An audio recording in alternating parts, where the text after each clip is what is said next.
Killing it since tip off. Come with it or stay home, the people gon' feel ripped off.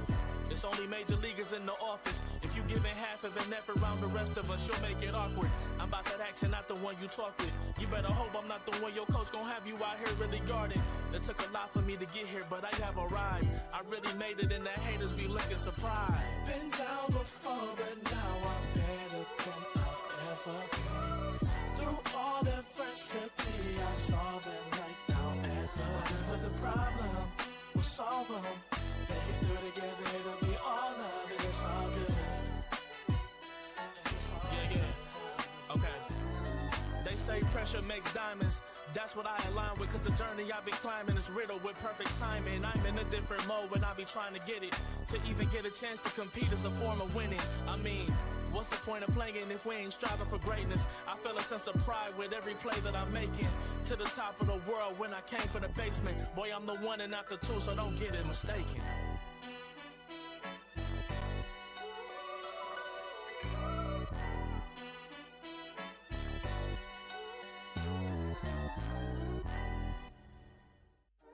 You waited all night for me to come back. Why'd you think that it's not alright? Told you that I'm not that type. Didn't mean to get you so excited. Tried to tell you not to fall in love. Why you always hit me uninvited? Just hoping you would get the picture. I've had enough. Now it's time for me to turn around. Thought you knew what this was. Yeah, I am superstar. You were never the one for me. Never should have fell for me. Take back your heart. Why don't you take it back? You never had a chance. I'm gonna take back your heart. Savage love, just till I had enough of us. I'm good, babe, I'm on my own. This ain't a phase, just let me go. Told you that I'm not that type. Don't wanna waste and ride.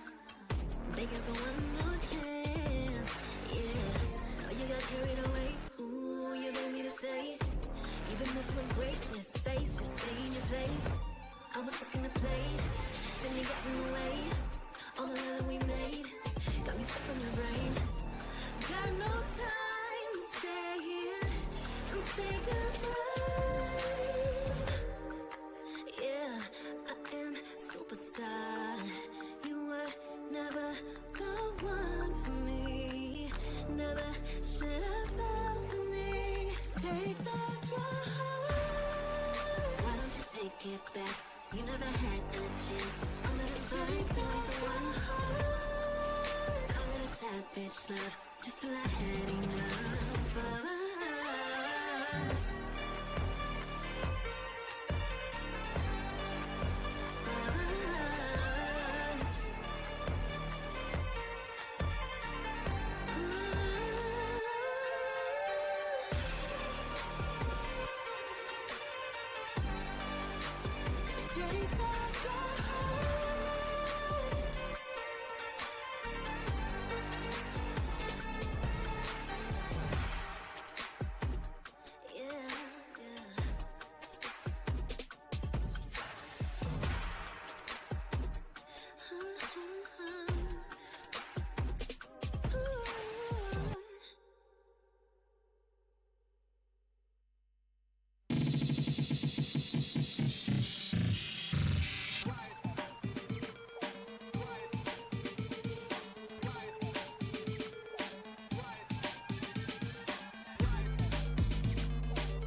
I'm the big dog, been killing it since tip-off.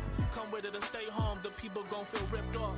It's only major leaguers in the office. If you giving half of an effort around the rest of us, you'll make it awkward. I'm about that action, not the one you talk with. You better hope I'm not the one your coach gon' have you out here really guarding. It took a lot for me to get here, but I have arrived. I really made it and the haters be looking surprised. Been down before, but now I'm better than I've ever been. Through all adversity, I saw them right down at the whatever the problem, we'll solve them. Make it through together, it'll be all love, and it's all good. Yeah, okay. They say pressure pressure makes diamonds. That's what I align with, cause the journey I've been climbing is riddled with perfect timing. I'm in a different mode when I be trying to get it. To even get a chance to compete is a form of winning. I mean, what's the point of playing if we ain't striving for greatness? I feel a sense of pride with every play that I'm making. To the top of the world when I came from the basement. Boy, I'm the one and not the two, so don't get it mistaken.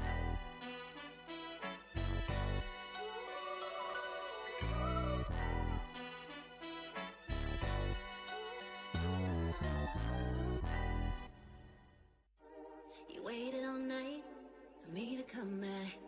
Why'd you think that it's not alright? Told you that I'm not that type. Didn't mean to get you so excited. Tried to tell you not to fall in love. Why you always hit me uninvited? Was hoping you would get the picture. I've had enough. Now it's time for me to turn around. Thought you knew what this was. Yeah, I am superstar. You were never the one for me. Never should have fell for me. Take back your heart. Why don't you take it back? You never had a chance. I'm gonna take back the one heart. Call it a savage love, just till I had enough of us. I'm good, babe. I'm on my own. This ain't a phase. Just let me go. Told you that I'm not that type. Don't wanna waste and ride. Begging for one more chance. Yeah, know you got carried away. Ooh, you made me to say. Even this with greatness, space to stay in your place. I was looking to play, then you got in the way. All the love that we made got me stuck in the rain. Got no time to stay here and say goodbye. Yeah, I am superstar. You were never the one for me. Never should have fell for me. Take back your heart. Why don't you take it back? You never had a chance. I'm gonna take back the one heart. Call it a savage love, just till I had enough of us.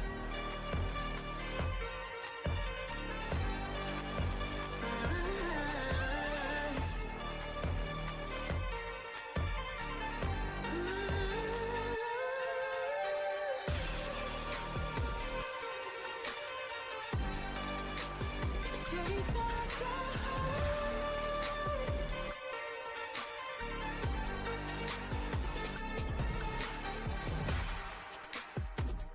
Yeah, yeah.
The Snapdragon Pro Series is brought to you by Snapdragon Elite Gaming, Monster Energy, and DHL.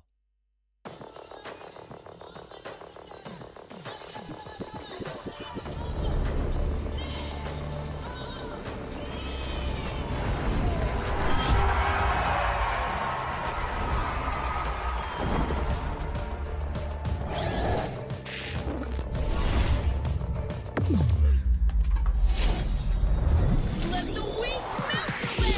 Killing spree! taking the kill back.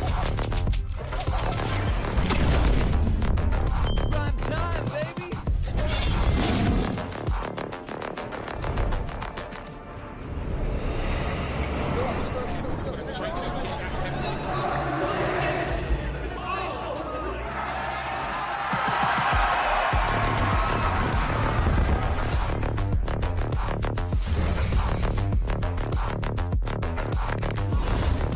Looks like the players are ready.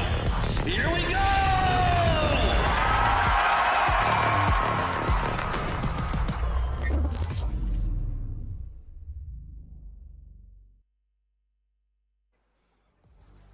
The first major step of the tournament's done. Now it's time to level up with the challenge season. Welcome to Snapdragon Pro Series Call of Duty Mobile, where I'm going to be your host, Caster Necro. John alongside with me on the panel is going to be Super Johnny. And Johnny, it is the day one of the challenge season itself. And we know the teams that qualified in from the open finals, they're going to be John alongside with these two invited teams. Exactly, and it's going to be exciting to see how the journey turns out from here on out, because, again, as you mentioned just a few seconds ago, the first challenge was the open finals. That is done and dusted. We have cut down our numbers from the 16 teams that were there in the open finals to the top 8 that did get to move forward. And, of course, 2 invited teams, 10 teams in the challenge season, out of which 6 get to make their way towards that land finale. And we've already seen those 2 invited teams, right? A Godlike and Team Felines, especially speaking of Godlike Esports. Now, them coming back into the mix, we know the competition is going to be much more easier for Godlike because they've been performing on much more higher stages. While you try and speak of the teams that are going to be competing against each other today over here, for them it's not a good news considering they get to face off against Godlike, and probably it's going to be one-sided affair because that's been the history. Exactly. There's no one there to challenge them, right? I mean, that's always been the case. And again, it's going to be exciting to see, does anyone rise up to the occasion, rise up to give a tough fight to the side of Godlike as well? But again, there's a lot more on the line for these teams now. We do have the prize pool for the challenge season on our screens. And of course, a massive 80,000 waiting for the team that walks away with a win. Exactly. The first placing team will be getting 18,000. The second one will be getting 50. And keep this thing in mind. It's the individual prize pool of Group A and Group B. So there's a lot of that money on the line. And one thing is for sure, it can also be the motivating factor. And it can also be something that can put on the pressure on these teams. Now, speaking of some of the big dogs, right, you've also got Accelerate, you've also got Anthem. And then speaking of the opposite side of the spectrum, some of the newer faces on the block, they have definitely been struggling. But you know what? Speaking of the tournament format itself, as we know, the first step was the open finals, which is already cleared. Now we're currently inside of the challenge season. Inside of the challenge season, it's going to be a single round robin format where we have the top teams of open finals join in, and then 2 invited teams from the challenge season as well. Well. I mean, it's going to be exciting, right? I mean, single round robin, top 8 teams, plus the 2 invited teams. And again, it's going to be exciting because, again, teams divided into 2 groups. That means if you're lucky enough, you do not really have to go against the best in the entire region. But it's going to be interesting to see what eventually happens to the group that Godlike is in and how tough the competition will be in the other group as well. And as we spoke about it, I think you and I have already had this discussion during the open finals. Anthem and Accelerate looking extremely solid this time around. So expectations are going to be to see if they can actually take down Godlike in one of these series. But having a look at the groups now, we have Group A in front of us, and as we mentioned, Anthem and Accelerate, Necro, both of them in the same group. Isn't that exciting? I know, right, Johnny? I mean, considering it is a single round robin format, so of course we've divided these teams into groups, and we've got the Group A on the screen. As you mentioned, Anthem and Accelerate in the same group, and even one invited team is over here. That's going to be Team Felines and even Galaxia 5. Now, Johnny, speaking of Galaxia 5 itself, in the past we've seen this team perform. Maybe in the first game that we saw Galaxia 5 play, they were not really that great, but then in the lower bracket, Galaxia 5, they astonished all of us. But let's move on towards the Group B. You've got NonStop, Panda Express, Time to Pound 5 a.m., and of course, the formidable Godlike Esports. Yeah, I mean, it's going to be exciting to see how this group turns out. I mean, Godlike Esports definitely will be the strongest in this entire group. But again, NS also looked quite interesting. Their journey wasn't the best. They started off from the lower bracket in that open finals and then made their way towards that final stage. But it's going to be interesting to see how things turn out now that they are in the challenge season. Hands down, Johnny. I mean, for Godlike, we pretty much know what the case is going to be like. It's pretty much going to be one-sided affair, but today's matchups are going to be quite interesting. We already saw the Group A on the screen. We saw Anthem and Accelerate in same group, and probably in today's schedule as well, we know it is going to be Anthem versus Accelerate to kick things off. And who's going to be the one to come through victorious? Now, that's such a big question, considering both these teams are supposed to be one of the best inside of the schedule. Exactly, but I mean, talking about the schedule, I think it's time we have a look at the schedule of the day as well. and it's going to be interesting to see how things turn out. First of all, Accelerate against Anthem, two of the best team going up against each other. Then we have Galaxia against Accelerate, Anthem taking on Felines. Then matches for Group A will be done with the first 3 games. Moving on to Group B, we have NonStop taking on 5 AM and Panda Express against Time to Pound to end it all. That's going to be an interesting matchup as well. Panda Express and Time to Pound. I'm expecting a super close affair, and even NonStop versus 5 AM, so you never know how that one's going to pan out as well, because NonStop, we have seen them perform once in the past in the lower brackets itself, and NonStop, they performed super well. They were NonStop showcasing that aggression inside of the game as well, and that's something I'm going to be expecting today as well. But off the rip, we're going to see Accelerate face off against Anthem, and you cannot really try to justify this matchup because it is supposed to be one of the most epic battles we've witnessed so far. Exactly. I mean, it is going to be epic indeed. But let's see. Accelerate, we have the lineup on our screens right now. And it's Ghost, Extincts, G-Shots, Vegas, and Warden. And we did see Accelerate dominate against the players of NVT in their match, in their upper bracket match, by the way, in the Open Finals. And again, Accelerate, no one has been able to walk away with a single map win against them in this entire journey so far. Sorry, they beat out the side of Galaxia in their upper bracket matchup to qualify for the challenge. Yeah. And it was an impressive series, by the way, between these two sides. It indeed was, and the crazy part is Galaxia made it look pretty one-sided in the lower brackets as well against their opponents. So imagine if a team's capable of taking down Galaxia one-sided, just imagine how strong they're going to be. Now, I do want to see Accelerate versus Godlike in the future. Unfortunately, that's not going to be happening in the challenge season, considering these two are the complete different groups. But still, man, Anthem versus Accelerate as well. It's supposed to be a legendary battle, and it's supposed to be super intense and close. At least that's what we expect. Now, off the rip, of course, it's going to be Hardpoint, Johnny. Which team do you think, or which map do you think is going to be picked up by these teams? I mean, it's going to be interesting. I mean, both the teams have a pretty deep map pool. The only thing I hope is, like, there's no Summit between them, because that will, again, both of them know how to play Summit very well, so it can swing in one side's favor extremely quickly, and they know how to hold on to the lead as well. I hope they go for something like Hacienda, but let's see. I mean, Anthem, let's talk about them for a second first. We have the side of Wiz from Anthem, VV Wuzu is the name he has chosen, Legacy, Sundance, Sinochi, and Dude. This team, again, very strong. They were the ones who beat out NVT. Again, a quick 2-0, and just like Accelerate, no one has been able to walk away with a map against them as well. Exactly, that's the crazy part as well, right? Anthem as well, it's been one of those teams that's been looking at the top of the form too. And speaking of all the players as well, Sundance, you try and speak of him, he's been such a glorified player in the past as well. He used to play under I2K, he's been there for such a long time. The same thing can be said for even Wiz, he's been there inside of the lineup for such a long time as well. So in general, all these players that you speak of inside of the Anthem lineup, they've got a lot of that experience. These guys are veterans, and it's veterans facing off against veterans, so at least that's why we're expecting this one to be a super close matchup. Well, the matchup will be a strong one, that's for sure, right? I mean, again, two of the best teams that we witnessed in the Open Finals going up against each other. That is what we wanted, and unfortunately, we did not get to see it back then because both of them had different matchups lined up because of how they had qualified for that upper bracket. But now, finally, in the group stages, it is about to happen, and it's going to be exciting for sure. You asked me about maps. I'm going to ask you about which team do you think is going to be your favorite. I mean, Anthem, Accelerate, because it is going to be a close one for sure. That is what we're expecting, at least.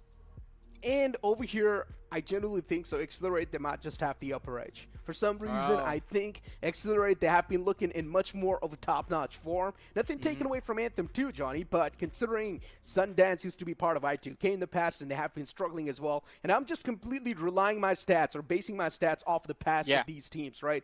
And speaking of the players from the side of Accelerate, they've found much more success in their past runs. So that's why I'm saying Accelerate, they might just have the upper edge. But hey, we've got the map video on the screen. Hacienda is going to be the first pick by Anthem. Yeah, Hacienda for Hardpoint, Search and Destroy on Tunisia, which is going to be exciting. Again, the last time we saw Tunisia in Search and Destroy, it was extremely intense. And then, of course, we go on to Arsenal for Control, which is going to be fun. Arsenal always one of my favorite maps for this particular mode. There's a lot of open spaces to allow you trade potential and a lot of frag-heavy map itself. I mean, because of the dueling potential that's available because of the map structure.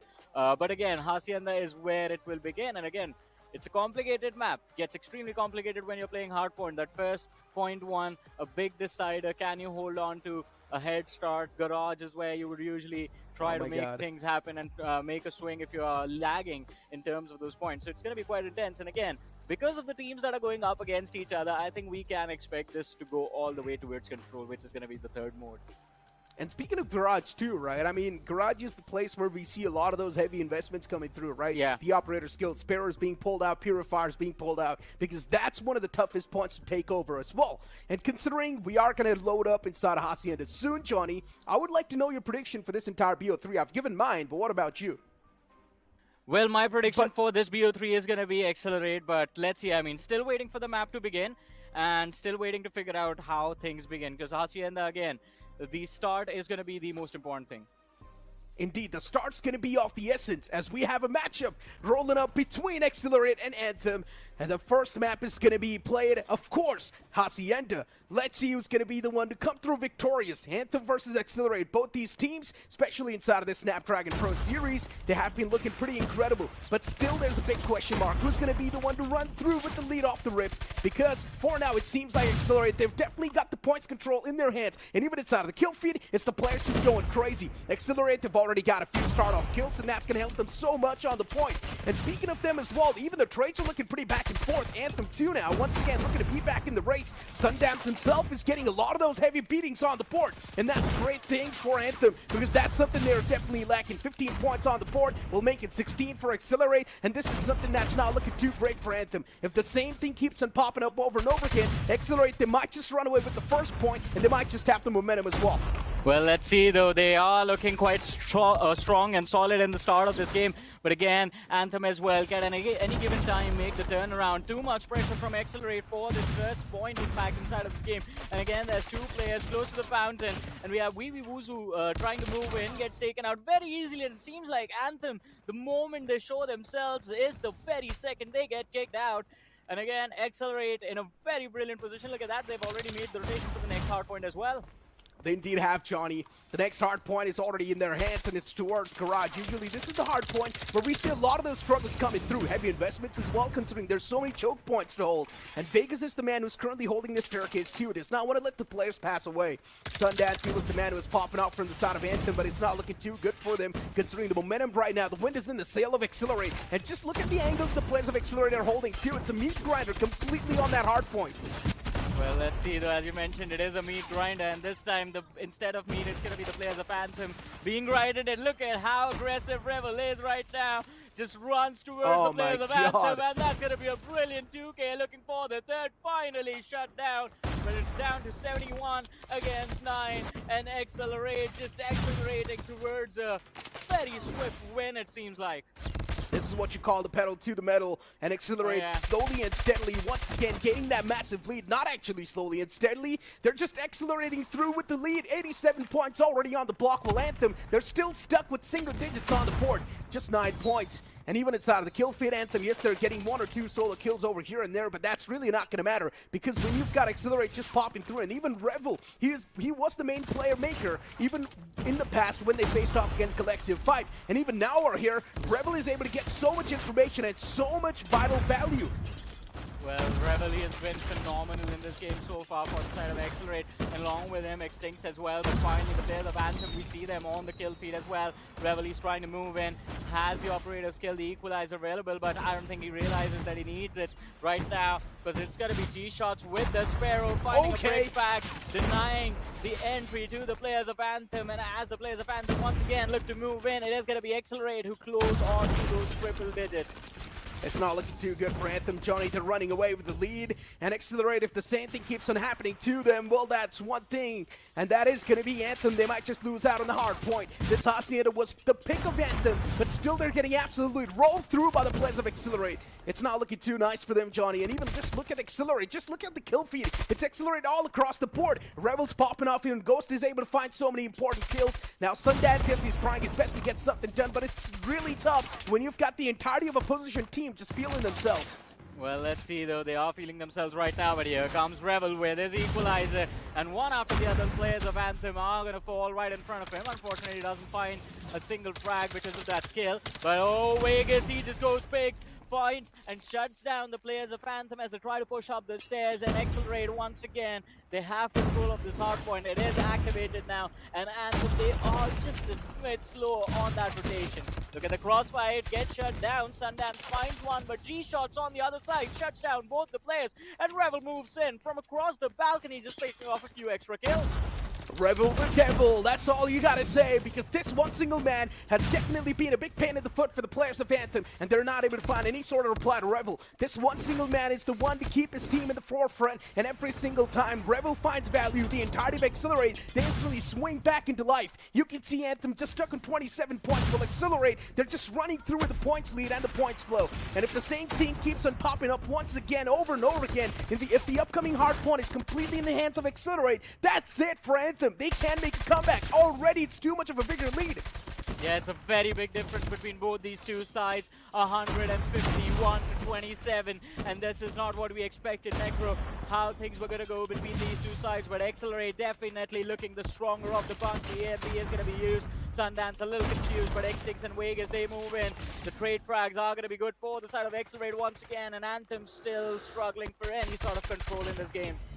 They're just stuck on 27, Johnny. This is crazy. Anthem's not even able to step their foot on the hard point. While the players of Accelerate, they've got it on a complete lockdown. And the players of Anthem, every single time they make their step towards the hard point, they instantly get evacuated. They instantly get thrown off the point. And Accelerate, once again, just running away with the points flow. This is not looking too nice for Anthem. Anthem needs to do something. Desperate time, desperate measure. Anthem, they need to just rush in blindfolded and get something done on the point. The many kills you get, that's something that's going to put the players of Anthem in a big advantage. But the main problem is that Accelerate, they're just dominating through, even when it comes to the duels. Yeah, I mean, they're just dominating those duels, man. I mean, that is the big problem for the side of Anthem right now, that they aren't really able to find those frags. And look at this, as soon as they find a little bit of breathing room for themselves, instantly the operator skill is going to be utilized. Accelerate not really giving the side of Anthem any opportunity to find any space, any control for themselves.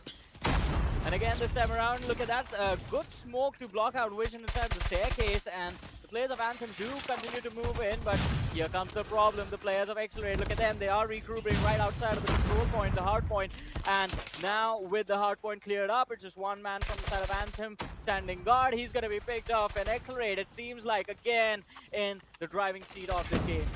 Yeah, Johnny, that one single man is more than enough to take down the entirety of Anthem, while Anthem, the struggles, they just keep on continuing. Yes, one single man, once again, it's Wiz to try and reply back a little bit more, but that little reply is something that's not going to matter when you've got the entirety of Accelerate just feeling themselves, and now the next hard point as well is going to pop up. Johnny, we already know what the course of action is going to look like. Accelerate is pretty much running away with a behemoth amount of lead, and now for the players of Anthem to catch up, it's next to impossible. Well, let's see though. As you mentioned, I mean, it's close to impossible. It's 206 to 51. But again, with how things have gone, I think Anthem already thinking about search and destroy now. They know it's going to be very difficult to make a comeback in this matchup in Hardpoint. And if they can secure a win on search and destroy, then maybe they can walk away with the W in the overall series. That's what they're hoping for now.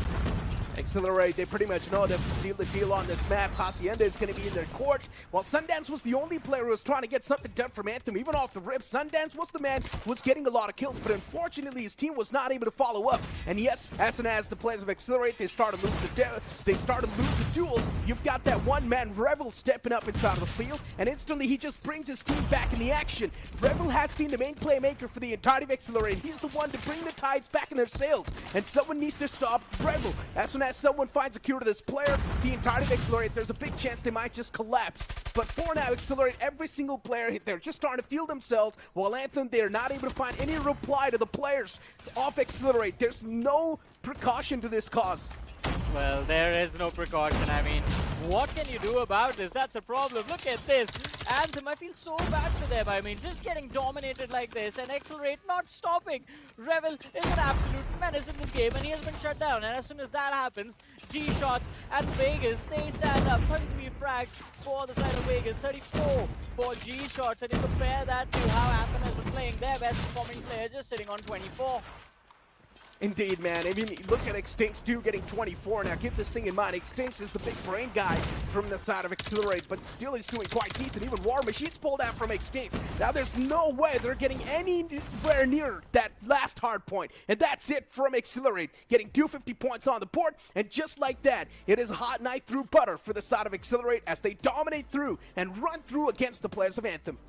Well, what a way to kick things off, and what an impressive matchup between these two sides. I'm very happy seeing Accelerate show up like the mean business today, but what happened to Anthem, man? It seems like a polar opposite of what we saw in the previous round in the Open Finals. Inside of Call of Duty Mobile Esports, it's pretty simple, right? If the player's past isn't really that great, and if they're facing off against someone with a good past, there's a high chance that someone with the good past will pretty much come out on top. That's been the history, and once again, the same thing happens. You try and speak of Sundance, used to be part of I2K, and speaking of I2K, yes, they used to go to the finals every single time, but unfortunately, in the finals, they never used to perform. And now you speak of the players of Accelerate, they've always been able to find so much value, they've always been able to find so much success in the final few stages, just not exactly the champions, but still, there's someone who used to play pretty good as well in the past. So over here, they have dominated through against the players of Anthem. You can't really sugarcoat things. I think that one statement is the one motivating factor, what you just said, Necro, that they never performed in the finals. This time they want to change that, right? This time they've showed up looking extremely solid. Well, not like this. I think let's see how things turn out, right? It's just the start, and again, because of this being a round robin, all they have to do to qualify for the finals is not necessarily win their group. Yes, of course, it's going to grant them a lot more prize money, but all they have to do is perform and stay inside of the top 6. That should be the goal. If they can execute that, it's all good. Then let's see how things turn out in the finals. Yeah, I mean, Sundance and Legacy, I mean, I would especially say at least Sundance was able to find something on the points, right? Even off the rib, Sundance was able to get a few multi-kills, but unfortunately his teammates weren't able to rack it up on the back. There was no chain of line, especially on the side of Anthem. The team play was completely missing. While you try and speak of the players of Accelerate, the game strat was pretty simple. All five of us moved together towards the point, and we can easily come out on top on duels because they were just that confident. Yeah, they were very confident. That also became a problem. I mean, especially with how aggressive Rebel was at the start of the game, man. That was very impressive. But let's see. Match summary on our screens. And again, as we discussed during the game as well, Accelerate, Vegas, G-Shots, phenomenal. Rebel was amazing at the start of the game. Later stages was when he was shut down, but that is when Vegas, G-Shot, they sort of started to stand up. And then again, Anthem struggling throughout. Here's the thing, right, Johnny? Rebel wasn't exactly shut down. He just did not need to do anything because his teammates, they just started to catch the pace. Now, in mid-game, somewhere in the mid-game, it felt like Accelerate, they're almost losing that grip. That's when Rebel started to perform out of his mind. He was getting so many multi-kills after multi-kills, and that's when, once again, Rebel got his team back on the driver's seat. So Rebel is like the impact fragger for them. Yeah, it was impressive. Very impressive, in fact, inside of this game. And at the very start, to be a little bit more precise. But as you mentioned, later stages, I think he just realized, yeah, might as well just take a backseat, chill. Yeah, we got this, man. They aren't really able to do anything about us. But then again, Necro, I don't think Anthem also expected to be one down in this series at the start of the day. How did they react to this next mode, which is going to be search and destroy? And on Tunisia as well. Tunisia can be extremely one-sided. Now, Johnny, look, man, considering it is all about the momentum side of things in the BO3, we already know what's going to be the course of action even inside of Search and Destroy. I genuinely think so. It might be close, but still it is going to be Accelerated to run away with the victory with a 2-0 fashion because it was a complete one-sided hard point. At least it would have been somewhere around 150 to 250. Maybe you can't say S&D. There's a big chance Anthem can as well have a chance to move away with that. But considering Anthem map pick was done by the players of Accelerate, I think so they're going to be much more prepared on Tunisia. And especially, speaking of Tunisia too, we've seen this map being played a couple of times in the past as well. Especially, I do remember that play from Wanted. He was able to wrap up from the back, get some multi-kills. And on Tunisia, that's something that really matters a lot. Proactivity sometimes can pay off so great. If you're able to catch a few players off guard on the site, that can give you so much value. And that's something even the players of Anthem now need to realize. Playing it scared against Accelerate, that's not going to give them value. But playing it playing it much more fierce, that might just find them the exact thing they're looking for. Anthem do not need to be scared. They just need to find their lost confidence, especially after facing off against Accelerate in that hard point. One thing is for sure, the confidence might just be lost. But for Anthem, we know what the players are capable of. They've got ample amount of experience too. All it takes is that one single map to bring them back inside of the life. If somehow Anthem does seal the deal on this map of Tunisia, there's a big chance in the future one, they might just run away with the control. But they need Tunisia first, which is going to be a map pick of Accelerate. And I generally think so, considering it is Accelerate's pick. I don't think so they stand a chance to win this home. Even Hacienda, generally speaking, it was the pick of Anthem, and I thought maybe towards Hacienda, things can be a little bit different.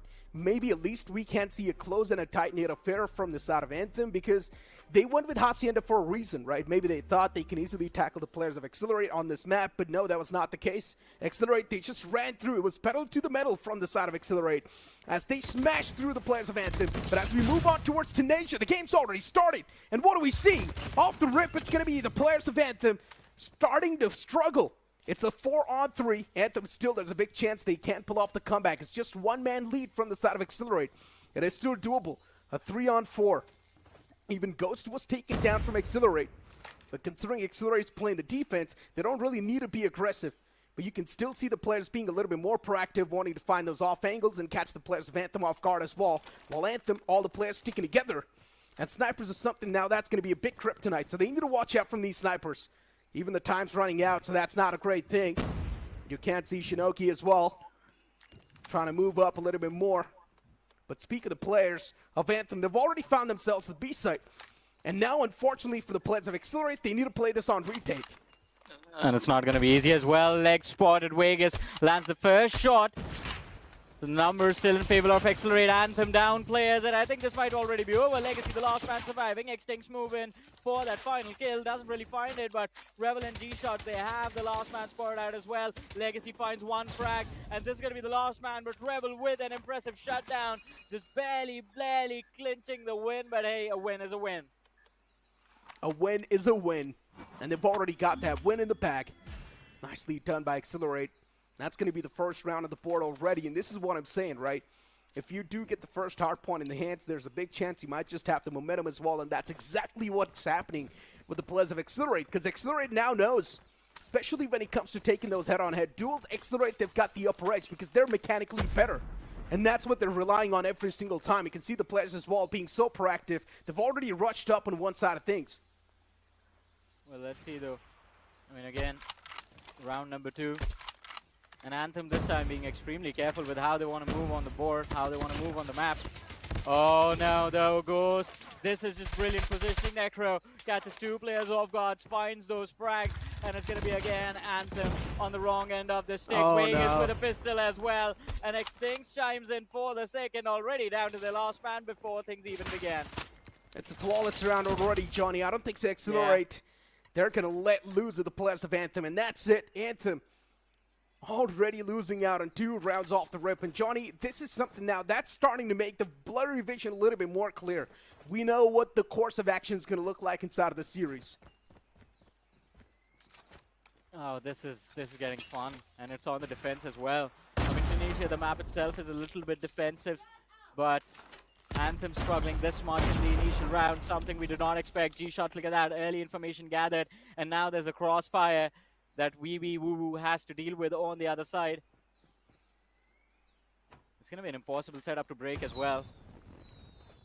Okay, well, maybe not so. Yeah. A beautiful nade being placed from Sunoki. And once again, it's all about the team play, right? The communication was something that was pretty fluid in that entire scenario. The position was given away, so a nade came through, and the man got instantly shut down. But still, there's Revel around the corner, and Revel's going to have the off angle. He might just catch the player off guard, and that's what exactly happens. Even Revel finds the beautiful trade, and you blink it and you miss it. What just happened? The entirety of that site was cleared up within seconds. Yeah, I mean, again, Accelerate, they're just too quick, man. With the retakes, with the defense, counter-aggression from their side. Absolutely phenomenal. And with how the round began, G-Shot shut down right on the get-go. I did not expect Anthem to actually struggle and lose the round like that. That is quite surprising, to be honest.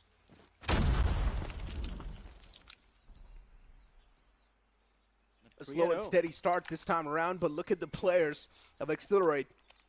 They're already starting to roam through the map. They found so much space towards B, Johnny. And look at Ghost as well. He's probably going to find a really nice wraparound, but it's a little bit too late considering the boys have already found the entrance towards the A site. They're also going to get the plant down as well. The rotation, it might just be a little bit too late from the side of Accelerate, considering it is going to be 4 on 5. Accelerate with the man disadvantage, but all it takes is that one single fight. And even that one single fight can change the entirety of this round.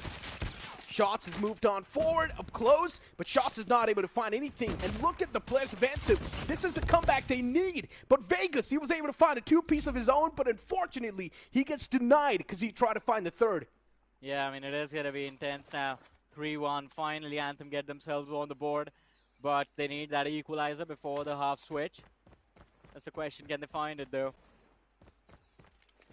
Last round, I think they just did not expect Anthem again to run it towards mid.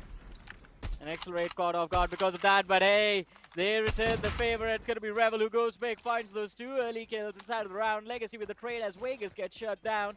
But still a 4v3 in the favor of Accelerate right now. They're making some quick moves on the board, and that's something that might just save the day for them. But hold on, Anthem, they've came up with a nice reply. And now for Accelerate, no matter what step they try to take inside of the game, it's not looking that fluid. There we go. The first engagement comes through for Ghost, but he's not able to come out on top. Anthem now slowly and steadily starting to get the pace back inside of this entire series. Too aggressive, man. That was too aggressive from the side of Accelerate with how we saw Overconfidence. Yeah, overconfident as well. Charging forward with a sniper like that. Point blank range. You have 3 players right in front of you. Yeah, I'm quite doubtful that's ever going to work out for anyone. The best you can do is just find one frag and then you get traded out instantly. But look at this, the spam from Extinct. And it's a quick take of that A side coming in from Anthem this time. There we go. Even the pushes are now starting to be made. Good utils being tossed, but unfortunately, they're not able to find any sort of value just yet. It's now time to hold the angles. The post plant, something that's going to matter the most, but still the man advantage is in the hands of Accelerate. And Shinoki's about to face off against 2 players at the same time. Is he ready for this face-off? Type 19 in the hands of Vegas. His position's compromised as well, while Shinoki's just waiting for someone to pop out from this angle. And there we go. Position's now given, but still the man was taking a nap and he got caught. And here we go, just like that. Within moments, it's going to be Accelerate taking over the site. 3-2. And again, the score goes up 4-2.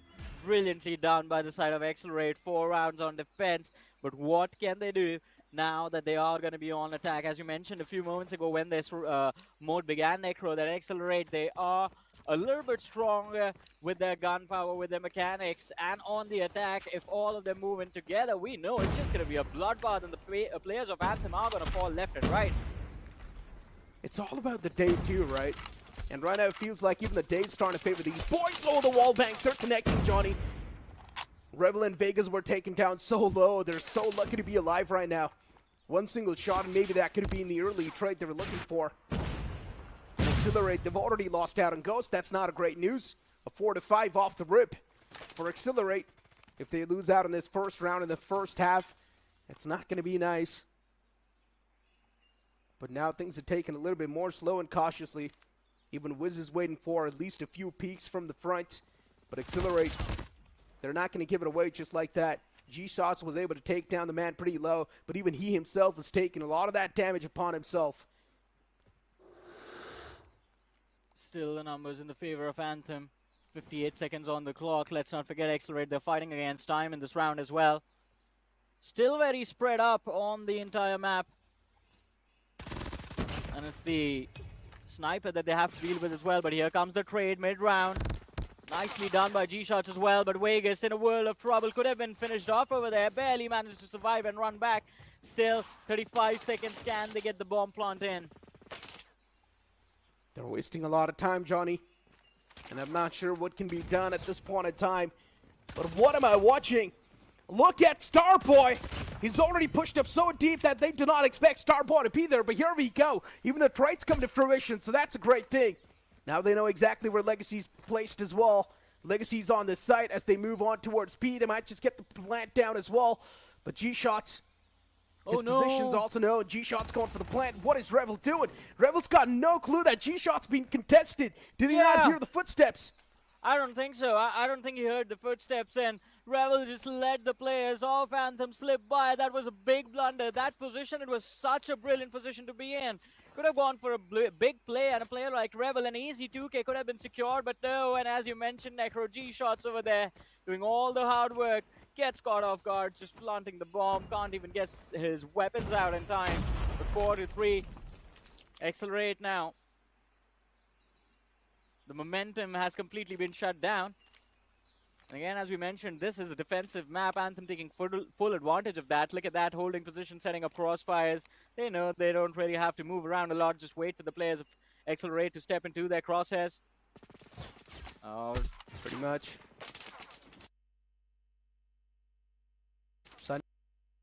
He was spotted. The shot was taken. Luckily enough for them, no connection found. Sunoki's ball tossing on the utils inside of that area. Nothing found just yet. The Rebels about to face off against someone, and that's going to be Legacy in the front.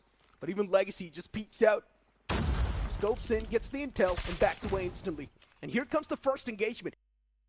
It's going to be Rebel to come out on top with his quick reflexes. The side of Anthem, it's missing.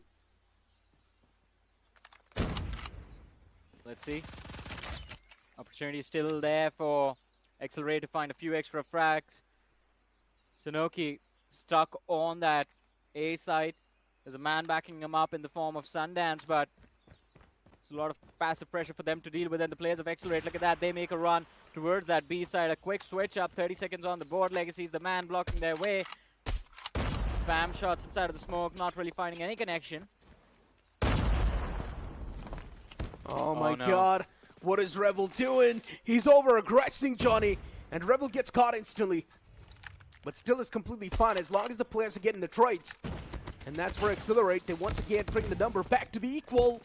But unfortunately, even the second man hits the deck, and now it's taken down to a 2-on-1. It's not looking too nice for the side of Accelerate. They might just lose out in this round. The first shot is missed. It's not nice. And Vegas whiffs the second shot as well. Revel was too aggressive in that instance. He wanted to go for the off angle. He wanted to be a little bit more proactive, catch the players off guard. But no, unfortunately, in the efforts of putting or trying to make a highlight play, he just screwed up the entire round.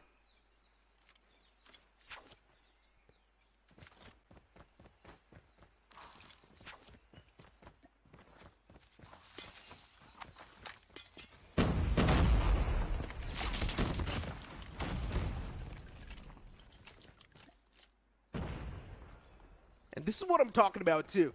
Accelerate just getting those early 2 picks, instantly bringing their team back in the advantage. And now for Accelerate, just look at what am I watching. As soon as the players of Accelerate do realize that, okay, maybe now Anthem, they've got the big lead, they instantly start to hit back the players of Anthem. Last 2 boys remaining on the board, and I don't think a lot can be expected from Sundance and Sunoki. But just Sundance, maybe, if he's able to strike down 2 players single-handedly, there's a big chance things can still be taken down an equalizer. Someone needs to go for a heroic play. Someone needs to make a highlight play over here. But the man on the off angle, he might just have a chance to catch both of these off guard, and that's what he exactly does. Vegas finds a nice 2-piece as he brings out the closure on the 5th round as well for the side of Accelerate.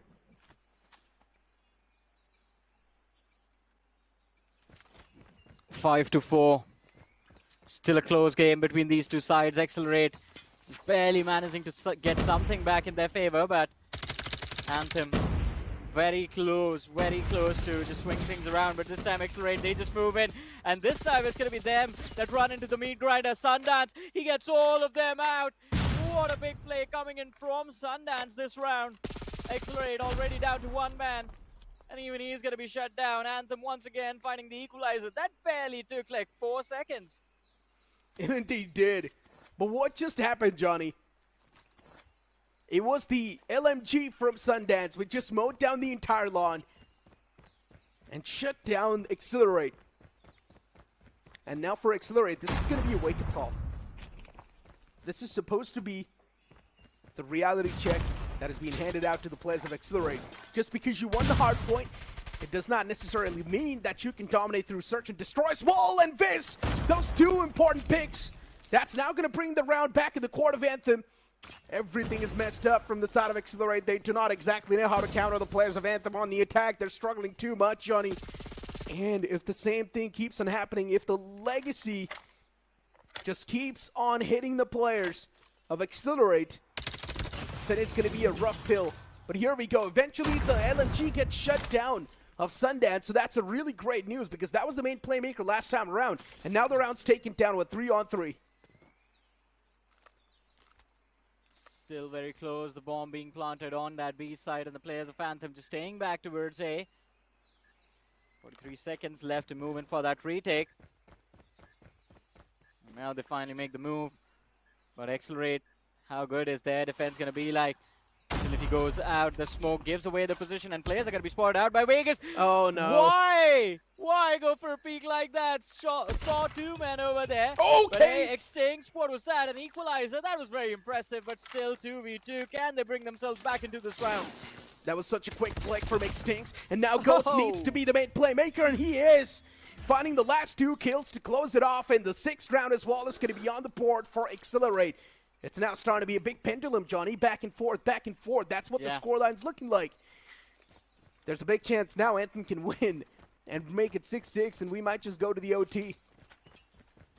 I mean, the possibility is going to be there for an overtime, but Accelerate, I think their objective right now is going to be just to close out the series with a quick 2-0. Do not want to give Anthem an opportunity to make a comeback. Oh, no, though. Woo, that 3K, that's the mode-out, as you said, and I think we will have to prepare ourselves for the overtime. Extinct finds an impressive crack, but instant shutdown comes in with that slide. Was that an ace? Did he get all of them? Maybe he did. But Johnny, an OT on the board, Anthem, they really are not letting go of this entire moment. Oh, yeah. They do not want to let go of the search and destroy. Tenacia was the pick of Accelerate, and now they're getting ran through on their own pick. It's now looking nice. Accelerate for them, constant setbacks are being handed out. And for Accelerate, the only way they can make a comeback now is by dominating through this round. The first round of OT. That might just give them some semblance of hope in this search and destroy. Accelerate, they're playing on the defense, and they're also letting the players have the map control.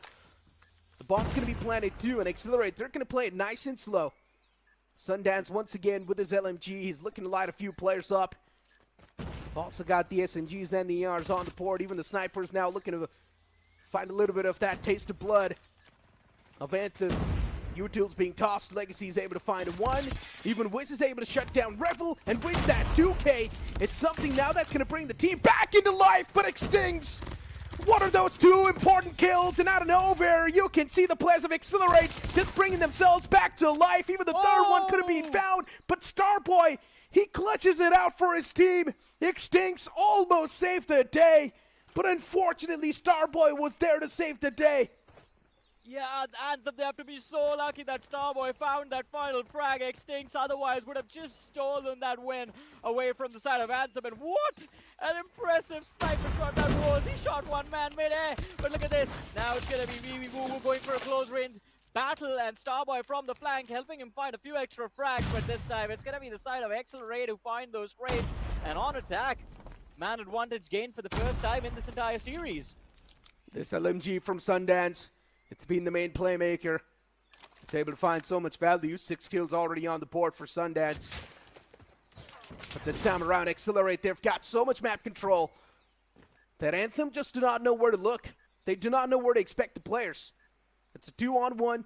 The man advantage clearly in the hands of Accelerate too. And now they need to play together. Set up a nice crossfire, and that's what they're exactly doing. They're waiting for Sundance to walk in their trap. Sundance slowly and steadily walking towards the site. His footsteps are definitely heard as he's now going to try to clear that angle too. He gets spotted. Oh, I genuinely thought we might just see the whip from Ghost, but luckily enough, he scopes back in and he shuts down the player. Oh man, it was so close. As you mentioned, I mean, he could have whipped as well. Started ADSing towards the feet themselves.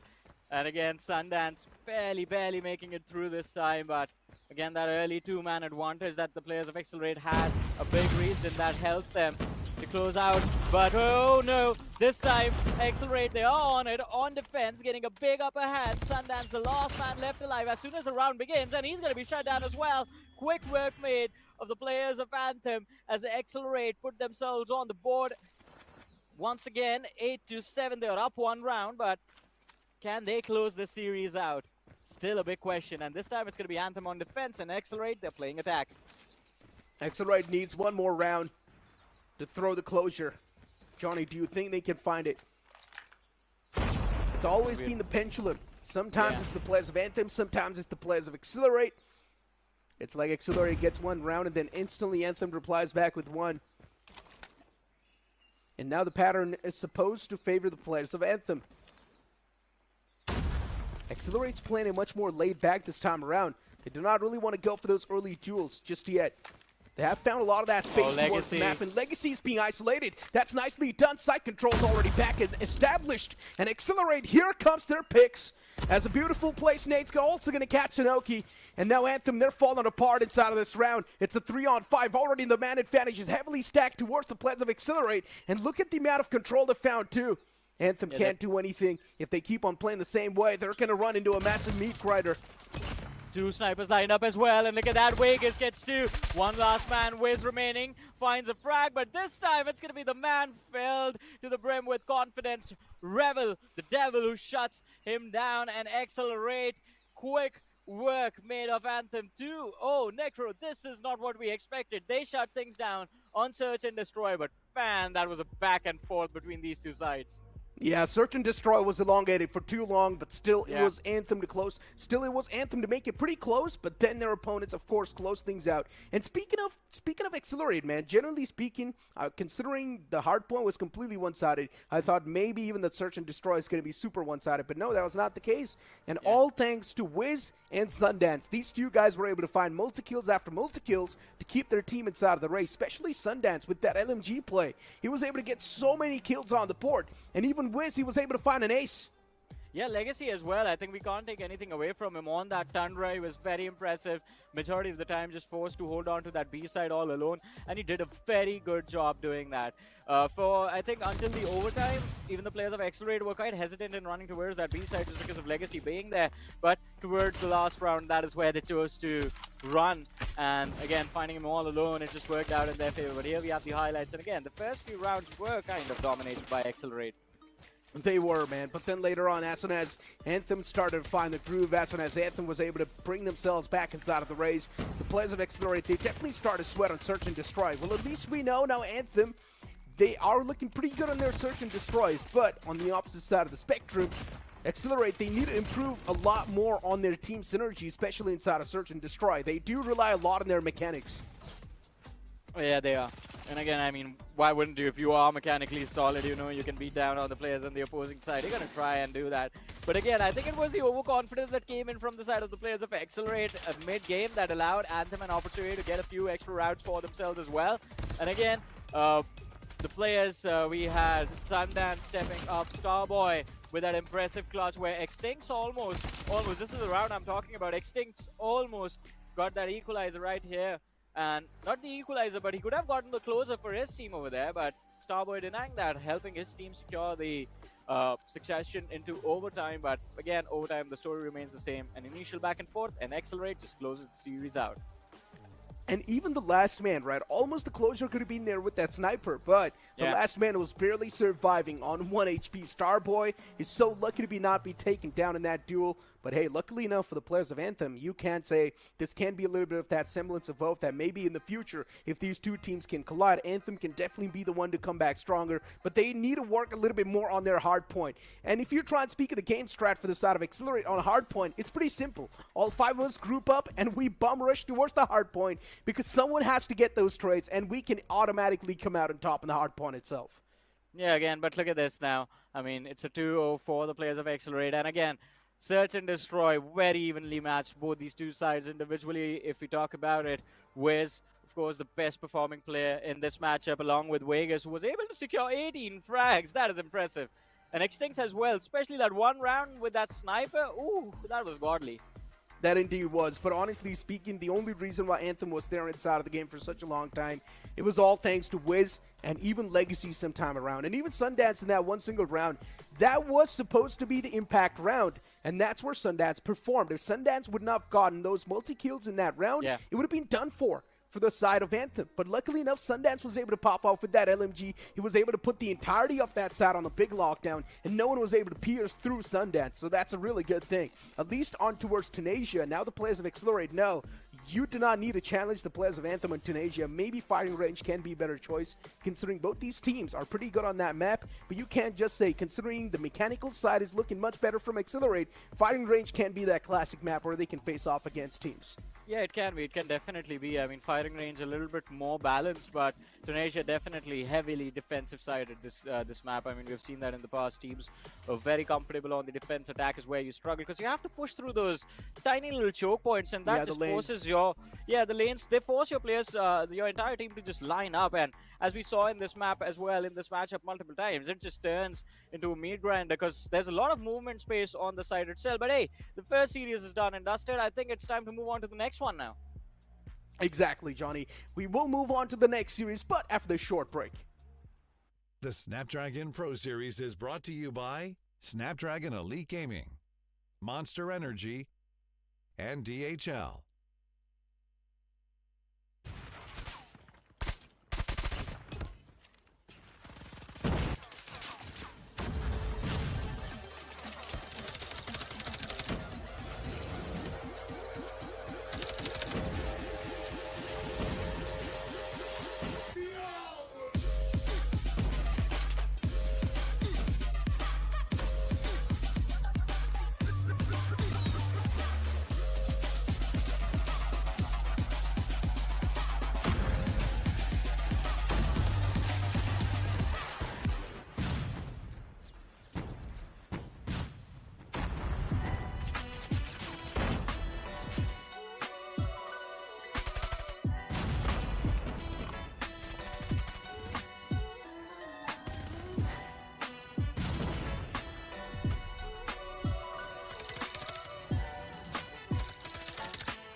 Killing it since tip-off. Come with it or stay home, the people gon' feel ripped off. It's only major leaguers in the office. If you giving half of an effort around the rest of us, you'll make it awkward.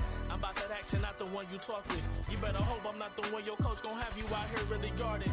It took a lot for me to get here, but I have arrived. I really made it, and the haters be looking surprised. Been down before, but now I'm better than I've ever been. Through all adversity, I saw them right now at whatever the problem, we'll solve them. Make it through together, it'll be all love, and it's all good. Yeah. Okay. They say pressure makes diamonds. That's what I align with, cause the journey I've been climbing is riddled with perfect timing. I'm in a different mode when I be trying to get it. To even get a chance to compete is a form of winning. I mean, what's the point of playing if we ain't striving for greatness? I feel a sense of pride with every play that I'm making. To the top of the world when I came from the basement. Boy, I'm the one and not the two, so don't get it mistaken.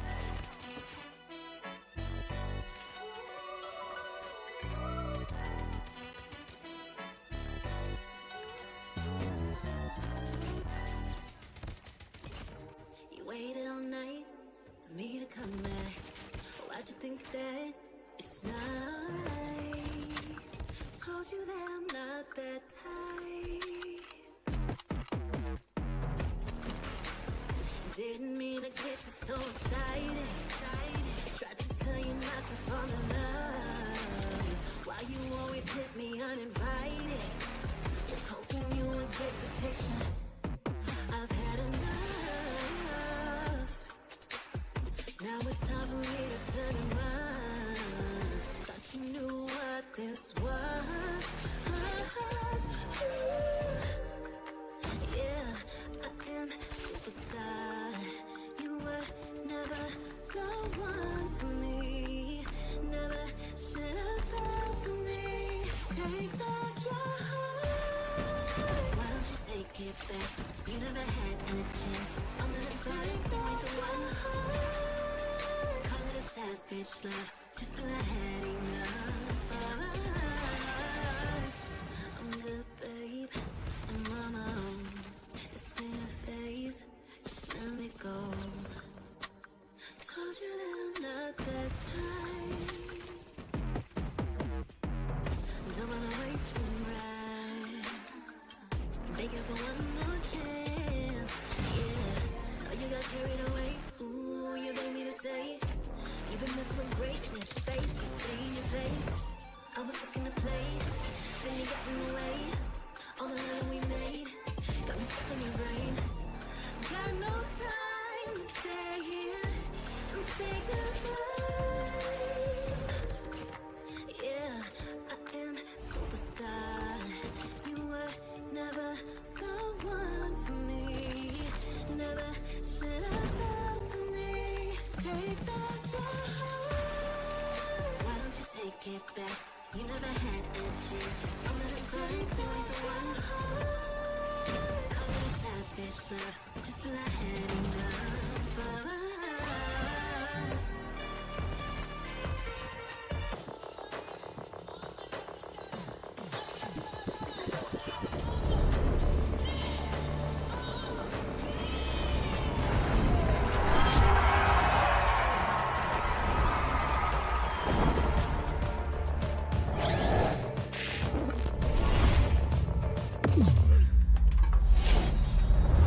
Let the weak melt away! Killing spree! Cast Easy is taking the kill back. Prime time, baby!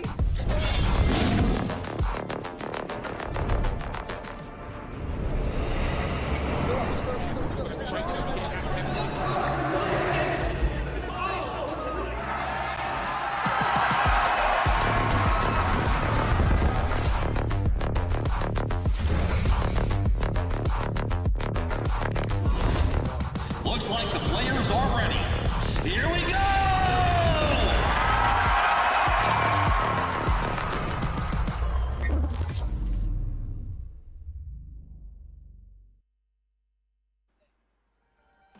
Welcome back after that short break. And Johnny, are you ready for this rematch between Galaxia 5 and Accelerate? Because the last time that we saw these two teams collide, it was clearly the collision favoring the players of Accelerate. But this time around, maybe Galaxia 5, especially in that lower bracket when we saw them perform, they were like a complete different beast.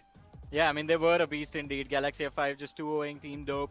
And again, moving forward inside of these challenge season. But again, Accelerate, I think they are a little bit more experienced. They know how to take on the players of Galaxia 5. So just like the match in the upper bracket of that open finals, I'm expecting a quick 2-0 from Accelerate, especially with what they have done to the side of Anthem very recently. I think they're going to be very motivated as well. Yeah, I mean, Accelerate, they might just be motivated. But that search and destroy is something that might just plant a bit of those doubts in the heads of Accelerate as well. If they screw things up on Hardpoint, then maybe search and destroy is something that might just not be in their favor. But once again, we're speaking of Accelerate screwing up Hardpoint. And what are the chances that that's going to happen, especially when they face off against Galaxia 5? Pretty much next to none. So one thing is for sure, we might just see Accelerate with a pounding start against their opponents. But then for the players of Galaxia 5, the only saving grace is going to be the search and destroy. If they're able to rule out the players of Accelerate and search and destroy, then maybe Control can be a close one. But still, we're speaking of Accelerate, and we've already seen these two teams collide in the past. And clearly, it was a one-sided affair favoring the players of Accelerate.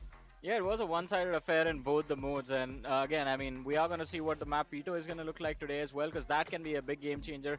If we see Tunisia again, then maybe Galaxia can make a comeback. But let's have a look at the squad roster for Galaxia as well. Rogue, Disparity, Drago, Marbs, and Lakshya being the inside of the team. And last time around, there were a lot of expectation from Marbs, but unfortunately wasn't really able to perform. Hopefully this time it's going to be a little different. Still, an okay performance was there from Marbs, right? Nothing taken away from that. Even Disparity was able to do pretty good. Even Rogue was able to pop off. So Galaxia 5 in the lower brackets, they were definitely playing quite nice. They were like a well-knit unit. But if you're trying to look at the few highlights too, I mean, Galaxia 5 in general, they were in groove. Even Fury was able to play on his top-notch form. While you try and move on towards Accelerate, I mean, it's Revel, man. Revel was an absolute devil, and he was the main reason for the demise of Galaxia 5. Revel was popping off in the hard point. Yeah, Revel was kind of the devil today as well, and I don't think there's anything that has changed for this man. He's just in a top-notch form right now, and it's going to be very difficult, but still very important for Galaxia to figure out a way to how to shut him down. And once you deal with Revel, then there's the entire team right behind him that you have to deal with. So there's like two problems that you have to face, Revel and everyone else. But again, Galaxia, hopefully they've made a few improvements, because again, one advantage is that, as we keep mentioning, yes, the series the last time around was one-sided, but at least Galaxy have some idea of how Accelerate likes to play things out, and maybe they've come up with a few countermeasures to use against them today. Maybe the map veto is something that can be a good friend for the players of Galaxia 5 and help them shut down their opponents. But let's move on towards the map veto and figure out what the first map is going to be towards Hardpoint. Hey, it's going to be Hacienda once again. Why does everyone pick Hacienda against Accelerate when they get absolutely bum-rushed? And this was the same pick against Accelerate in the past as well. And Hacienda was completely dominated by Accelerate. So once again, Galaxia 5 is going to pick up Hacienda against them. Firing range is going to be the pick of Accelerate, which is pretty much the classic pick, and that's something I suggested the boys, so maybe they heard me. I mean, yeah, firing range, it should be interesting, but as you mentioned, Hacienda, we just saw what Accelerate did to Anthem just now, a few moments ago, in the same map, on the same mode, and I think Galaxia are going to suffer the same fate as well. But what were their options, man? The last time they tried playing Summit against Accelerate, and it was a 250 against 33, they just got dominated pretty hard. And firing range as well, you know, I'm quite skeptical that firing range again Accelerate is going to walk away with the win, because the last time they won against Galaxia 7-1. So that's the best part, right? The only reason why I'm saying that firing range is going to favor heavily the players of Accelerate, because it's one of the most classic maps, right? There's not really a lot of those plays that are going to be unexpected on the map, because it's been played so many times in the competitive pool. So the players are accustomed to every single play that you can possibly pull out on this map. So for Accelerate, considering they've already got the mechanics, they are also accustomed to this map of firing range, so there's a big chance they might just come out on top, because mechanics is something that might just overrule the players of Galaxia 5. But here we go. Mars with a two-piece off the rip to start things off, but G-Shots from the back! He finds a nice three-piece, shutting down the entirety of Galaxia 5, and just look at the points flow. They've already got it back in their hands, and even that hunter-killer drone finding Disparity. Someone stopped G-Shots. Yeah, someone needs to stop G-Shots, man. This man is on fire, and I think finally Lakshya and Mobs, they start to step in a little bit of a shutdown, but Accelerate not slowing down. Too much pressure inside of this first hardpoint itself, and they still have 30 more seconds to go. But Disparity and Rogue, the cleanup comes through, and for a few seconds, Galaxia do get a little bit of breathing room on towards that hardpoint. What am I even watching? What is Marbs doing? He's constantly just spamming through that window. He's not able to get anything done. Vegas comes in. He finds those multi-kills, even backed up with Ghost. There's not a lot Galaxia 5 can do, Johnny. It's just the same past we are viewing in the future. It feels like I'm watching a recorded tape. Yeah, man.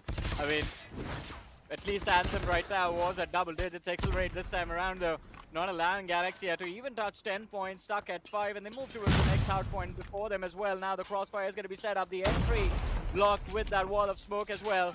But Rogue tries to move in, the pre-fire comes through, and Rogue gets shut down. Lakshya finds the trade. Ghost is going to be spotted out as well. An awkward angle, but X-Factor, instant trade, 56-5. There is no slowing down Accelerate right now. Yeah, it's not looking too nice. And look at Warden. What a clear that was. I generally thought Warden can't be struck down from that angle, but no, saves the man.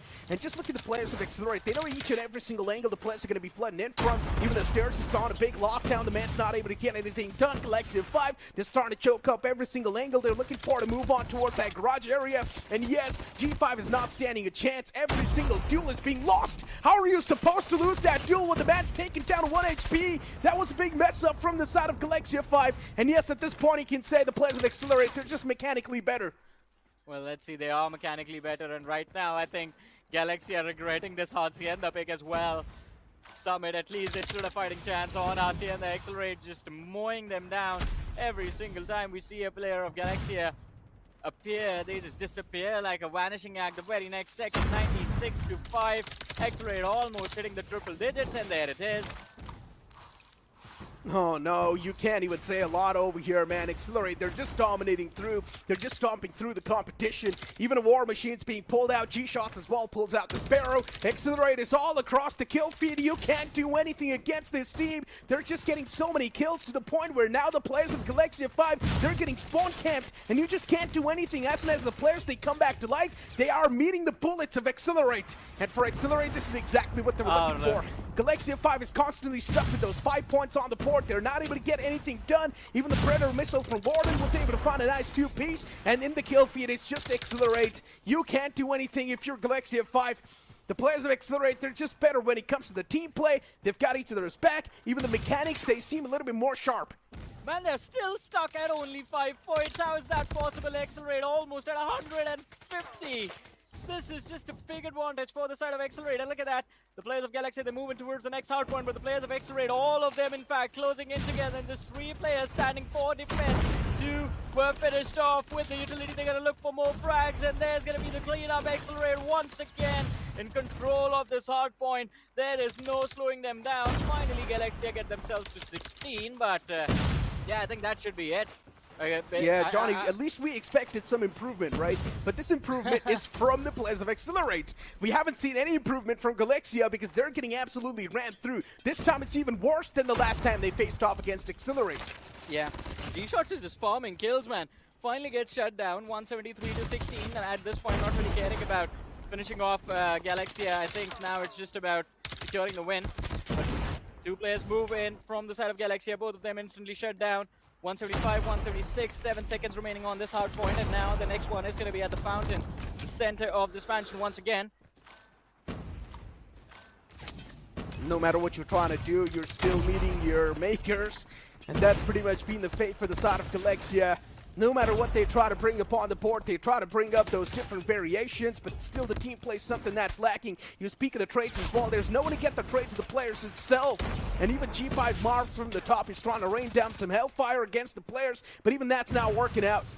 Accelerate, they're just accelerating through this entire matchup, through this entire hard point, but finally Galaxia 5, they get some sort of control, but that control is going to be snatched away from Accelerate once again. Warden, he's able to find those multi-kills after multi-kills, snatch it away from Galaxia 5, get that 200 points marker on the board as well for Accelerate.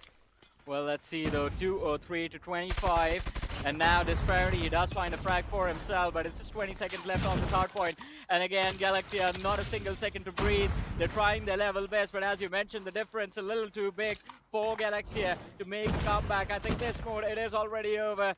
Preparing for firing range again, but as expected, Necro, I am going to say this right now, the last time they did it, this time they're going to replicate it. Accelerate, they should be able to close out the series 2-0 if this is how things are going to go. Yeah, Johnny, we pretty much know what the fate's going to look like. War Machine's pulled out as well, and now the man's going to keep on spamming on that same choke point. A lot of those kills are being able to find as well. Another War Machine being pulled out from the side of Extincts, and you can't really do a lot.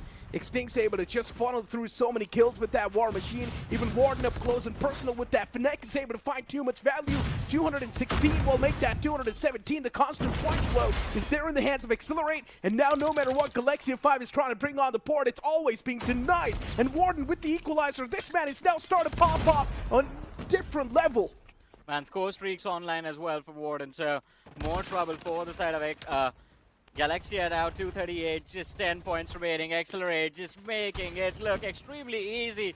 Galaxia, compared to last time they went up against Accelerate, they do get 5 more points. Last time it was 33 against 250, but this time it is 38 for Galaxia, 250 for Accelerate. A one-sided win, Necro. Yeah, it was even worse than the last time. We expected some improvement from Galaxia 5. Well, that was not the case. Instead, it was the improvement from Accelerate. But maybe you can blame it on the previous matchup because Accelerate, they got the heavy because they got the heavy Yeah. challenge from their opponents. So this time around, Accelerate was like, you know what? We're not going to mess around anymore. We are going to stick to the business. And for Galaxia 5, that was not great. Yeah, the warm-up was good. That's what you mean to say, right? Yeah. Especially against Anthem. That was the perfect warm-up for Accelerate. And they dominated Anthem as well. And now with Galaxia, they just made it look very easy. But I'm worried about firing range, man. Tunisia, again, still a little bit more balanced. But firing range, as I mentioned, the last time between these two teams, it was a 7-1 in the favor of Accelerate. And I think it's going to be pretty much the same this time as well.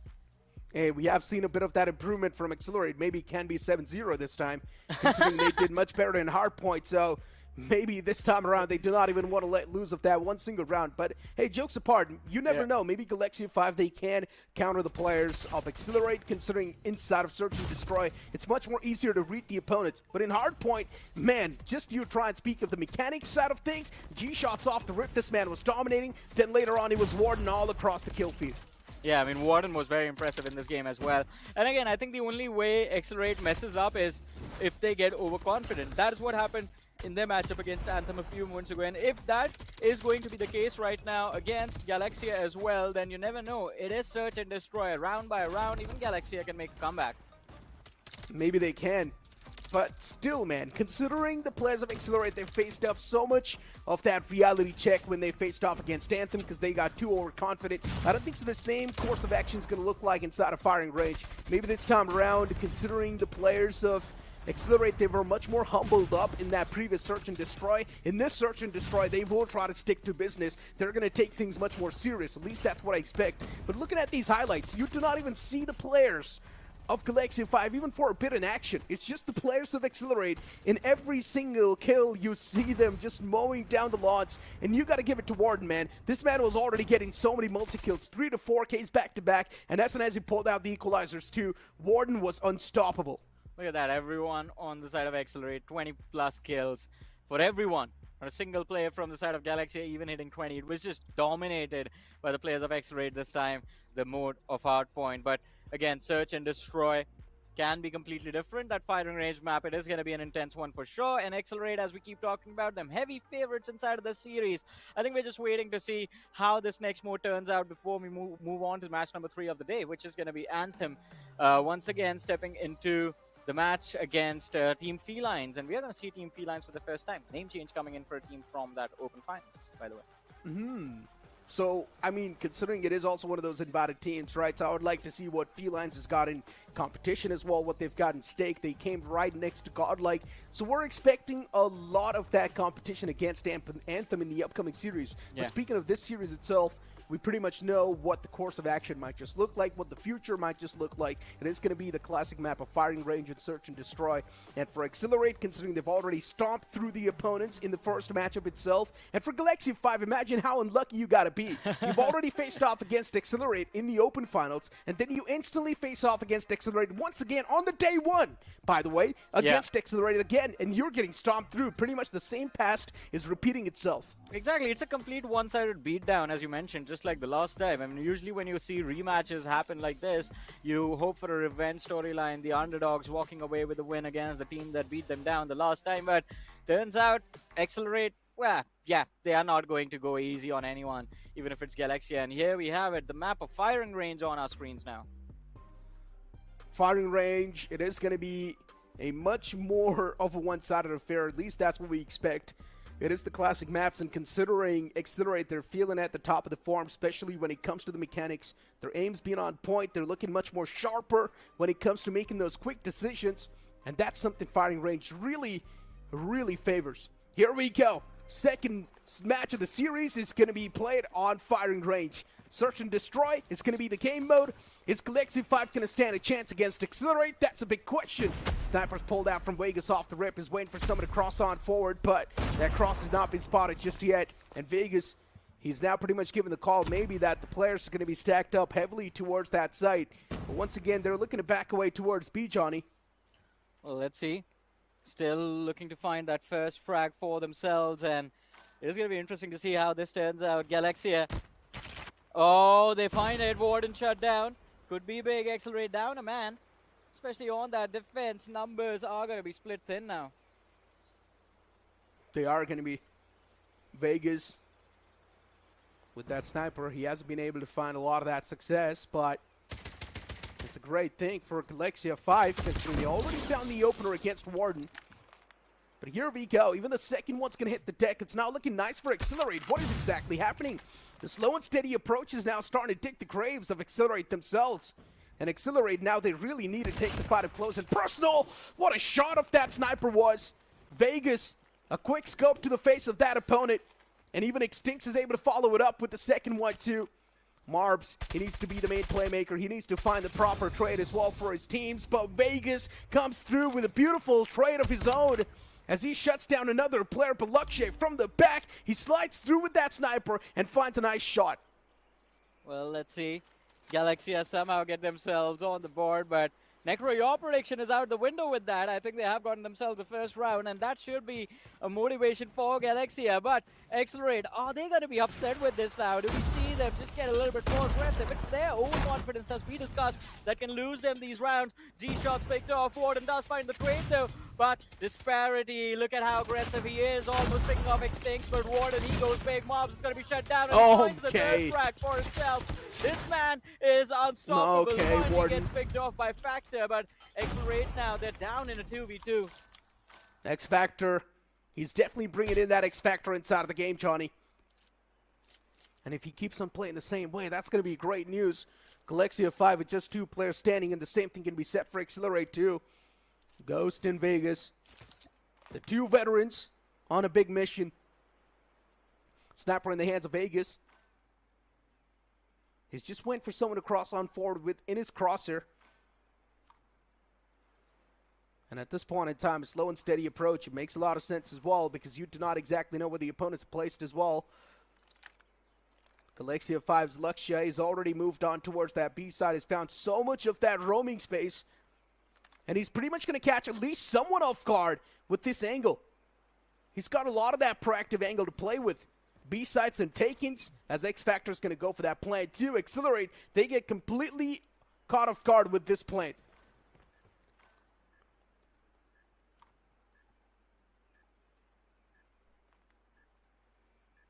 Two versus 2, 30 seconds to go. Oh, that's the first. You'd want is now swings in the favor of Accelerate, and they should be able to get themselves that equalizer. They have the bomb as well. Vegas with that Trandra spots out Luxia, but it's going to be Luxia a little bit quicker on the trigger, but Vegas still finds the frag and enough time to go for the defuse. Impressively done. They took their sweet time. Accelerate, there's the equalizer, Necro, that we wanted. Beautifully done. Accelerate now getting that first round on the board, and maybe, Johnny, we might just see the same thing happen from the past. 7-1, maybe that's going to be the scoreline. It's not a great news that Accelerate was able to find this round, considering Galaxia 5, they found the equalizer quite nicely. Even though Warden was able to pop off on this A site, still things were taken pretty lightly, still things were taken pretty calmly, and what a shot that was! The second one as well follows up. You can't challenge the sniper like this. And within a moment, you see the entirety of the opponent team just coming crashing down. Oh, man. Quick work of Galaxia. Now they are finally starting to show their moves. Now they are finally starting to move in. Brilliantly done from Accelerate. But how far can they take this Galaxia? They are going to be spotted out. And free frags for Rogue. He finds 2. No way that should have happened. A flash in their faces and they were forced to run back. Still a 2 versus 4 situation. They can still bring it back. Yeah, they can indeed bring it back. But what a counter that was, Johnny. One single flash as soon as they anticipated the push coming through. The utils were being tossed to perfection. The flash came into play. The players were instantly struck back. They could not do anything. Everyone was blinded. And that's something that gave the upper edge to the players of G5 instantly in that duel. Accelerate, though, still... It is... What was that shot? I just ate my own words with that. I did not even see the player on my screen. And Extincts just quick scoped that guy outside of the lobby. The second one as well comes into fruition. X-Factor now is going to be the man up close and personal, but does he know? That's my question. Unfortunately, Extincts gets exterminated from the game. But X-Factor with that shock, and he can indeed be the main X-Factor that the players of Galaxia 5 is looking for. But still, you've got Ghost up and alive. He is a man with a lot of experience. He might just read through the players of Galaxia 5 like an open book.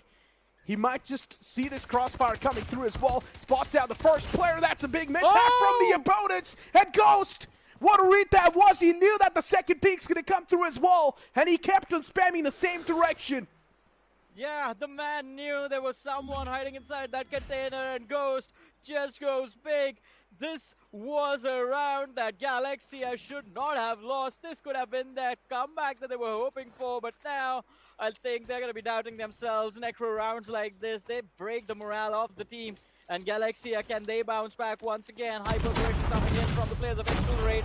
But Galaxia, a lot of utility lob towards B, and they make a run towards the A side. Accelerate. They have learned their lesson in the previous round. Taking it too aggressive sometimes can meet to a perfect counter from the opponents. That's why they do not want to let that come through in the first place. Look at the boys. They've already snuffed up so deep. Extinct was able to find the first, but then the return frag as well is there from Ghost.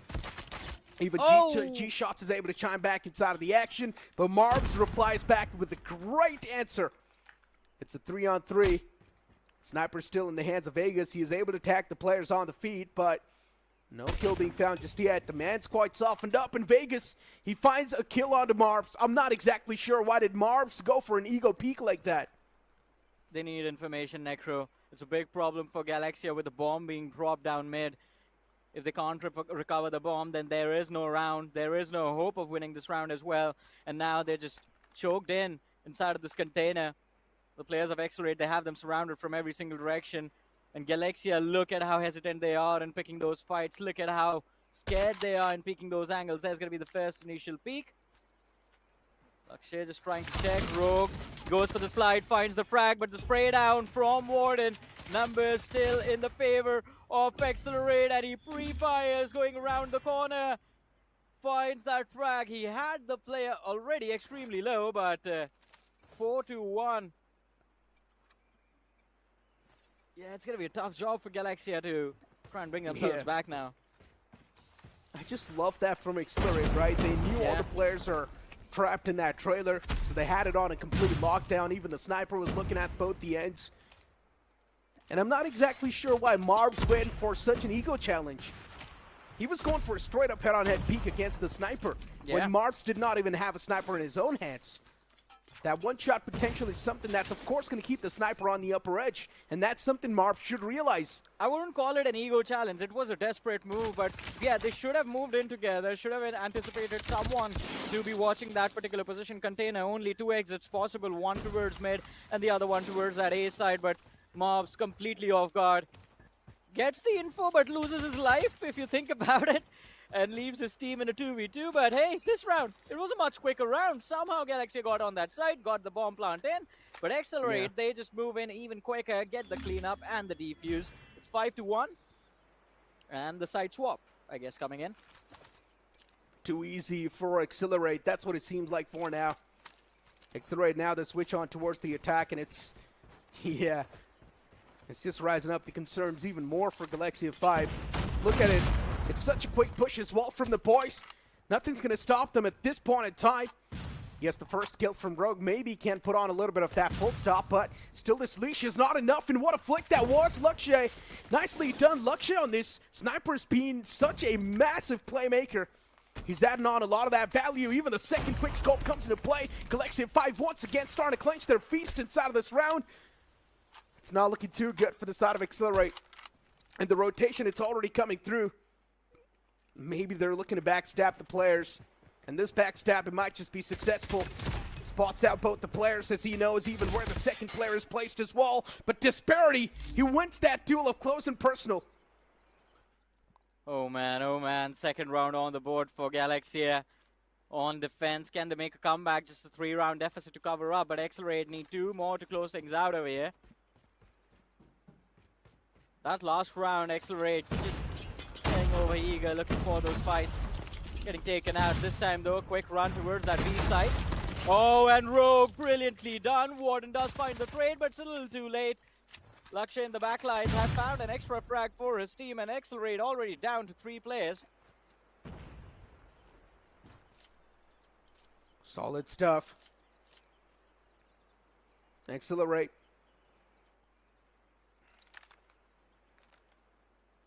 Scoping through, just waiting for the opponents to make some move.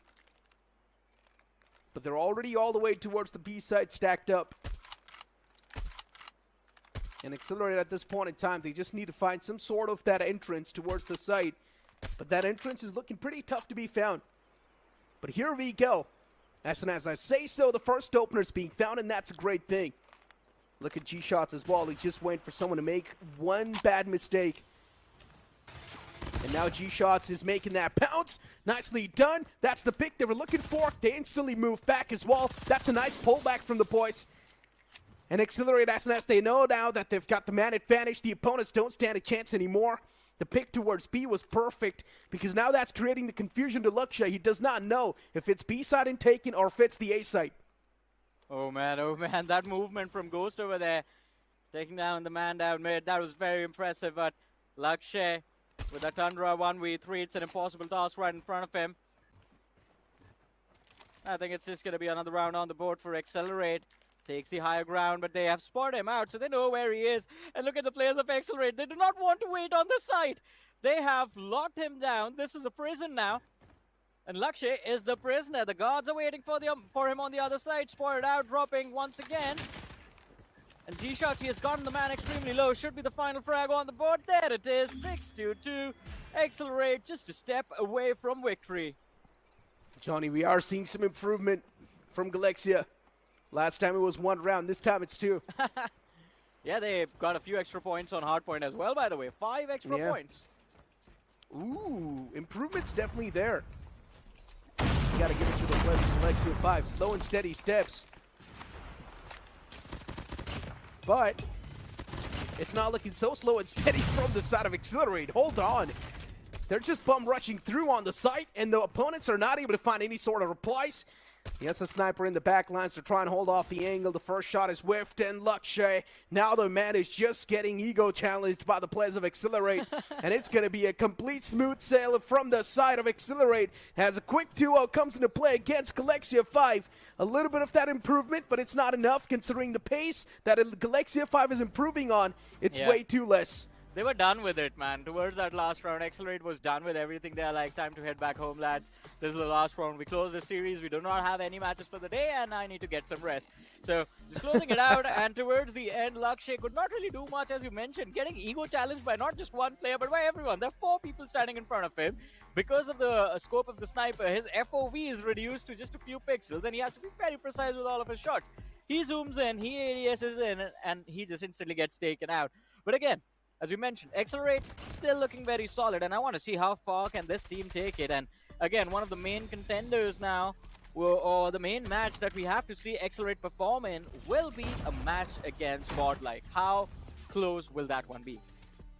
Well, I mean, we pretty much know how close is that going to be, Johnny. It's not even a question, right? We're speaking of Godlike here, but you know what? I mean, for Accelerate, considering they ran through the opponents in such a one-sided way, yes, for Accelerate, it's something we expected as well. We expected them to completely come through on top with a one-sided affair, and that's what exactly happened. Now the upcoming matchup is going to be an interesting one because it's Felines, a complete new team, not exactly new team, but an invited team inside a challenge season. We're seeing them for the first time in this tournament. Yeah, I mean, it's going to be exciting to see how they turn out, to be honest, and especially their match again. Being against a team like Anthem, first and foremost, that is going to be an intense one. Anthem, not really an easy team to go up against, even though Accelerate made them look like an easy team to beat. But I think Anthem, again, they're going to be looking for revenge, looking to establish themselves and was one of the top contenders inside of the tournament. So it's going to be an intense one for sure. But right now, the highlights of this matchup, again, completely one-sided series. You talk about Hardpoint, one-sided. You talk about Search and Destroy, also one-sided. And Accelerate, good job. Just 2-0 in both their series today. That is very impressive. Yeah, just making it look completely one-sided. Maybe not so one-sided in that Search and Destroy against Team Anthem, but still, man, Hardpoints is something these guys are way too strong at, and even Firing Range is a map that these guys are way too strong at. So maybe if they would have picked Firing Range against Team Anthem, that wouldn't have been the case in the first place, because Anthem is someone that you can call the tacticians in the game. But if you try and play the map of Firing Range, that's where all the tactics are pretty much going to fail, because there's nothing new you can pull out. That map has been there for ages, for such a long time in the competitive pool, that that every single tactic at this point in time is pretty much known. But for Tunisia, there's a lot of those lanes that you can catch the players off guard in, and that's where maybe the players of Anthem got a little bit of that advantage, considering there's so many corners that you can hide. But moving the conversation on towards the upcoming matchup, Anthem versus Felines. Now for Anthem, they were looking pretty good and pretty sharp in search and destroy. For Felines, that's something they need to look at and maybe go back to their drawing boards and reroute their ways. Yeah, I mean, we'll have to see how things are going to turn out. Feline at least should have a slight idea of how Anthem likes to play, as you mentioned. And again, that can be a big detrimental factor to Anthem's matchup coming up next. But again, Anthem, they have to do whatever it takes, man. Already have taken a loss earlier on in the day, getting a beating at the hands of Accelerate. They can't afford another loss on the same day. Yeah, Johnny. I mean, for Anthem, if they lose out on the second matchup as well, it's going to be a big dent. It's going to be a big crack for Anthem's ego. And you try and speak of the future circumstances, Anthem, it's going to be tough for them to recover, especially coming on with a clean mindset, knowing the fact that you've already lost 2 matchups back-to-back like that. It is way too tough as an esport athlete. But you know what? With that being said, let's move on to the next matchup, but after the short break. So we'll see you guys on the other side. The Snapdragon Pro Series is brought to you by Snapdragon Elite Gaming, Monster Energy, and DHL. Always hit me uninvited. Just hoping you would get the picture. I've had enough. Now it's time for me to turn around. Thought you knew what this was. Yeah, I am superstar. You were never the one for me. Never should have felt for me. Take back your heart. Why don't you take it back? You never had a chance. I'm gonna take back your heart. Call it a savage love, just when I had enough of us. I'm good, babe. I'm on my own. It's in your face. Just let me go. Told you that I'm not that type. Don't wanna waste some time. Begging for one more chance. Yeah, know you got carried away. Ooh, you made me to say. Even this with greatness, space is in your place. I was stuck in a place, then you got in the way. All the love we made, got me stuck in the rain. Got no time to stay here and say goodbye. Yeah, I am superstar. You were never the one for me. Never should have felt for me. Take back your heart. Why don't you take it back? You never had a chance. I'm gonna take back the one heart. Call it a savage love, just till I had enough of us.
like the players are ready. Here we go!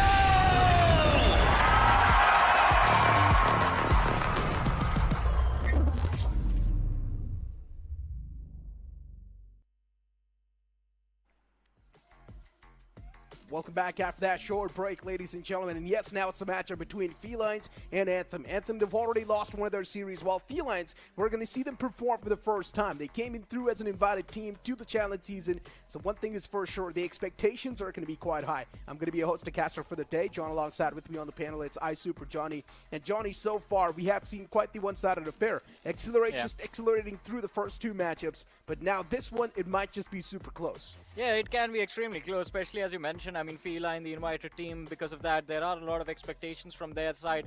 And Anthem, of course, looking to, or at least hoping to redeem themselves in this matchup after that initial loss against Accelerate. We did not really expect the things between the two teams to turn out this way, but unfortunately for Anthem, they did get 2-0'd by Accelerate just a few moments ago. Now, hopefully, at least they can try to bring themselves back. But before that, let's have a look at the squad roster for Team Felines. It's Dope in Peace, Antivirus, Fallen, Warlord, and Ouija. You might remember this team. It was playing under the banner of Team Dope in the previous stages. Yeah, so Team Dope has pretty much came through with a complete new name as their team, and Team Dope in Peace. You've also got Antivirus, Fallen. We've seen all these boys perform in the past as well, including Luigi, because even Luigi was the man who was in the top-notch form. But as Team Dope, or maybe Team Felines, when they face off against Team Anthem, now, this is going to be an interesting matchup, too. As I mentioned, there's a big chance it might just be super close, or there's a big chance it might just be Anthem just storming through the opponents. Let's move on to the map veto and see how that one's going to look like. Hardpoint's going to be the important one. Yeah. It's all about the momentum, Johnny. Yeah, it is definitely about the momentum. Let's see the map veto. And again, now that you look at the roster and start thinking about this matchup, let's not forget Team Dope. They were in the lower bracket, and they got 2-0'd by Galaxia, 5-man. Yeah. In the match in the lower bracket finals. The way you said it, Johnny, it did not sound good, man. Dude, we just saw what happened to Galaxia 5 just a few moments ago. And at least Anthem put up a decent fight against the players of Accelerate. So now it's just, I think we are just moving down in these matches, deciding how good Accelerate actually is, because they beat Anthem. Anthem, I think they have to beat the side of the Team Felines right now. And of course, the side of Galaxia 5, they have beaten Team Felines one before. So let's see how things are going to turn out between this one. Hardpoint, it's going to be on standoff Tenacia for Search and Destroy. Very close. Anthem looked very strong on that. And then we have Raid for Control. So the veto seems actually quite interesting. Standoff is going to be fun. Honestly speaking, looking at the map veto, I genuinely think so. Anthem, they might just 2-0 this. Yeah, Tenacia was pretty strong for Anthem. Standoff as well, it's Anthem's pick, so I don't think so. Ruling out the players of Team Anthem, especially on standoff, it's going to be that easy for the side of Team Felines. It's supposed to be a super tough matchup for them. And yes, considering it is Team Dope, once again back in action as a complete new banner. So I don't really know what to expect, because Team Dope, when we saw them perform the last time in lower bracket, they were not that great, let's be honest. They were doing pretty bad for themselves. So now they're pretty much over here with a redemption arc, or maybe you can't say the revenge story, but as soon as facing off against Team Anthem, now that's going to be a tough pill to swallow.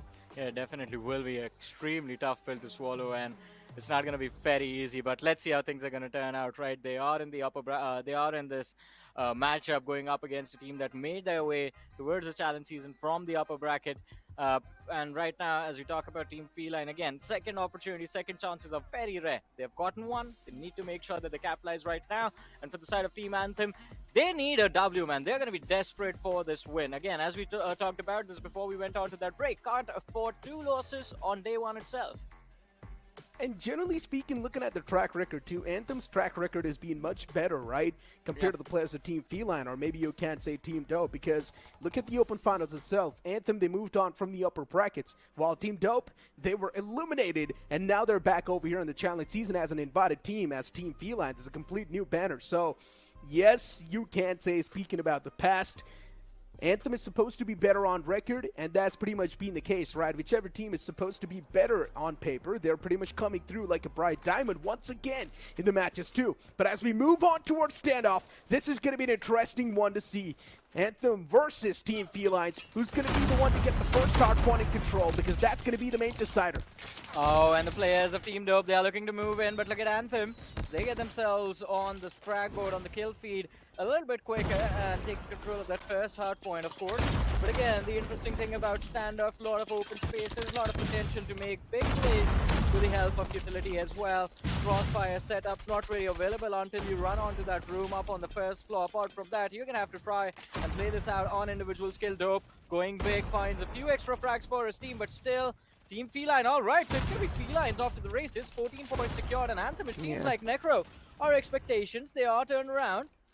Felines are in the driving seat of this game, at least at the start. They indeed are, Johnny. They're completely on the driving side of things. And Felines, they're getting a decent amount of lead, at least on the points board, but as we say so, even Anthem now, they've got a clear-cut advantage on the hard point itself. They've got the points flow back in their hands. They're looking forward to get their trade and get the equalizer on the scoreboard. They've already gone so as well. But look at the kill feed. It's once again Felines making it back and forth. In the kill feed, it's Felines all across the board. It's 18-17. The scoreline is still way too close. Now P2 is going to pop up as well. Who's going to get the early control? Who's going to be super proactive? And Shinoki's the man who's super proactive. He's already gotten a 3K on the board over here, and no one's looking to penetrate through Shinoki. Oh, but look at this. As soon as Wiz goes onto that ground floor, Anthem, they're trying to build up some pressure, but Dope in peace. He's trying his level best, and somehow Team Felines, they do manage to hold on to this hard point, not really letting the players of Anthem move in, but Anthem, they are desperate for that retake. Fallen one on the outer side. The aggression from the side of Anthem just used against them. They try to move in the shotgun, the R9. It goes big. And Dope, he finds those frags for his team. Illusion with the play. The aggressive play sticking outside of that hard point. Going big for his team. But still, the game, right now, it's extremely close between these two sides. Yeah, Johnny, the standoff is really starting to favor the players of Team Felines. It's not looking too nice for Anthem. It was supposed to be an Anthem pick, but once again, it's the opponents dominating through, and that's pretty much been the main way, right? Whichever team goes for the pick, that team does not dominate on their own pick. Instead, they end up dominating on the opponent's pick. And right now, Felines, they're definitely feeling quite nice with the way they got the map control back in the hands from Team Anthem. At the start, it was Shinoki who got the hard point completely on the lockdown, but as the P3 is also going to pop up, now this P3 is going to be super important as well. It's going to be off the essence. Team Felines, they're once again getting the points control back in their hands. And if you try and speak about the team stack, it's been much better from Team Felines. They know how to get each other's back lines. They know how to cover each other up. It's looking pretty better. And even the War Machines, the Sparrow, are being invested equally from both the sides. Well, but let's see how things are going to turn out. 72-30, Anthem finally regaining some control, but it's going to be instantly denied. The shotgun in the hands of Dope. Again, going big. Nade, in fact, the Sparrow right at his feet, and he gets picked off. This could be the opportunity Anthem needed to make a comeback. A soft little initiation start from them. 15 seconds remaining. I think the best they can do is get themselves close to about 55 points on this hard point, and then they're gonna have to rotate to the next one. But look at the radar. The players of Team Feline already there, and they're waiting for the hard point to be activated now. It is still pretty back and forth, and Felines, they're once again being pretty proactive towards another point that's going to pop up, and Luigi's already able to find a two-piece with that Odin. Sundance, another man gets taken down. Even Anthem is not able to find a lot of those replies, especially on the hard points off the rip. They're losing those tools because the players of Felines, they're just holding much better angles. The off angles are something that's catching the players of Anthem off guard, but here we go, Anthem, they once again snatch away the control from the opponents. Felines, they're now starting to struggle to find the momentum back inside of the game.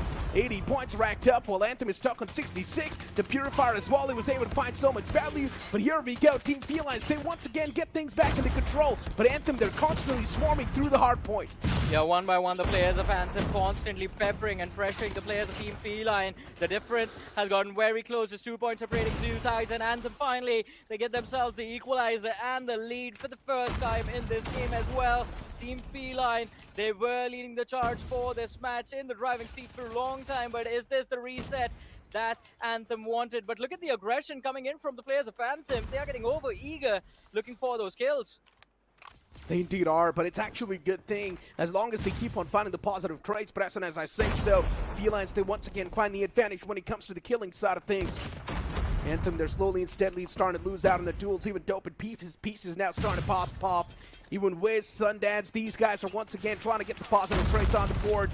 And for Team Anthem, as long as Wiz is able to feel himself, that's going to keep the team back in the race. And Dope in Peace with the shotgun has been the main menace. He's been the main chaos maker for Team Felines. 103 to 89. Team Felines now, they're once again starting to stack up the points on the board, and they've got the point flow control back in their hands.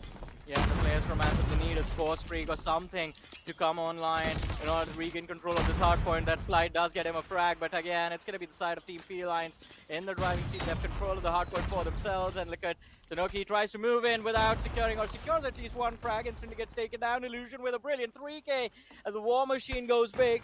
But again, the hardpoint switch up in the next seconds. Anthem still have a small little lead to work with, but I think that is going to be going away as soon as this hardpoint ends and we move on to the next one. Yeah, the War Machine from Illusion was able to find so much value. Eventually he gets taken down, but even Wiz from the side of Anthem is not going to let it go. Just like that, Felines with a little bit of that advantage they've found, but the next point's now going to pop up, and Anthem, once again, they swing back to life. Even Legacy pulls out the War Machine. He's now going to try to hold off all the choke points, but that Predator missile from Wiz was insane as it finds a nice 3K. It's going to keep the players of Anthem once again on the top of the race. As the players of Felines, they're once again looking to find that momentum towards the point. They just need to find the positive traits, and that's something Felines are now lacking.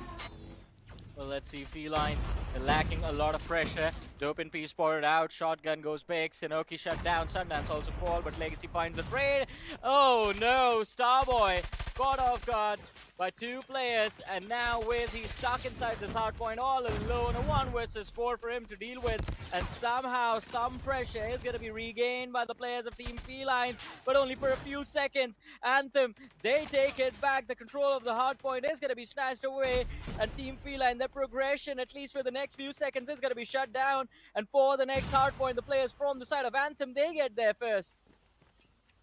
Tony, hardpoints are popping up back to back, and for Felines, for some reason, they're not able to completely shut down the players of Anthem on the point itself. But look at Anthem, they're being so proactive. Shinoki with that equalizer as well. He's able to find Dope in Peace, another man right next to him. But even for Team Anthem, something needs to be done desperately. Felines, if they keep on getting the positive traits in their hands, they're constantly going to run away with the points flow as well. Before now, Felines, they're being stopped in tracks on 118. As Anthem, they're now getting the pace back in their hands, and that's a great thing. Even Starboy is able to pop off the entirety of Anthem. They're starting to feel things. And you can see even Dope in Peace right next to Luigi as well. They're trying to get something done. At this point in time, everyone's going to start to sweat, because for Team Anthem, they've already faced some big reality checks in the previous 2 games. And Anthem now do not want to be on the losing side of the spectrum. Well, let's see though. 118 to 170. Dope in Peace, another big player. I think for a long time, it's just been that one wall between the players of Anthem and those hard points. Him, Illusion, they've been doing really well for themselves. Ouija going big as well. And again, this could be the opportunity. The hard point reset coming in 5 seconds. 173, a big advantage to work with. Oh no! Felines in the controlling position for this next hard point. Is this the reset that they wanted? War Machine online for Illusion. And he gets shut down. Big Yeah, blunder. the only reason Anthem was scared to try and breeze through towards that hard point was because of that War Machine. But as soon as the War Machine gets struck down, it's the players of Anthem once again looking forward to find the momentum back in their hands. But the points control is looking way too tough. That's the players of Felines. They've gotten the point constantly on the lockdown, and there's no way Anthem can try and find a breaching point because all the choke points are being completely contested. And here we go. The first punch comes into play. Legacy, you gotta kidding me. Well, what is going on? The players of Anthem, they aren't even able to pull the trigger. All of them, just one by one, show up in front of the door and get killed off by the players of Team Feline. Look at this. This is going to be a 2K coming in for anyone from the side of Team Feline. They do get themselves very close to the equalizer, but Anthem denies them the opportunity. 164 to 174. And the players of Anthem, they need to focus on the next hard point. They're still struggling for this one. It's going to be a big duel. We have Wiz trying to take on at least the control, the initial control of that first hard point. He needs to find the skill, and he does. Fallen is going to fall, but no, it is going to be Felines who get there first in Anthem. I think this might have been a big mistake. Necro, they might just lose this game off of this one. Yeah, this is definitely starting to look like a big mistake. Look at the 100-killer drones as well, as they're able to find so much value. Even the Sparrows being pulled out from Dope and Peace, and this Sparrow is also able to find so much value. Another man hits the deck. Even Legacy's going to fall down. Wiz as well is trying his best to get something done for Team Anthem. It's a little bit too late. Felines, they found themselves the advantage they were looking for. Luigi's able to find the 2-piece as well. Even Danger's able to rack up those 2 kills with that Predator missile. At this point in time, Johnny, Felines, they've invested everything they had on board, and that's not a great thing for them, but still they've got a little bit more to invest. Yeah, another score spree comes online. 2 operator skills still available as well. And on the other side of Anthem, they have 3, but when are they going to choose to utilize them? Feline, they do manage to cross the 200-point marker before Anthem. And now it is all down to this hard point. Anthem, they get there first. A few extra seconds for control, but Dope in Peace, the shotgun. He's looking for the second, and he finds it as well. This is, again, a big blunder. Anthem, they have no answer for the players of Team Feline, and Feline is dominating in this game so far. And Anthem struggling to secure 200 points in this match. Yeah, Johnny, Anthem, they're now starting to choke for Felines. It's exactly what they were looking for. Felines is now starting to win those duels on the hard point. But as soon as I say so, Anthem, they've snatched it away. Hold on, 196, 207. The points is still not that far away from Felines. They can easily be capitalized. But for Felines, something needs to be done desperately. Right here, right now. Time cannot be wasted. Anthem, they've been choking so many of their firefights, and now that's going to help the players of Felines to be back on the race. And that's what exactly happens. Even the War Machine invested from Illusion's going to find so much value. And here we go. Even a Headhunter is being pulled out. Yeah, but it doesn't do anything. The players of Anthem take this run in and die instantly. Now Ouija with that Annihilator is going to look to go big, and he needs to be shut down. Sundance tries his level best and succeeds as well. And Anthem, they're going to be hoping for an equalizer, but Illusion, look at him closing on that first floor. The ADS comes in. A bad decision, and he's going to be shut down. Sundance picked off 210 to 217. Team Felines once again in control of this game. And now on the other hard point we go, where Wiz is already there, but he needs to hold on for his dear life. He needs to get his team the equalizer. There's a lot of utility that's going to be lobbed in his face very soon, by the way. This is getting way too close. Everyone knows how much of the stuff is on the line. Everyone's invested everything they had on the board. And at this point in time for Team Felines, they just need to start winning the duels completely based off their gun skills. But that's where Anthem is getting things back in the court. They've got this entire hard point on the lockdown, and the players of Felines, they're not able to find any sort of reply. They do want to climb on forward with those windows, but they're on the complete lockdown. It's going to be Wiz who's able to find those multi-kills after multi-kills, constantly shutting down the players of Felines, and you just can't do anything. Even Shinoki from the outskirts is able to shut down a few more players of Felines. This hard point is going to be stacked up by the players of Team Anthem. 246, 247. They're almost on the verge of closing things off, but it's stuck on 248, Johnny. Maybe a few more points, and that's it for Team Anthem. They have won the first hard point, and now the momentum is going to be with the players of Team Anthem. There's a big chance, Johnny, we might just see a 2-0 coming through. Yeah, I think it is going to be a quick 2-0.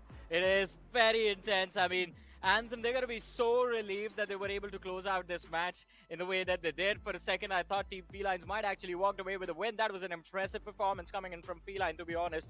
But that last hard point, Anthem saved everything for that last hard point. That Predator missile play coming in towards the end. I think he just wanted to shut Wee down, but did not succeed, unfortunately. Still, his teammate stepped in, got those frags for his team, and bought Anthem enough time to secure the win, secure that 250 on hard point. It was still pretty much back and forth, right? Off the rip, it was the players of Felines who got the points control. They were able to get that lead, but then later on, once again, Anthem came through. They got that points control back in their hands. Even they were able to run away with the lead.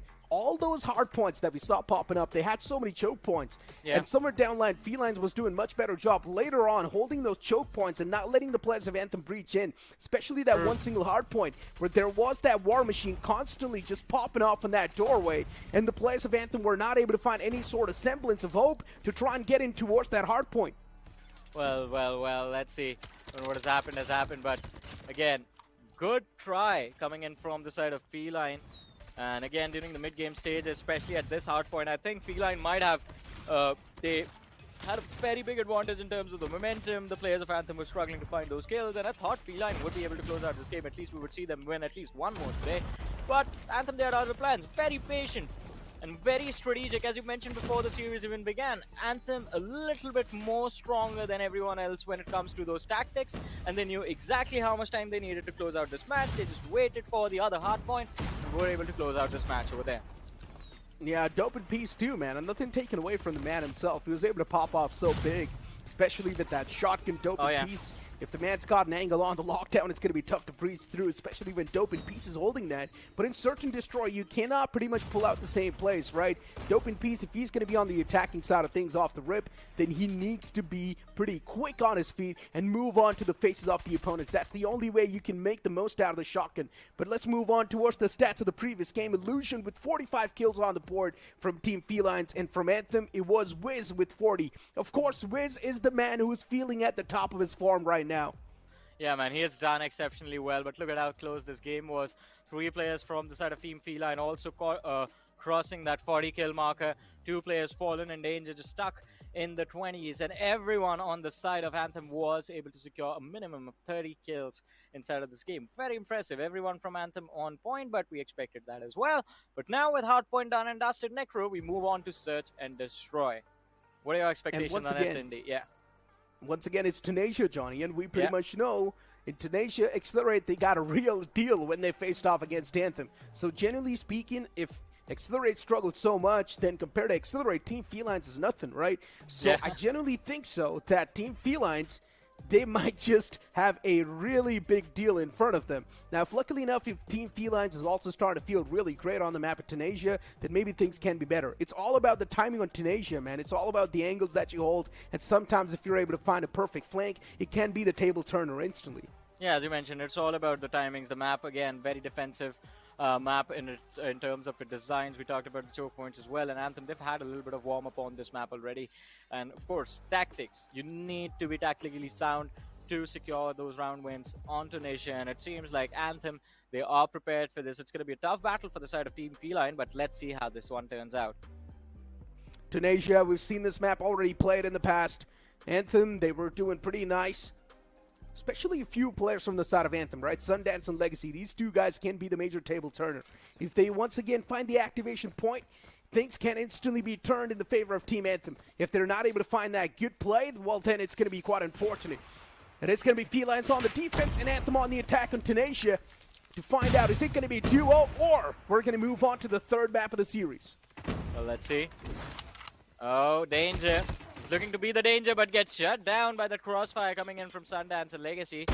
And Anthem, as per our expectations, again in the driving seat, but the trade comes in as Legacy goes down. It's down to a 3v3, although they do have control of that site. Oh, the backstab coming in from Ouija. It can be quite a big play from him and help the players from the side of Team Feline secure the win in this initial round. Oh, Johnny, Sundance once again popping off as expected from Anthem. The tacticians, they're proving out much better. Man advantage in the hands. Luigi now needs to be the solo playmaker. He needs to come on top with a magical play. That's the only way he can keep his team in the race, and that's the only way Team Felines can get the first round on the board. But look at the crossfire they've got set up as well. As soon as Luigi moves on towards the site in the center, he's going to be pummeled down from both the sides. And there's not a lot Luigi can't do, and that's exactly what happens. He was waiting for Luigi to walk up on the site. As soon as he did so, he gets pummeled.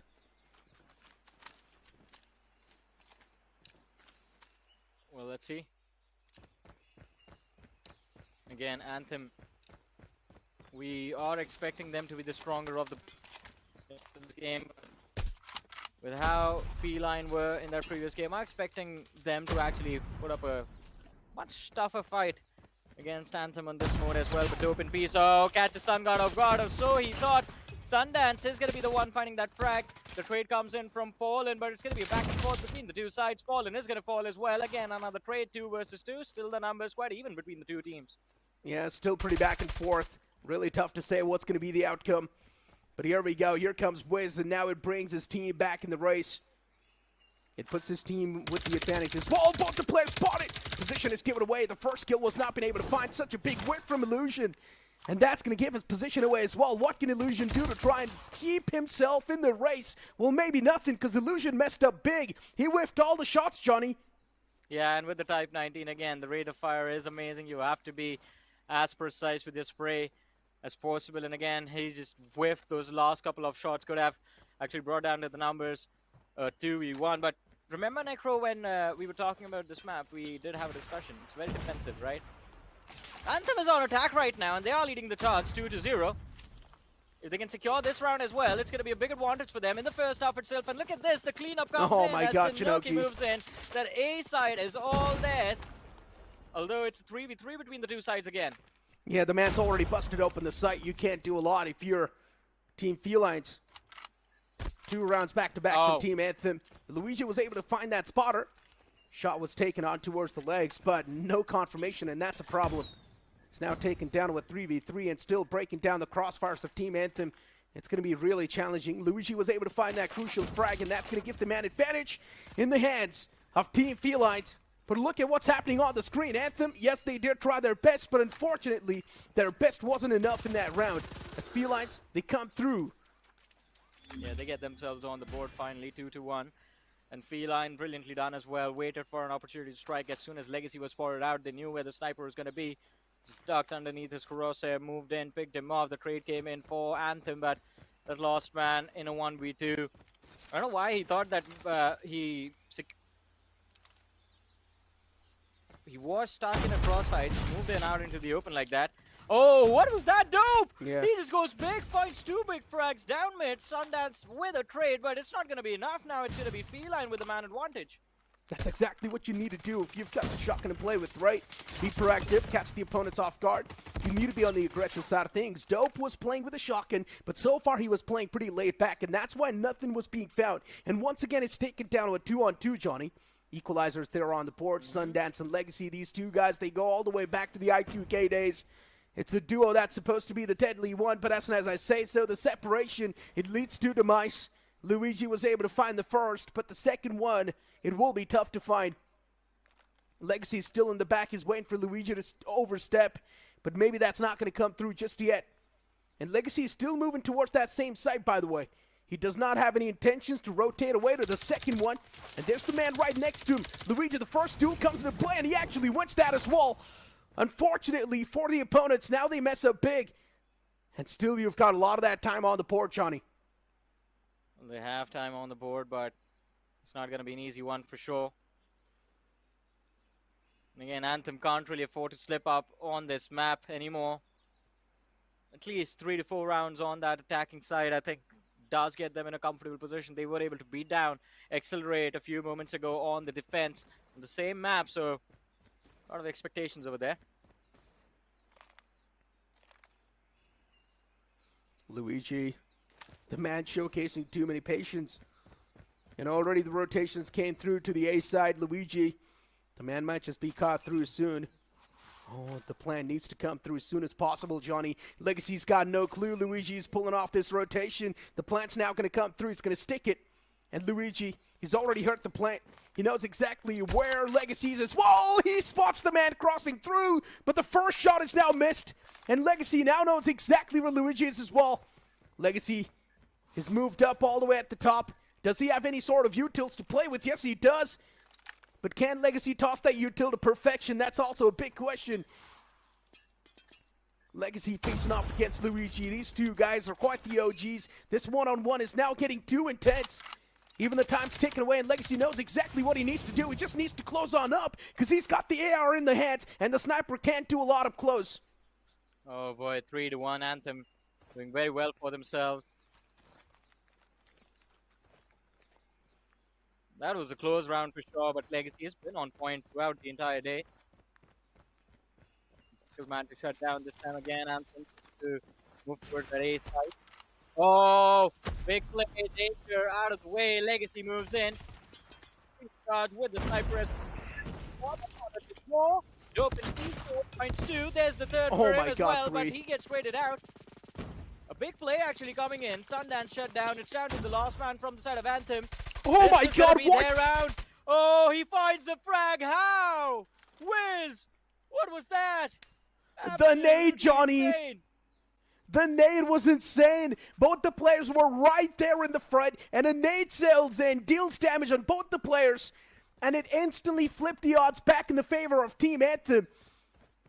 What the hell just happened? I mean, Dope in peace, he was able to get so much impact, but all of that impact, well, down the drain.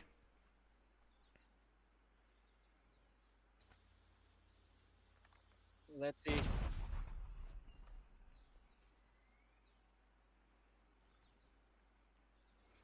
Slow approach this time coming in. Oh no! Every single time you see that man and you whiff a shot against him, you already accept your fate. Danger though. To go for a re-peek over there. I think I'm going to be satisfied with the fact that they do now know where the sniper is.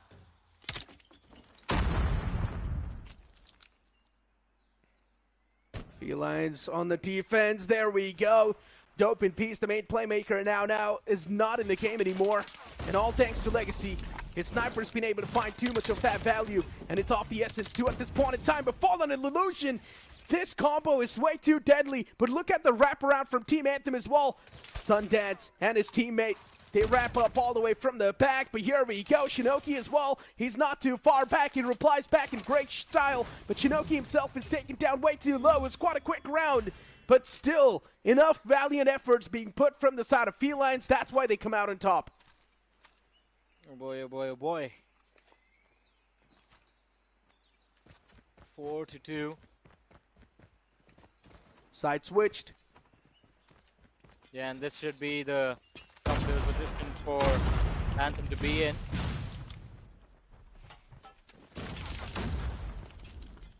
It's a pretty easy tactic for Felines, tossing the smokes, moving towards the site. We can get the easy control, and then let's just play for the post plant.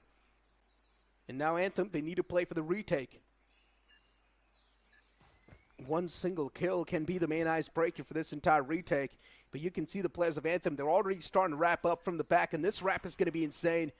As long as the players do not get spotted, that's going to be the crucial one. But what a peek that was from Wiz. He peeks on towards the crosshair, stealing wins that duel, as Wiz is now starting to surprise all of us. And Anthem, you blink it and you miss it top of a moment. Dope in Pieces there in the back, but he can't really do a lot with that Fnac, as he gets put to sleep as well. And that's it. Team Anthem, they get 5 rounds on the board.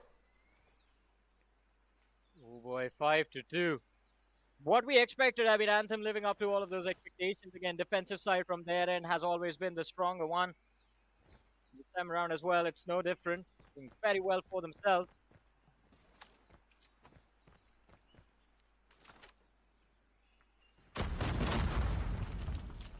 I said it, Johnny. The only time Felines can give a tough shot, a tough fight, is going to be on Hardpoint. And here we go. Sundance once again just dancing through. And it's the dance of death with that LMG. He was able to find a nice 3K on the board, but the equalizer as well is not going to be that bad from Felines as they reply back in a great style. Illusion's now trapped behind this box on the site. Even Luigi's there to try and give the cover. Legacy's position's noticed, and Legacy with that sniper, he needs to be precise as ever before. The bomb's going to be planted. And Legacy now, is he really looking for to pull off a wraparound? He does have enough time as well. He can do so. But Legacy, instead, is peeking out from that same corner. Well, let's see. It's 2 versus 1 Legacy. With the Type 19, we have seen him be phenomenal. Oh, both the players in the corner. If the nade connects, that should be enough damage for him to actually go for a cleanup, and it does. He's looking for both those players, but Ouija with a pistol as well. The shutdown comes through, and it's 5-3. Brilliantly done. Team Feline get themselves another round. Felines on the attack. It's going to be tough to get the rounds, but still somehow Felines is doing not too bad.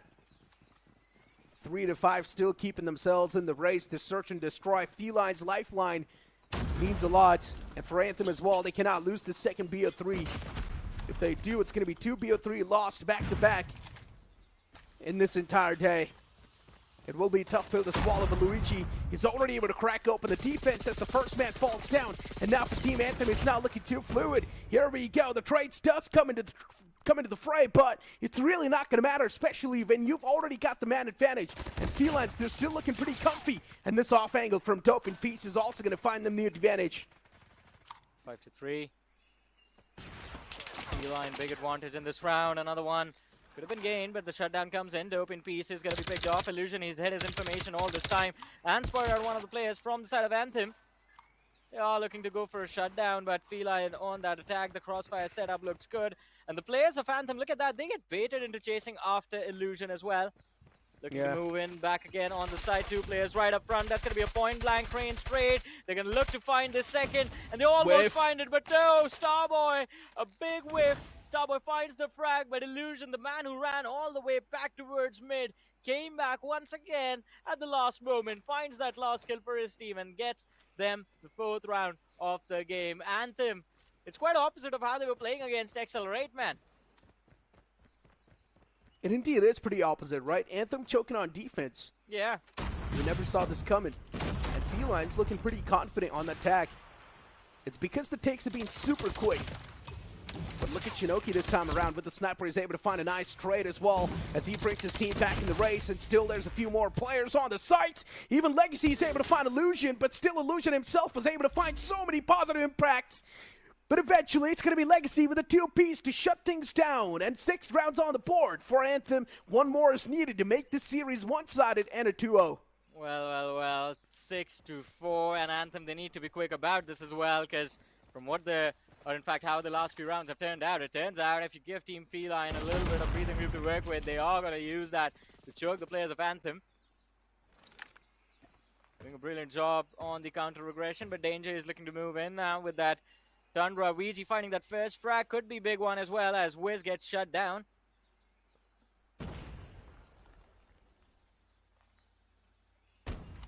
Sniper. Trophy system out of the way. Oh, through the wall! Oh my god! Whew. That random shot. It finds the connection. And for Anthem, just 1 more round is needed. These type of mess-ups are really going to give the confidence in the hands of Anthem. Man advantage is something the boys want, but Illusion, hold on. Even he scoops up a kill onto Sundance. And Sundance now starting to crack under that pressure, but the man's still over here under heaven, and he messes up big as well. He whips all the shots. Felines, they now make it a 3-on-1. Legacy is going to be the last man standing. A 1-on-3. Is it really possible? Can we see this coming through? Well, make it a 1-on-2 now. Legacy's already found the first kill, and he's looking to rotate all the way back as he's got the diffuser. Or maybe the planet, my bad. The planner will shut down. Legacy's now looking to pull off this rotation as well. And Legacy, he does not know that even the opponents, they're moving towards the B site. But now as soon as he takes a peek towards A, he will have some sort of an idea what exactly is happening. Bomb gets planted, and now Legacy realizes the read was wrong. Oh, this position is just evil, man. That crossfire possible for the players of for that 1 man from the side of Anthem to break, by the way. But Legacy is moving in from the other side. I think Ouija's position already compromised. Goes for the util. Ouija's going to be forced back. And Legacy damage dished out, but Ouija still standing, looking for the shutdown, switches to the pistol. The kill is going to be confirmed. He still has 13 seconds to find that last frag against Fallen, and he rushes in for it. But Fallen, no, Legacy was looking in the wrong direction, gets taken out, and Fallen gets his team another round on the board. This is turning out to be a close one between these two sides. Just a few little mistakes being made from Anthem, and Feline, they strike hard and well, getting themselves close to the equalizer now. Yeah, that's the crazy part though, right? Anthem started things off with an advantage. That sniper shot through the wall was able to find the first kill, but still, somehow, Anthem, they mess up big. The eliminations that Anthem are getting, it's really not counting that well. Danger. The man's got his hands on the sniper. He's going for the clear all the way towards the backside, but even the sniper in the hands of Shinoki, it needs to play a vital role. At least if Shinoki's able to find even 1, that's going to keep the players of Anthem on a big margin. But it's Danger instead who's able to find the first one. And that's now going to bring the players of Felines the confidence they had lost. Felines still, they're at least getting the momentum in the hands, considering they're not doing too bad inside of the race. And here we go, the first step out comes into play. Shinoki is whiffing a lot of shots, but as soon as I say so, he connects a vital 1-2. Another connection comes into play, and Shinoki, still with the sniper in his hands, he's completely blocked off the entrance towards the site. 1 single man, Ouija, looking to face off against 2 players of Team Anthem. And he's at the top, and look at the crossfire as well. Shinoki and his teammate, they've got the beautiful crossfire, and the man peeks out in Shinoki's crosshairs, and that's going to be Team Anthem with a complete 2-0 against Team Feline. Still, it was quite a close matchup. Well, I mean, at this point, I think that was just the last shot It was quite unfortunate for the player from the side of Team Feline. He just got up, unthrown, and just his head just popped into the crosshair right there. Very easy shot for Sunoki, but Anthem brilliantly run and a quick 2 on the board, just as we expected. But you have to give massive props to the side of Team Feline, man. They've improved so much since we last saw them in that low bracket matchup, right? Yeah, they indeed have improved a lot. I mean, so far, all the games that we witnessed, it's been a complete 2-0, right? Yeah. Accelerate 2-0 in their opponents. Now Anthem taking down Felines as well in a 2-0 fashion. Still, we've got 2 more games to go, by the way, so today's day is going to be a long one. Let's move on towards the highlights of the previous game of Search and Destroy. And honestly speaking, Shinoki from Anthem, he is such a prodigy. Yeah, man, he is a prodigy indeed. He has been very impressive throughout the day, and of course, backed up by the likes of Legacy, Sundance, Starboy, Wiz, all of them doing really well for themselves as well. Anthem is looking very solid right now. But hey, guess what? I mean, moving forward, as you mentioned, I mean, up until now, the matches have been a quick 2-0. That was Group A for you. Now we're going to move on to Group B, by the way, where I think it's going to be an interesting situation when we finally get to see NonStop going up against Time to Pound. Not a match that is happening today, but it will for sure happen in the future, at least once. But today it is going to be NS going up against 5 AM. And of course we have the second matchup, which is going to be Panda Express going up against Time to Pound. Panda Express making their way towards the challenge season from the low, upper bracket. 5 AM through the lower bracket. NS, they got to move through, and Time to Pound got to move through just because EXO got DQ'd. Do you remember that, Necro?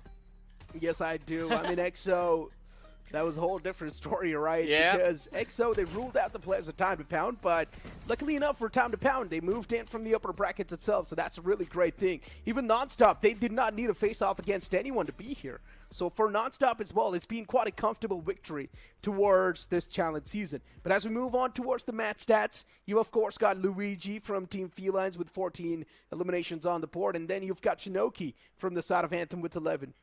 Yeah, it was an impressive performance, and again, the players from the side of Anthem proving very, very synergized, all of them on the same place. Luigi from the side of Team Feline trying his level best, especially in this mode of Search and Destroy, but unfortunately, one man is never going to be enough against an entire team.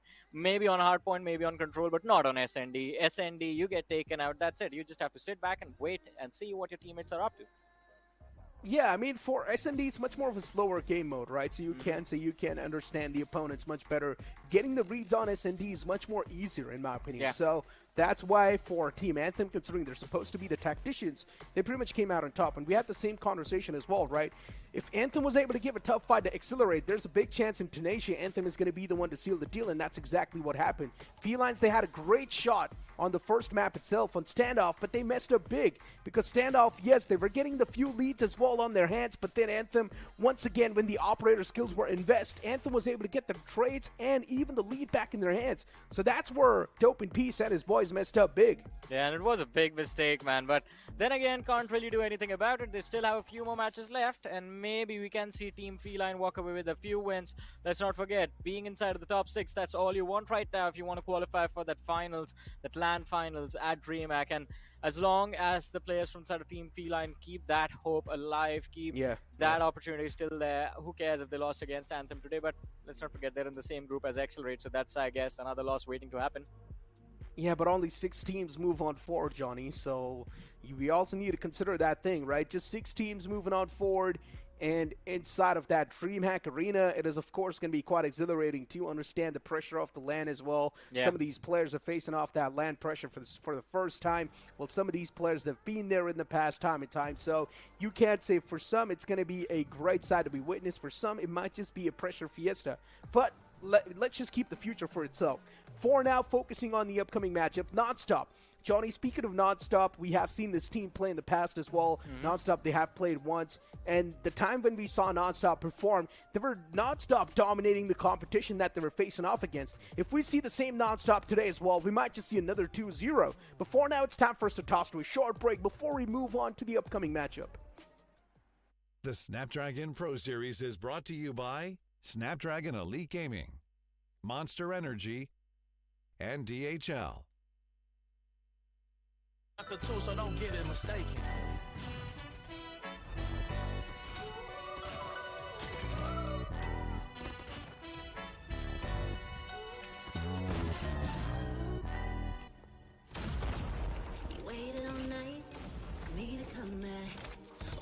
like that, it's not alright. Told you that I'm not that type. Didn't mean to get you so excited. Tried to tell you not to fall in love. Why you always hit me uninvited? Just hoping you would get the picture. I've had enough. Now it's time for me to turn around. Thought you knew what this was. Yeah, I am superstar. You were never the one for me. Never should have fell for me. Take that your heart. Why don't you take it back? You never had a chance. I'm gonna take that your heart. Call it a savage love, just till I had enough of us. I'm good, babe. I'm on my own. This ain't a phase. Just let me go. Told you that I'm not that type. Don't wanna waste it right. Make it for one more chance. Yeah, know you got carried away. Ooh, you made me to say. Even this with greatness, space to stay in your place. I was stuck in a place, then you got in the way. All the love that we made got me stuck in the rain. Got no time to stay here and say goodbye. Yeah, I am superstar. You were never the one for me. Never should have fell for me. Take back your heart. Why don't you take it back? You never had a chance. I'm gonna take that one heart. Call it a savage love, just till I had enough.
like the players are ready.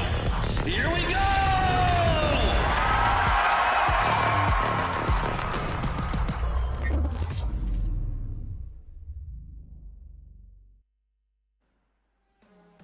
Welcome back after that short break to Snapdragon Pro Series. And yes, another matchup is going to be on the way. NonStop versus 5am. And Johnny, we have seen both these teams, of course, perform in the Open Finals. But if NonStop showcase the gameplay that they showcased in the past, maybe there's a big chance they might just storm through this victory. But even 5am, nothing taken away from them. Yeah, nothing taken away from 5am. I mean, they started off in the upper bracket, an unfortunate loss in the upper bracket matchup. Then they moved on to the lower bracket. But hey, they were able to win that qualification match and have made their way towards the challenge season. So it is going to be an intense one for sure. And of course, it is going to be an exciting thing to see how these two teams pair up against each other. Both of them struggling in the overall bracket. As you talk about it, NS, they did 2-0 Charisma in the opening match of lower bracket round 1. But round 2 match, that is where I think we would have seen NS put to a real test, where they were supposed to go up against Time to Pound, but unfortunately that match didn't happen. And for 5am, I think, again, it was an interesting journey. A quick loss, a 2-1 loss to Panda Express, and then a 2-1 win against SLN. Let's see how they turn out against NS today.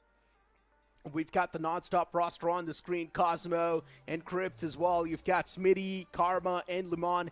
All these guys, they have been performing with each other for a long time, so you can't say the synergy. It might just be there on the board, but NonStop, this team is also one of those banners that has went through a lot of those roster changes. The past NonStop that we saw in 2023, they were quite the formidable force, considering they made it all the way till the finals, but unfortunately they failed to win the tournament because you had some of the formidable forces like Godlike and Vitality as well facing off in that tournament. And speaking of this entire NonStop roster, as I mentioned, if they perform the same way that they did in the previous Open Finals, there's a big chance NonStop, they might just storm through this victory. Yeah, I mean, the possibility is definitely going to be there, but NonStop, let's not forget their previous match in that low bracket round against Charisma. It was a tough fight Charisma were able to give them, especially on that mode of Hardpoint. Once you move on to Search and Destroy, yes, they did dominate Search and Destroy, but again, Hardpoint is where things are going to kick off, and 5am, they are a team with a decent firepower as well, so not an easy fight coming the way of NonStop right now. Yeah, I mean, 5am, they faced off against Panda Express in the past, and I do remember Panda Express, they dominated through their run as well against 5am. Not exactly dominated, but it was a super close and intense matchup. But a 5am roster is on the screen as well. Wanted, Weedy, Lil Uzi Vert. You've also got Aju Prime. All these guys, again, especially Wanted. If this man starts to pop off and Search and Destroy, things can be pretty one-sided for 5am too. Even Aju Prime, if this man is going to be at the prime gameplay, well, then it's going to be tough to stop down the players of 5am. Yeah, agreed with that. If Aju Prime or Weedy, if either of these two players, they click today, oh man, NS is in for a tough fight. But again, it's all a question of if that happens. If the players fail to show up, then we know for a fact it's just going to be NS just mowing down the players of 5am. And all of this will commence on Hardpoint. What do you think is going to be the map over there? Are we going to see Summit finally for the first time today? Maybe we can. Summit's one of the classy maps, right? If we do see Summit, then we know what to expect. Maybe it is going to be NonStop to run away with the victory. But if we do see Apocalypse, Johnny, maybe things can be a little bit different over there, because we have seen 5am do pretty good on the map of Apocalypse. Up close and personal, 5am, they're supposed to be much better. While you try and speak of Summit, there's so many boxes that the hard points might just pop in. So there's going to be a lot of those choke points, and that's where NonStop can find the big advantage. Yeah, it's going to be interesting to see how things turn out, right? I mean, super excited to witness these two teams in action. Of course, the first matchup of Group B. But when we talk about Group B, I know everyone's going to be waiting for tomorrow, day after tomorrow, when we get to see Team Godlike in action. But as I mentioned, day after tomorrow is when that match is going to happen. Right now, NS, I hope they're prepared, man. I mean, this veto is going to be the most important thing for them and for the side of 5am as well. Both these teams, it all just comes down to the veto. Exactly. I mean, veto, as you mentioned, is going to be the super crucial one. Off the rip, if we do see Summit, as I mentioned, it might just be a big-time chance for NonStop to dominate through. And then even it's out of Search and Destroy. If NonStop find the same form that they did in the past line matchup, then maybe NonStop can find, of course, the better way. But for 5am, if they do choose Apocalypse, if they've got the chance to do so, then maybe it's 5am going to be the one to come out on top, because against Panda Express, 5am gave quite a tough fight. Yeah, I mean, 5am was very impressive against Panda Express, but still, it was a loss for them. And then We had an impressive match from 5 a.m. against the players of SLN, that lower bracket matchup that we talk about. They did end up winning Summit, and they did do quite well they lost on Summit. They did do quite well on Tunisia and the mode of control as well, which was played on Seaside. But again, I think with these two teams playing on those default maps is what you're going to hope for. Just leave it all down to fundamentals, leave it all down to communication. If the maps aren't too complicated, then it's all down to which team is the better team in the heat of the moment then and there. That's it. And at this point in time, it really does feel like both these teams are supposed to be the equal ones, right? NonStop, they are pretty good as well. 5 a.m. pretty good as well in the past matches that they've played. It's really tough to speculate which team can be the one to come through one-sided. It's all about the map veto. It's all about the way things kick off on the map veto itself, which is going to be the Hardpoint map that's going to be played. Because if the first map is going to be picked up by the players of NonStop, there's a big chance it might just be quick 2-0. But if the first map is being picked by the players of 5 a.m., then we might just see a proper 3-mapper in the way of this entire BO3 series. So anything can happen, man. It's still a lot of those question marks that are going through my head. Even 5 a.m., they can pull off a big upset and maybe shut down the entirety of NS in just those 2 maps. It can happen, and especially for this series, I think we might just see the decider between these two sides.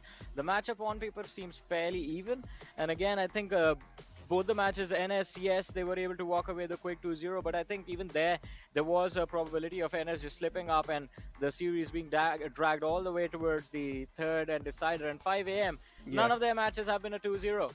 Even in the loss, they took it down to the decider, and even in their victory, it was down to the decider. So I think 5 a.m., they do not know how to give up. No matter what happens on that first mode, it will be down to that decider just because it's 5 a.m. As you mentioned, all the maps that we've seen so far from the side of 5 a.m., they have went through the decider, right? And that's the only reason is because sometimes Aju Prime and even Wanted, they can step up on those important times. Off the rip, you might just see these players a little bit taking a nap in the back lines, but in Search and Destroy is where Wanted starts to pop off with that Tundra, and then even towards Search and Destroy, you might just see Aju Prime in his prime form.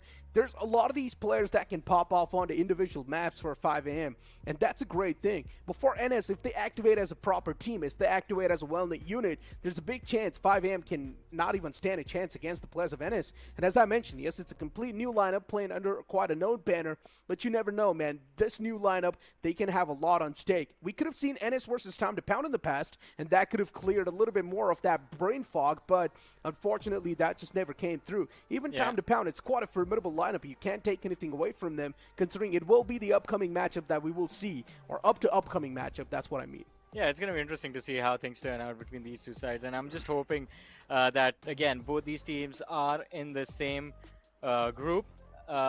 It is going to be interesting to see when that matchup actually happens. I think NS are also waiting for an opportunity to get their hands on the players of Time to Pound, and same goes to the players of Time to Pound as well. An opportunity denied for either of these two sides, and as you mentioned, it clears a few things up because now Time to Pound, I think, again, their match in the upper bracket was extremely close one, and Time to Pound also looking like a very solid team this time around, but going up against NS, a team from the lower bracket, and NS also looking solid, will be interesting to see which one of them proves to be a little stronger. But there's been a slight little update, so due to some technical glitch in the settings, a match from the previous series is going to be rehosted. It's going to be that Search and Destroy that just happened. Yeah, that's going to be rehosted, but let's see. I think another opportunity for the side of Team Feline. Now they know what Anthem is going to look like, so are they going to be prepared for the second time? That is honestly pretty unfortunate for Team Anthem. I'm not going to lie, Johnny. A second chance being given to the side of Team Felines. Now, that is a big blow. Due to some technical glitch in the room itself, Felines, they get another shot at taking down the players of Team Anthem. And still, we need to figure out what exactly is going to happen. But on the opposite side of this break, maybe. The Snapdragon Pro Series is brought to you by Snapdragon Elite Gaming, Monster Energy, and DHL. Excited. Tried to tell you not to fall in love. Why you always hit me uninvited? Just hoping you would get the picture. I've had enough. Now it's time for me to turn around. Thought you knew what this was. Yeah, I am superstar. You were never the one for me. Never should have fell for me.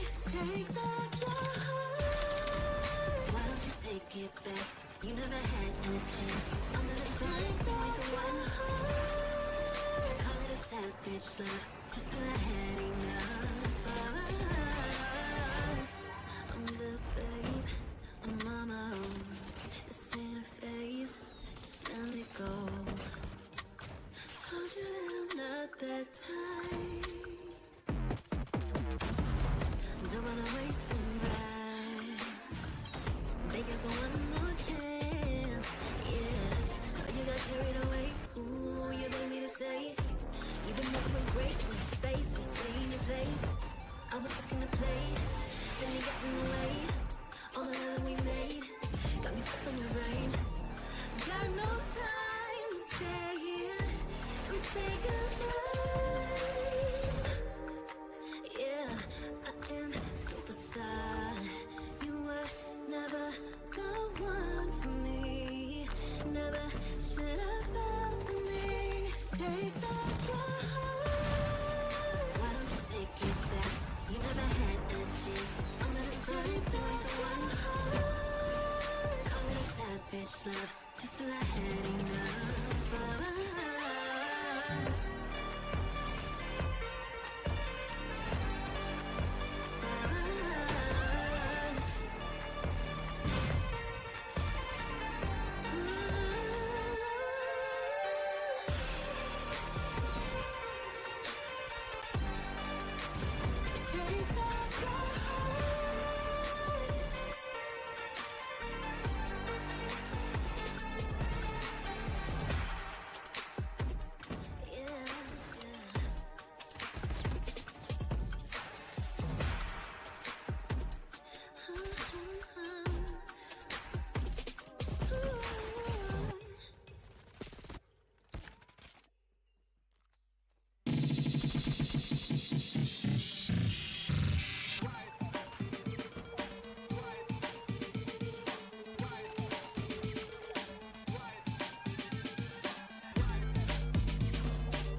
Looks like the players are ready.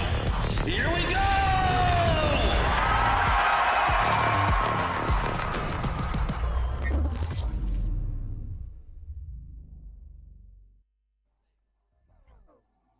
Welcome back after that short break. And yes, Shawnee, Anthem, and Felines, it's going to be resumed once again.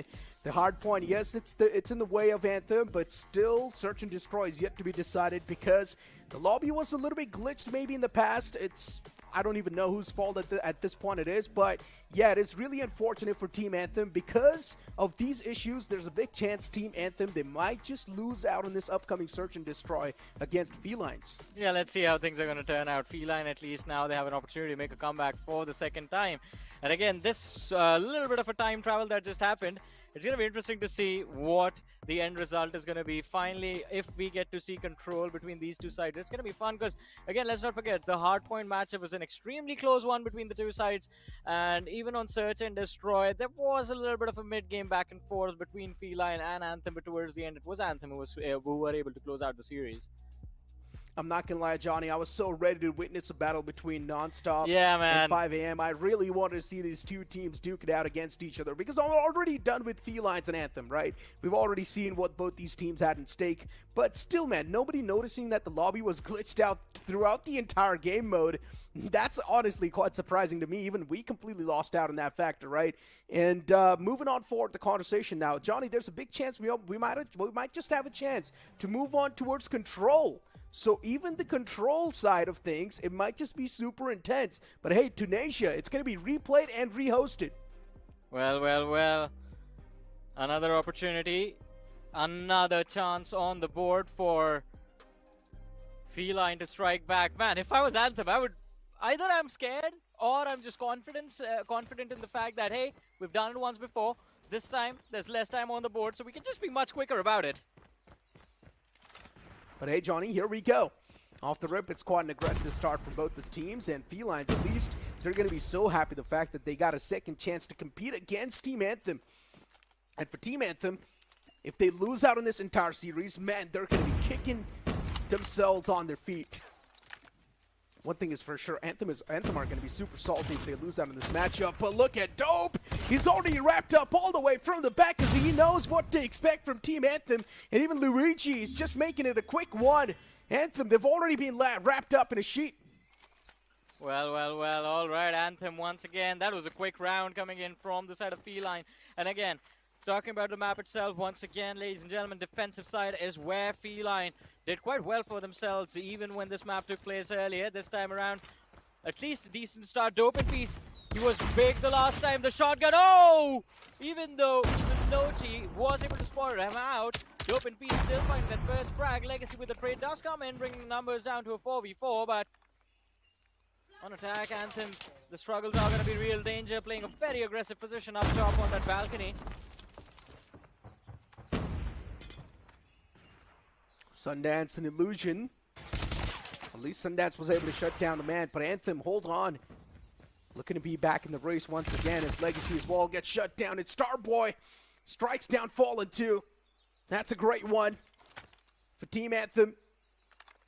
Considering they lost out on first round itself, the mental now is going to be a little bit shaky for them, but considering they've also got the man advantage, so that's a great thing.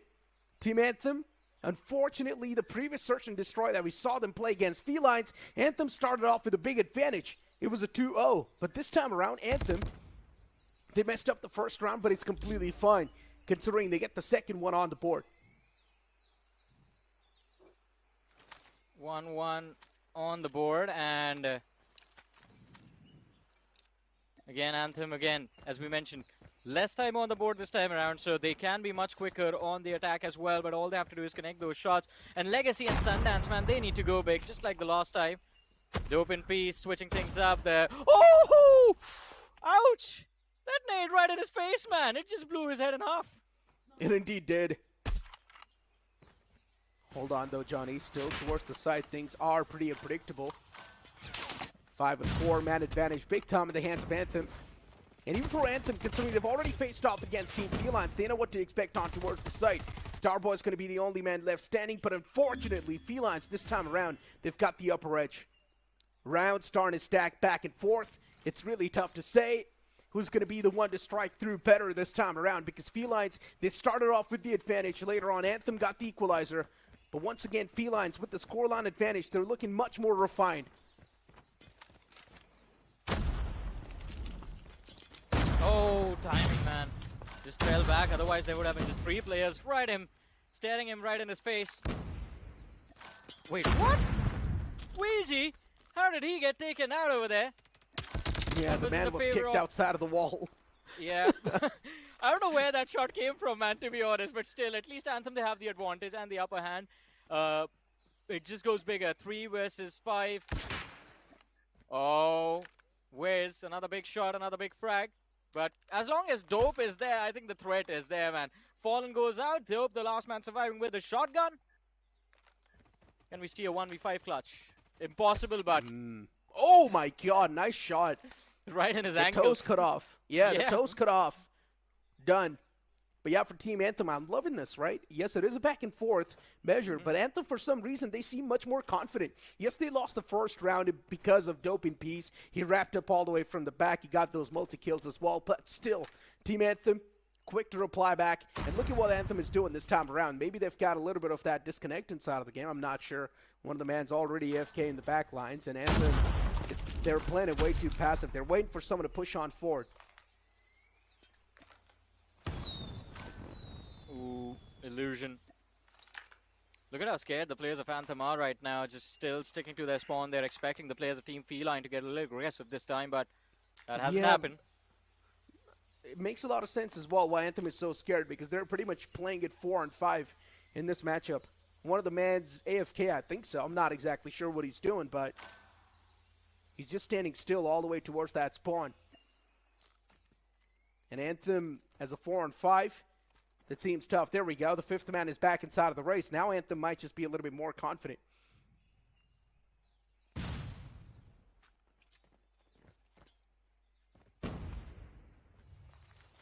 Anthem looking to make that pounce and prowl towards the site.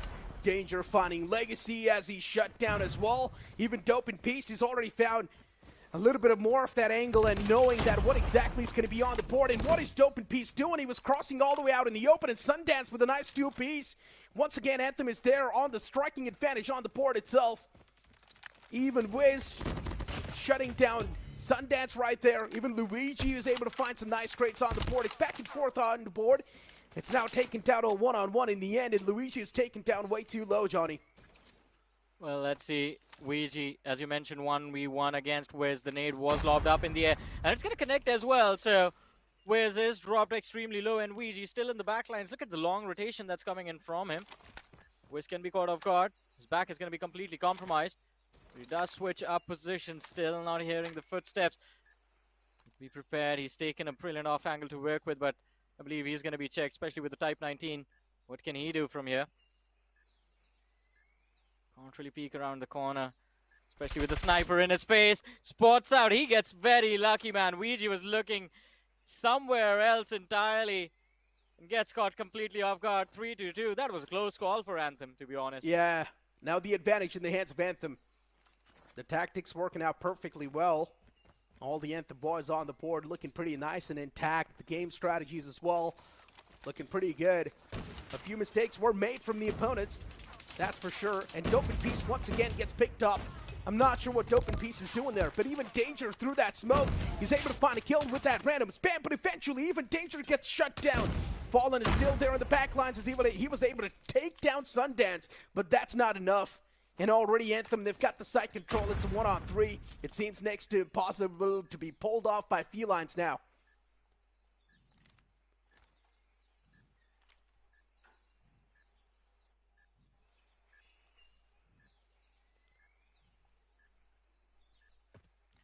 Oh boy. Wiz shut down, and Ouija is moving in, but this crossfire, it's going to be a difficult one to break right now. Oh, the shot is going to be whiffed. He does find the frag, though, but as I said, the crossfire a little too clean coming in from Anthem, and the repeat is going to be perfectly timed. They do end up finding that frag for themselves, and the round alongside with it, so 4-2-2. Now Anthem, finally, they get to play inside of the comfort zone, the defensive side. And Feline, now things look scary, right? They are supposed to play with a 2-round deficit. on attack. Not going to be an easy one. A lot of utility lob towards the side. But yet, it is going to be dope. The danger man shut down, although it's going to be the side of Team Feline who find the advantage in the trade. As the B side is going to be cleaned up and Anthem is down to their last 3 players. Yeah, still it's a 3-on-4.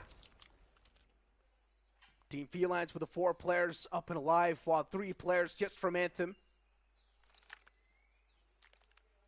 The players have now got things under scope as well. Legacy needs to be the icebreaker. He needs to find the first kill to at least get the advantage in his team's favor. But unfortunately, everything is being denied. No matter what the players of Anthem are trying to bring on the board, everything is being stolen away from their hands. And Shinoki is now just looking to punch a few players to death. He does get the first punch, but then later on, Danger. He takes him down. Well, let's see. 3 to 4. Somehow, Feline, they recover that early aggression, the utility being lobbed and lined up, causing a lot of trouble for the players of Anthem. They get dropped extremely low even before the duels take place. And look at that, a swift push coming in towards that B side yet again. And this time, just the players from Anthem, they just let it be. 4-3 Felines with that previous round once again starting to feel themselves. And Legacy realizing the fact that the site's already gone. A little bit more of that time left in the hands. And what about watching Luigi is making a few rookie mistakes, peeking the same angle that he peeked before. His position was already compromised. Luigi messes up big. That might just give the advantage back in the hands of Anthem. And Dope in Peace, even his position is known. Sundance shutting down Dope in Peace. Anthem once again getting the positive trades on the board. And just like that, Anthem, they've also got the site control back in their hands. And Danger, he needs to be the Danger man. It's a 1-on-3 to be executed. Danger's position is known. And he gets put to sleep as well. Well, let's see, man. Intense for sure. 5-3. Anthem once again in the driving seat of this matchup. And not really a lot left for them to do. Just the last 2 rounds. If they can close it out, then the result is going to be a swift 2-0 again. But Felines, I think a lot was expected when this rehost was announced, but the result still looks the same. Indeed, too. Felines, they're given a second chance to life. And if the second chance is not being the mace, then it's a big problem. They need to make the most out of this one. A slow and steady start, wanting to understand what the opponents are coming up with. Intel is going to be off the essence. And that's what both these teams are completely relying on, especially Felines.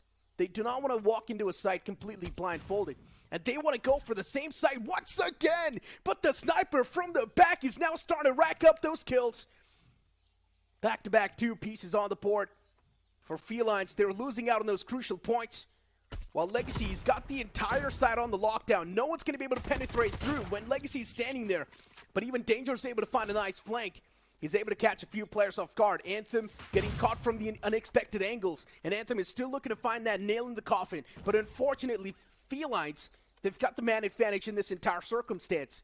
3-5 is the scoreline. Anthem with the advantage as well. But in this round, the man advantage is stacked up with the players of Feline. And this needs to be the same way till the end. Yeah, but Anthem right now, this man, Sundance needs to go big, catches one man off guard, but still fails to find the connection. Now the second man has been put out in the corner, and somehow Starboy finds the frag, but gets shot in the back. And that's going to be the opportunity that the players from the side of Team Feline needed for themselves. They find the frags and find the round for themselves. Looking so good, man.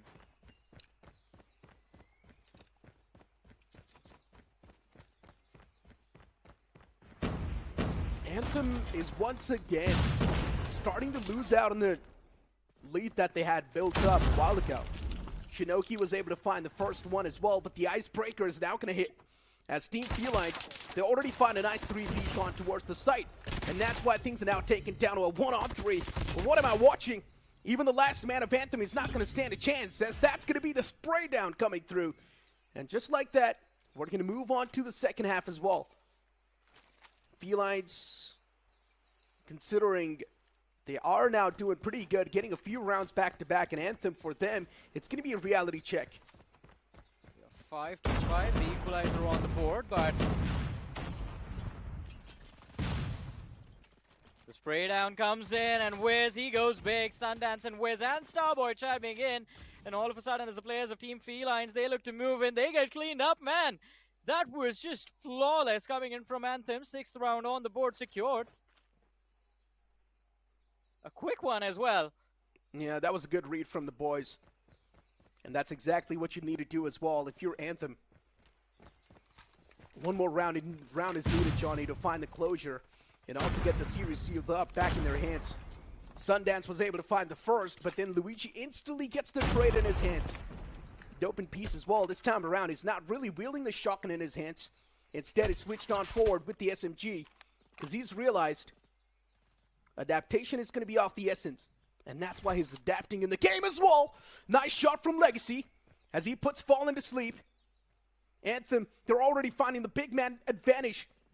And that's something that might just find the deal sealer as well. A 3-on-4 in the hands of Anthem. With the big man advantage now, the players of Felines, they're starting to choke things up. They still do want to find a pick desperately. And here comes the pick as well from Illusion. Now this is going to be the goal call to rotate all the way on the opposite side. Quick rotation coming in, 3 versus 3. The numbers are still equalized. And the players of Anthem have no idea that this is happening right underneath their noses. Feline end up overthinking their decision and again move towards the A side, which as it seems like might just happen. Then maybe they just end up running into the trap set up by the players of Anthem, and slowly and steadily they're moving towards A. Oh no, Dope in peace. He might have been spotted out over there, but Danger moving in from the rear, and Sundance, he's going to find the opener. Dope in peace shut down. Sundance looks to run away, but still gets taken out. It's down to a 2v2. Danger finds one frag. Last man standing from either of these two sides. 24 seconds left for the bomb to be planted, and Felines, they're still confused as to where they want to go. Plant coming in towards the A side as Illusion looks to move in, but oh no, this angle, it works out in the favor of Wiz. Illusion, he gets up expecting the man to be there, but Wiz a little bit sharper, and the result even after the rematch remains the same. Anthem walking away with a win, and look at that BM over there. This is why I love Call of Duty, man. On every single player's body, by the way. He's not letting go of anyone. And I guess Wiz is pissed over the fact that, yes, this rehost came into play in the first place. And Wiz is like, yes, guys, no matter what the outcome was, we are still at the top. You guys went for the rehost thinking that you might just be the one to come out on top. But Wiz slapping them with the results on their faces. And once again, it's Anthem to dominate through against Felines. All this rehost for what? For the same outcome? Anyways, I think Anthem are going to be happy with that, right? I mean, they were able to replicate the same result on the board and have nothing to worry about anymore. Brilliantly done, well executed, but Feline, again, they should have utilized this opportunity, man. They got very close, and in the end, it doesn't even matter.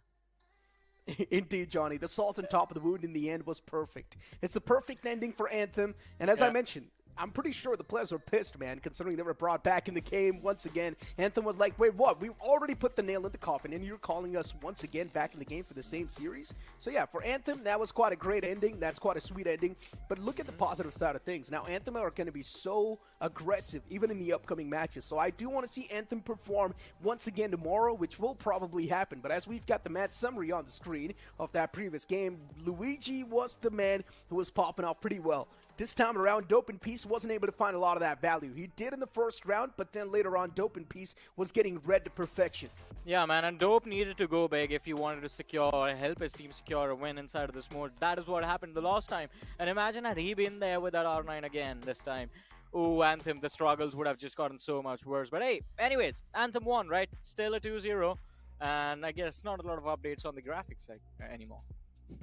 Yeah, but Johnny, honestly speaking though, man, Wiz, this guy is such a mechanically gifted player. He's so good in those one-on-ones, be it on the side as well. If you see Wiz on the side with a proper team backup, he's always going to rack up those multi-kills. Wiz is one of those players that you can always rely on from the side of Anthem, and once again, he does the same thing as well. In that previous game, he was at the top of the frag list as well, and Wiz pretty much doing Wiz things, coming out on top for his team. But now, Johnny, speaking of the upcoming matchup, it's going to be NonStop versus 5 a.m., and that will be super interesting, but it will be after this short break.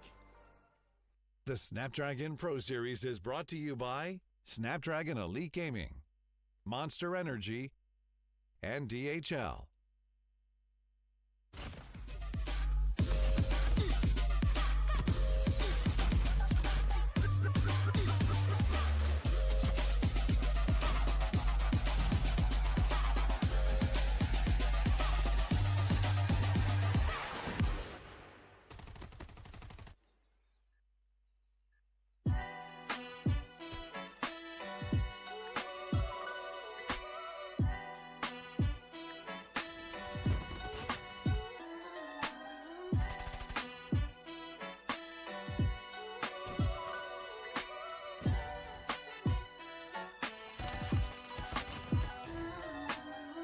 Been down before, but now I'm better than I've ever been. Through all adversity, I saw the light now at whatever the problem, we'll solve them. Make it through together, it'll be all love, and it's all good. And it's all good.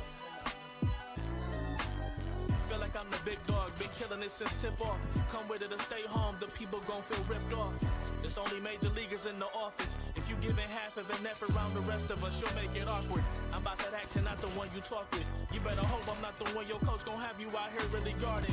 It took a lot for me to get here, but I have arrived. I really made it, and the haters be looking surprised. Been down before, but now I'm better than I've ever been. Through all adversity, I saw the light now at whatever the problem, we'll solve them. Make it through together, it'll be all love, and it's all good. And it's all Yeah, yeah. Okay. They say pressure makes diamonds. That's what I align with, cause the journey I've been climbing is riddled with perfect timing. I'm in a different mode when I be trying to get it. To even get a chance to compete is a form of winning. I mean, what's the point of playing if we ain't striving for greatness? I feel a sense of pride with every play that I'm making. To the top of the world when I came from the basement. Boy, I'm the one and not the two, so don't get it mistaken.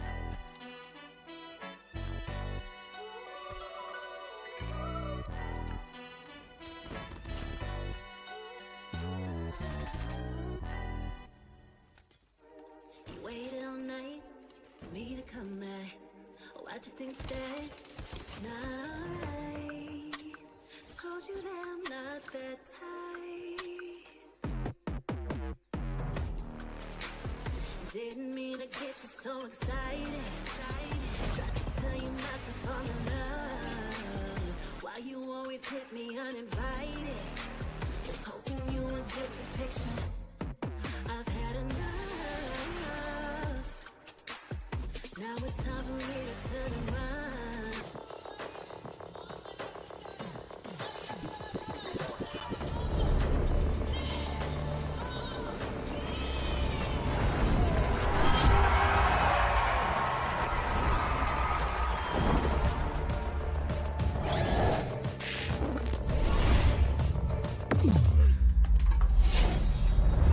Let the weak melt away! Killing spree! That's easy. Taking the kill back. Run time, baby.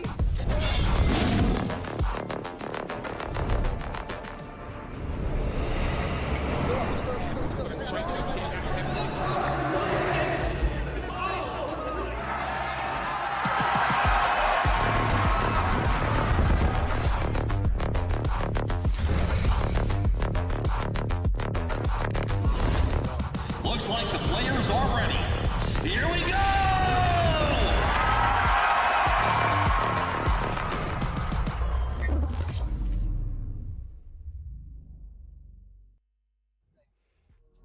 welcome back after that short break. And yes, 5 a.m. versus NonStop is now going to be resumed on the screen. Soon enough, we are going to have the map veto pop up. And Johnny, we made all our speculations before the previous break. Yeah. But you know what? Without wasting any more time, let's just move on directly towards the map veto and see how this one's going to look like, because Hardpoint's going to matter the most. And hey, Johnny, I guess we're going to move on towards Standpoint. For some reason, looking at Standpoint now, my spidey senses, they're saying that it's going to be NS to come out on top.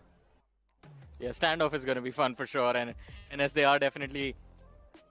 And search and destroy on firing range, right? That is going to be an interesting one for sure. Again, we've discussed it's a default map. Fundamentals are going to be key, but let's see how this matchup is going to turn out. I can't wait for this series to begin, man. Exactly, and we're not going to waste a lot of time doing so too, right? We've already seen the rosters as well off the players in the previous break, so without wasting any more time, let's just move on directly towards standoff, towards Hardpoint, as we're going to have NonStop as well facing off against 5 a.m. And off the rip, it's going to be all about the momentum. Whichever team gets the Hardpoint back in their control, that team is pretty much going to run through with the lead, or at least the lead that they need to keep on moving on confidently. Yeah, but you got to stay away and create a lot of passive pressure onto the hard points in this particular map. We have seen this once in the day before, and it was an intense one, of course. Anthem, they struggled at the start. And this was the same match that took place a few moments ago, but this time it's quite opposite. NonStop, it seems like NonStop frags coming in, and they do manage to retain the pressure on towards the hard point. The nade looks on the utility coming in from the players of 5 a.m., although it's still NonStop in the driving seat. Yes, barely surviving inside of that hard point. Indeed, Johnny. I mean, the first hard point is already being contested by the players of NonStop, 27-28. They're constantly getting the points flow as well. While 5 a.m., they're not able to find any sort of reply. And look at the players of NonStop, too. They're holding angles in such a great manner. They've got their own positions on the lockdown itself, and they're not going to let anyone switch through or even breach through towards that entire P1. But soon enough, even the P2 is going to pop up and towards the P2. And then once again, they're being pretty proactive. Yes, at the start, they were towards that P1, getting the contention done. But instantly, as soon as the P1 faded away and P2 popped up, and as they were so quick on their feet to make the rotation and make sure that 5 a.m. are not going to get any more points on the board. And for 5 a.m., just getting 8 points, they're pretty much stuck on that 8 points itself. While for NS, the players are constantly moving on forward, dominating through against the players of 5 a.m., getting those trades positively as well in their hands. And for NonStop, if they keep on dominating the same way, 5 a.m., well, we might just see another 2-0 on the screen, because the first hard point is something that's going to matter the most. Yeah, the first hard point already gone. The second one as well, completely in control of the players of NS. What was that? He was just running across like there was no one there. 13 extra seconds gained by the players of NonStop onto this hard point.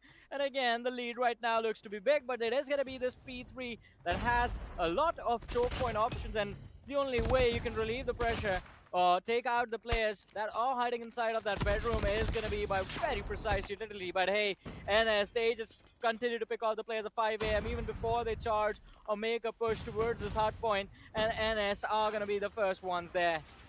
Indeed. Even a Predator missile is being pulled out, that's not going to be able to find a lot of that value, at least that 2K. And still, that 2K is going to be important, right? Just delaying a bit more time for those two players. And maybe just separating the teams, finding those isolated duels or something that's going to be helpful for NonStop. And Johnny, 5M is stuck on just 8 points. None of these guys from the side of 5M is able to get anything done. But as I say so, finally, 5M, they do get their hands on the hard point. But unfortunately, they did come through with the heavy investments. But that investment did not pay off. Well, let's see, though. The investment, as you mentioned, Necro, it's not really working out, and the Purifier from Crypt as well, just burning the players of 5 a.m. alive. Weedy needs to connect, somehow finds the connection, Cosmo shut down, but the instant raid comes in as Wanted falls right outside of that hard point as well. Things not really looking good for the side of 5 a.m. Stuck on 13, NS on the other side. Over 100-point advantage for them. Another big hard point contention coming in for them, though. Oh, Limon finds the opener. This is going to be a big one as well. An adventure here also falls. Opportunity there for NonStop. They need those multi-frags, and Crip is going to be the man finding those for his team. Everyone else, they're going to look to charge in. The retake comes through, and NS once again in control of the hard point. NS is just dominating through, proving the opponents unparalleled. Even Limon, Cosmo, these guys are able to rack kills back to back, and even the War Machine is being pulled out from Karma. And at this point in time, especially when you're going to hold down the choke points with the War Machine as an opponent, there's next to impossible chance to try and breeze through the choke points to get the points in their hands. At this point in time, the points flow is something that's currently backing up by the players of NonStop. And for 5AM to try and break through this lead, it's looking next to impossible. Already, it's more than 100 points lead, Johnny, and for 5AM to try and break through this hard point, I don't think so it's going to be possible. They need to hope for the best in Search and Destroy. Yeah, they definitely do need to hope for the best. But how they find those wins, a big question. They need to win those duels, and that is where 5AM needs or seems to be struggling right now. Look at this, one after the other. It's constantly the players of NS getting those multi-kills after multi-kills. Cosmo, his position, uncontested. Lemon as well gets the frontline player. Cosmo clears his back, and NS in the driving seat. I think this is going to be a quick hardpoint matchup. Necro almost heading to the closer. 5AM, it seems like they can't do anything over here. Yeah, it does not feel like 5AM can stand a chance. Maybe they can try and make it a little bit more closer to put the players of NS in a tricky mindset. But even the claw being pulled out, the investments are now starting to be pulled out from the side of NonStop. They've already crossed on that 200 points barrier for 5AM. Yeah, I'm not even sure what exactly just went through. 5AM, they're getting absolutely demolished on the point. And for NonStop, they're already proactive and moving towards the next point that's going to pop up. For now, NonStop, the only thing they're trying to do is at least stay a little bit towards that back point that was there and maybe try and deny the possibility points that can come through for 5AM. But being proactive is something that NonStop is also doing as well, and that's what they exactly do. They do want to get the next hard point in their hands already, and Lemon is able to find some nice trades on the board. As Swedish gets shut down, even Cosmo in the backlines with the equalizer is able to find some positive value, but Cosmo instantly gets shut down as well in return. Yes, the equalizer was not able to find too much value, but it's completely fine. When your teammates are popping off on all the different margins, you don't really need to pop off. Oh boy, 231, this is already over, man. More than 200 point advantage for the players of NonStop, and it seems like NonStop they go. Just a completely one-sided hard point. 236 to 21, 5AM, they're struggling for every single point right now. The players of NonStop, this lead is unbeatable at this point. 5AM already hoping to see if they can find themselves an equalizer on the overall scoreboard once they move on to Search and Destroy. But I think, Necro, you're going to agree with me on this. No matter what happens from here on out, NonStop, they are walking away with this win on Hardpoint from here. Yeah, and there's a big chance they might just walk away with the win or even on Search and Destroy if they keep on playing the same way. But you really got to give it to Cosmo and even Lemon. These two guys, they're really being a big pain in the foot for the side of 5AM. And nothing can be done from the side of 5AM to try and stop the players of NonStop, especially Cosmo and Lemon. These two guys are now pretty much like the hell against the players of 5AM. If 5AM somehow do find the cure to these players, then maybe things are possible in the upcoming circumstances. But inside of this hard point, we pretty much know it's done for. Even claws being pulled out from Lemon, and just like that, it was such a quick hard point from NS, and we've already got the 1-0 scoreline on the board. And Johnny, as we move on towards Search and Destroy, I do not think we're going to see anything else. Man, that was completely one-sided. Did not expect the match to be that quick, to be honest, but hey, 5AM, the alarms need to go up, they need to wake up, because I don't know, NS was just running around the map, securing all of those kills, the points as well, just completely dominating 5AM in every way possible. Now, I would like to see a matchup between NS and Accelerate, because even that would be a super interesting matchup, right? Accelerate, even they dominated through their opponents, NS as well. The fact that NS actually moved into the open finals from the lower brackets, I do not understand. Who sent NS in the lower brackets in the first place? Who was that team? Could be Accelerate or Anthem, one of these two sides, you never know. But again, I mean, that is why we were very excited to watch NS against Time to Pound as well, because I was as surprised as you are right now. Like, who sent NS down to the lower bracket? This is a team that definitely did deserve a spot in the upper bracket itself, but hey, now they are beating down another team from that lower bracket itself, and again, very one-sided. Those aim duels, man, no matter what the players of 5AM were up to, it was not really working out for them. Dude, Lemon, Karma, and Cosmo. These three guys, they were such an impactful player in that previous hardpoint. Just three players, it felt like they were more than enough to shut down the entirety of 5AM. They were not able to find any sort of reply to Lemon. They were not able to find any sort of reply to even Cosmo, and then Karma was just coming through from the backlines, and he was also getting a few kills racked up. If these three players, they keep on performing the same way, even in Search and Destroy, where things might just be a little bit slower, then yes, for 5AM, I'm not even sure what's going to be the one to save the day. Before day one itself, it's quite a bad start start for 5 a.m., and now their mindset's not going to be in that good condition. Well, let's see. Search and Destroy still there. And as long as there's a mode, as long as you are there inside of this game, there is an opportunity to make a comeback. But NonStop, Limon, and Cosmo on fire. Karma coming online towards the later stages, helping his team secure the win. Smithy, yeah, the unsung hero. I have to say, I mean, towards the end, I saw an impressive 3K coming in from Smithy right in the nick of time as they were trying to block the players from 5 a.m. from reaching that last hard point. And every single delay, every single second that he bought his team inside of that hard point did matter. So Smithy as well, I mean, we might not see his impact in terms of the skills, but it was still there. Honestly speaking, man, you just need 2 players to perform in the game. Cosmo and Lemon, that's it. Yeah. Even the rest 3 players, if they did not perform, it's completely fine. NonStop's anyways going to win that entire hard point. That was pretty much the course of action. Even Karma was able to put the cherry on top of the cake, and that's why NS just completely thrashed their opponents. And as they pummeled down their opponents on the hard point, I genuinely think towards the entirety of Search and Destroy, 5 a.m., I think so they're going to be expecting the same thing. They're going to be expecting a 2-0 themselves as an opponent of NS. And Johnny, honestly speaking, do you think 5 a.m. wakes up at 5 a.m.? I don't think so. I think we are all gamers. Let's be honest. None of us wake up at 5 a.m. Maybe we're awake till 5 a.m. But, yeah, I don't think anyone's alarm is going off at 5 a.m., Necro. Let's be honest about that as well. Yeah, I mean, if you think about it, if you're awake till 5 a.m., then technically you are awake at 5 a.m., right? Yeah, you are awake. There's a difference between staying awake and waking up. Hey, but it's still the code being cracked, man. Your parents say that you should wake up early in the morning, and you'll just say, yes, I'm already awake at 5 a.m. But you know what? I know I'm pretty bad at cracking jokes, so I'm just going to move on for now. As Weedy, he's already found the opener against Karma. That's a great way to kick things off, considering NonStop. They were on that NonStop domination spree against 5 a.m., but that first icebreaker is something that might just put things back in the hands of 5 a.m. Shots taken. NonStop, considering they've already found the side control, and they've also got the plan down. The man from the back, he needs to be the main playmaker. There's a big wraparound coming through, and Cosmo, the man was flashed. He could not really do a lot. Well, let's see, though. Smithy on the other side finding a brilliant 2K with a little help from Lemon. And it's down to VD now. 8 seconds left. Can he find the 2 frags plus the defuse? All this man Smithy has to do is just buy his team a little bit of time, just pushes forward with a pistol and just gets popped in the face. Knockout But Necro, it doesn't matter. It doesn't matter. The bomb still goes off, so the round is still in the favor of NonStop.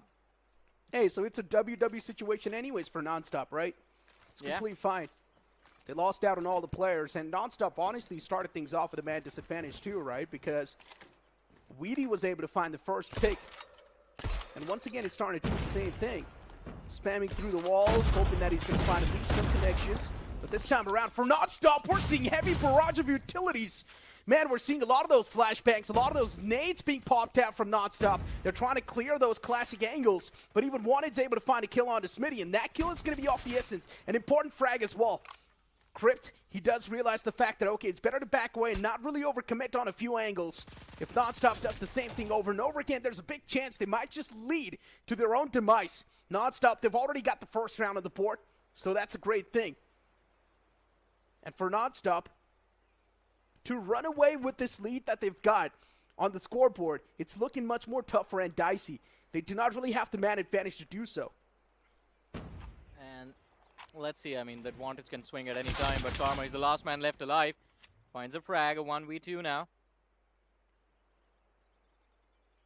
Players at 5 a.m. Look at that. The players are split up. This is the only play that works out in the favor of Karma. He needs to find the frag. Does get spotted out, though. If he wins this, then everything changes, and he starts to make a run back. 45 seconds left on the clock, and he's running back all the way towards that A site. He needs to dodge that danger man Wanted, the man with the sniper. Very close. Damage is down, and Karma. Oh, I thought he's going to shot in the back and picked off. Finally gets taken out. Okay, 5 a.m. They've got some fuel left in the tanks. So that's a good thing. 1-1 on the board, and for 5 a.m. this time around, getting that early stopper, early breaks installed in the strategy of NonStop is something that helped the players at 5 a.m. to at least get a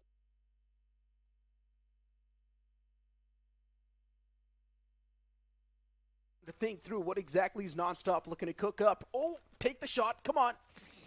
Unfortunately, the shot did not come through. But still, these pixel angles, man. If Lemon is able to find at least a pick from those, that's going to hold a lot of that crucial value. And here comes the first shot. The man's now quite softened up, but still Weedy. He strikes down Lemon. What a shot that was. Lemon not really changing his position. Cost him his life. Well, let's see, though.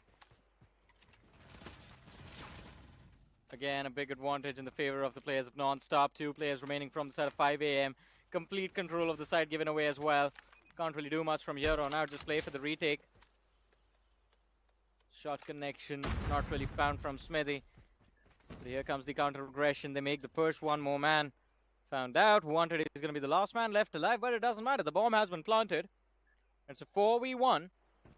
Easy round on the board for NonStop again. Yeah. And there we go. Karma. Even he shuts down Wanted. 2-1 is the scoreline, and for NonStop, once again, getting the trades in their hands, getting the lead back in their hands. It's something we all saw coming. That one little slip up was something that maybe could have given a glimmer of hope to 5 AM, and they should have moved on and capitalized with that glimmer of hope too. R9 in the hand, and there we go. The first closure handed out. But even Smitty from the back lines is there to try and get the equal trades on the board. Even Karma is there to try and find the equalizer. Vamos gets taken down. 5 AM. Still, at least they've got the man advantage, and that's something they should work with. It's a 2-on-2. Maybe. And as soon as I say so, that's what exactly happens. The fight's now taken down to a 2-on-2. We'll actually make that 1-on-2. Considering 5 AM, they've got the man advantage to play with, and that's a great thing. But Karma, can he really make this 1-on-2 come into fruition? Can he spring back to life? He does not really have the bomb in his hands too, Johnny. So for NonStop, now it seems next to impossible. And the man just straight up walks into a sniper crosser. 2-2. The rounds equalized. NonStop, they need to do something about this to shut down the players of 5 AM here and now. But hey, Necro, we had this conversation before the series began, right? 5 AM, every single match that they played up until now, they've taken it all the way towards the decider. And right now, we're feeling that even in this series, I think we are going to see that deciding control between these two sides. But here there's the first frag in the favor of 5 AM. They have the numbers advantage to work with right now. 2-2 on the board.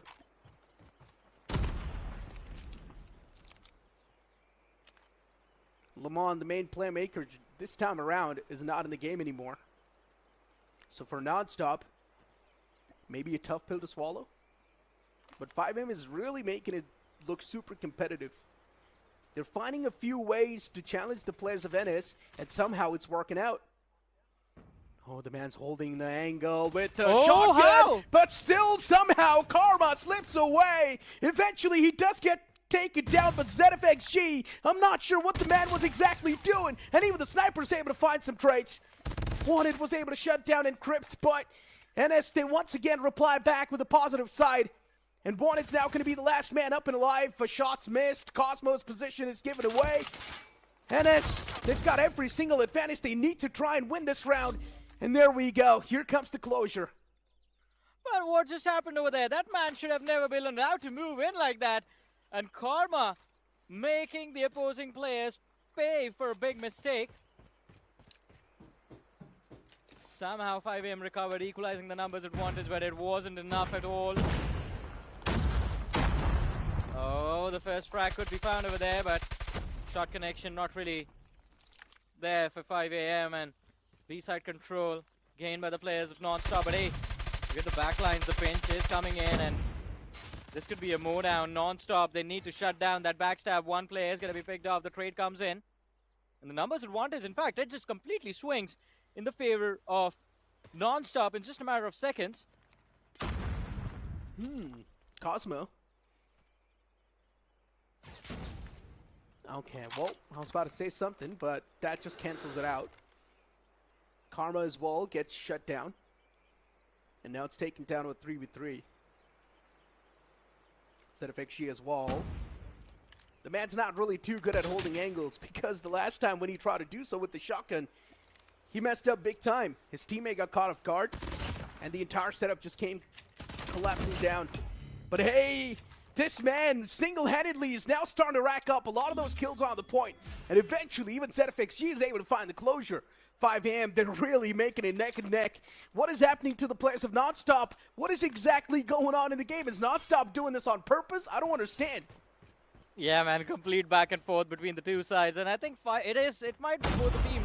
Maybe NonStop just take things lightly every time they win a round, or maybe just 5 a.m. they're matching or leveling up to the competition in front of them. But look at this, Limon finds the first frag, and it's going to be the danger man wanted out of the way. They have the numbers advantage to work with. Another frag secured, and there's going to be another one. Karma with a backstab. Weedy completely off guard. It's going to be picked off. Wemo somehow managed to survive, but it's a 4v2, and NonStop, they are looking non-stoppable. Unstoppable, in fact. I'm not even sure what exactly Weedy was doing there, John. Weedy was just sniffing the wall. He was looking at the wall completely. I'm not even sure what Weedy was trying to do there, but hey, man, I mean, NonStop, that just gifts them that round. If Weedy was able to find that pick against the player who took down Weedy, then maybe things could have been different. But Weedy was too busy staring at the wall.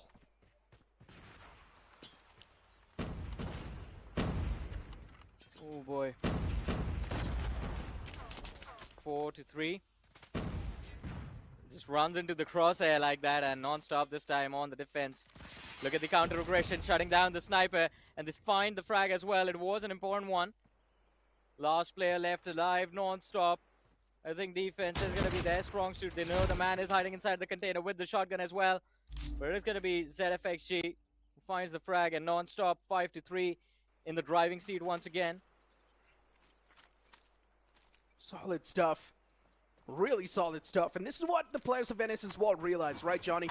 If NS plays it too passive, that means 5M is getting enough time to think what exactly Zen is cooking up. But if NonStop plays it super aggressive, then 5AM, they do not have a chance to think what exactly hit them.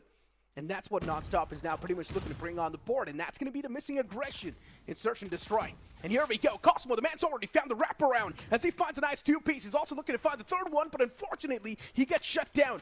Vamos is there right next to his teammate, and maybe these two guys can make the impossible possible, but still it's a 2-on-3, the man advantage in the hands of NonStop. Let's see, though. Moving in slowly and steadily. 5 a.m. still holding on to the hope of making a comeback on the Search and Destroy. Sniper and an AR. No control. At least they have the bomb to work with. Look at this. One of the players, Smithy, has gotten very close, and that could be a pinch coming in. But Smithy is going to be shut down. The players of 5 a.m., they look to move in, make a run towards that A side. The rotation coming in from the players of NonStop. It's not going to be in time. Site control gained by 5 a.m. The bomb plant should be there. There we go. The plan comes into fruition. 5 a.m. Round disadvantage is something now that's really starting to make them overthink, and even Lamont gets picked off. And now the situation's taken down to a 1-on-2. NonStop with a big man disadvantage, but the sniper for Encrypt, it's able to find some decent value.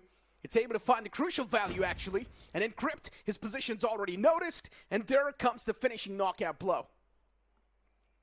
Oh, well, let's see. 4-5, a close one indeed between these two teams still. Even though we thought on defense, NonStop are looking strong, but it was just that one round. Now again, split up two sides. A lot of utility lob towards Wemos. It's going to be down to Weedy to find that opener for his team. The mid really being accepted by the players of 5 a.m. as they just completely fall back on. Are playing extremely passive over here. Cosmo. The man's already pushing quite deep. He's got such a deep angle held.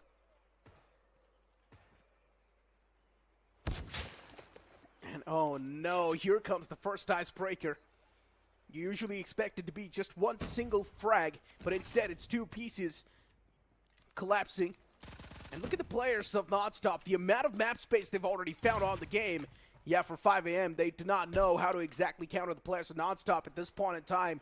4-5 NonStop, they're already running away with a big, massive lead. And the last man is all the way back towards the spawn, staring at the skies, looking at the clouds, admiring the nature. And a bullet to his and face. Yeah. Even that's Right quite in his admirable. neck as well. But hey, the setup from the side of NonStop in their previous round was too strong, especially after all of that control that Cosmo was able to gain towards mid. What's happened over there? Good question, 5 Johnny. a.m. I believe. There's no way he did that. Just to take Hey, down but the- Weedy finds two. Yeah, he's just looking to farm at this point. He's like, yeah, we already know there's someone in the back lines towards the spawn. AFK, let's go and get that kill. It's going to be free one. It can help us improve our KD even more. And then Weedy's also getting pushed on. Karma's able to find a kill on the Weedy. NonStop. Well, we pretty much know what's going to be the course now. It is going to be NonStop running away with a massive lead and a major advantage. And yes, Yeah. they 2-0 their opponents 5 a.m. As 5 a.m. they're left starstruck and admiring the nature. Admiring the nature, I think the beatdown was so bad that there was neck. Their neck was stuck in that upright position looking at the sky. Just the uppercut coming in from NonStop. Too strong for 5am to deal with. But hey, quick to... Oh, NonStop unstoppable in this series. And 5am, absolutely no answer to this search and destroy as well. But hey, I mean... They did put up a decent fight, I have to be honest, at least in the first half as well. They kept things very close between them and NonStop, 5 a.m. I'm talking about. I think they did, man. I mean, the search and destroy was much more enjoyable compared to that Hardpoint, right? Because Hardpoint was all about that pummeling from the side of Ennis. It was a complete one-sided affair, and generally speaking, I did not really see this coming through. I at least expected 5am to put up a decent fight, maybe get somewhere around 200 points, or maybe at least 150 points in the Hardpoint. But no, that was not the case. Instead, NonStop, they were just on that NonStop aggression. NonStop, they were on the kill feed as well, constantly shutting down the players of 5am. And inside a search and destroy, at least it was back and forth. Yeah, at least it was back and forth in the early stages. Last 3 rounds, it was just NonStop showing utter dominance and mastery of their strategies. And especially that one beautiful round where they just pinched on the players of 5am. Cosmo just moving in. Beside the counter aggression coming in as well. It was just absolutely phenomenal. NonStop definitely prepared on the tactical front as far as search and destroy on firing range is considered. Yeah, I mean, for firing range, the expectations were that NonStop would run away with the lead, and that's what exactly happened. As the series now comes to an end, we still have one more series to go, where we'll see Time to Pound back in action. And Johnny, speaking of Time to Pound, this team as well, they've had quite an interesting history, right? In the Open Finals itself, they started things off with the upper brackets, but then unfortunately in the upper brackets, they failed miserably. They moved on towards the lower brackets, and then luckily enough for them, EXO gets disqualified, and then they qualify in the challenge season from the upper brackets itself. I know it sounds pretty confusing, but you can move on to the past broadcast and check the brackets out. I don't think it's confusing. I think it's the best comeback in the history. To be honest, from the lower bracket to the upper bracket without even playing a match, right? I mean, you talk about Lady Luck favoring the players of Time to Pound over there, but today it's not going to be easy. They go up against Panda Express, and Panda Express, last time we saw them go up against 5am, they just dominated on hosting a very impressive win, and then towards Express as well. It was very exciting to see how they played things out, but again, it's going to be interesting to see how things turn out. Panda Express, they do look strong, but Time to Pound, of course, we've seen them time and time again, and this time with the roster changes, they look... Yeah, of course, you expect them to be a little bit better, but Time to Pound as well, they've had their own cracks and loopholes, man. And if those same loopholes can be abused by the players of Panda Express, then things can be much better. You spoke up about Apocalypse, and speaking of Apocalypse, Panda Express struggled. Generally speaking, in the later phases when they faced off against 5am, they were struggling a little bit in Apocalypse. And if they do go for the Apocalypse pick once again, then maybe Time to Pound can smash through that entire hardpoint. So something new needs to be brought up on the board from the side of Panda Express to keep things a little bit more refreshing. Let's see, I mean, how that series is going to turn out. It's going to be an intense one, of course, considering it's the last match of the day. And of course, I think Time to Pound, they will look to make up for the missed opportunity of just dominating and proving that this time it's going to be different from the previous iterations. They are stronger, proving all of that in the matchup today. This is kind of a similar situation just like for Team Feline, right? A second opportunity granted to the side of Time to Pound, and they have to make sure they capitalize, they prove that they have what it takes. Especially considering, man, in a few days you are supposed to go up against Godlike, so better secure all of those W's before you go up against them. Yeah, because Godlike is going to be racking up all those W's, that's for sure. Yeah. And it will be a complete one-sided beatdown, just the way we have been looking at things so far as well. And Johnny, yeah, today all the games that we saw, the 4 BO3s that we witnessed, every single BO3 has been a 2-0. Even the Anthem rematch that happened, well, I don't even know why that happened in the first place because nothing changed. Even the scoreline was pretty much same on Search and Destroy.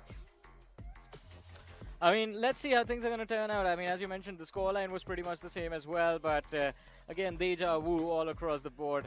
Hopefully, we do not get to see that in the upcoming matchup. I think that's just the only thing we're hoping for right now, because I would love to see both these two teams just go all at it. I mean, a close game on Hardpoint, a close game on Search and Destroy, and an even closer one on that control mode as well. But then again, I mean, it all comes down to what the veto is going to look like for that next game.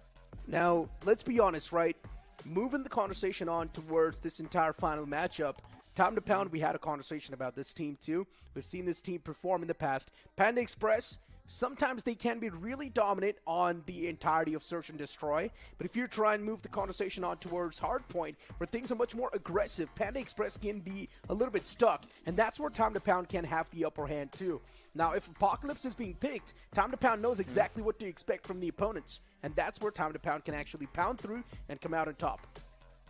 It can happen, but let's see. I mean, that it could be anything. Could be like a summit pick on that Hardpoint as well, just to keep things fair or pretty straightforward between the two sides. Apocalypse just making things a little bit more complicated. And of course, we know if it's going to be Hacienda, then it's just going to be panic between the two sides. So let's see what the veto is going to look like. Of course, it's going to be important to see what maps are picked by who. I mean, both the teams are going to try and go for their comfort zones.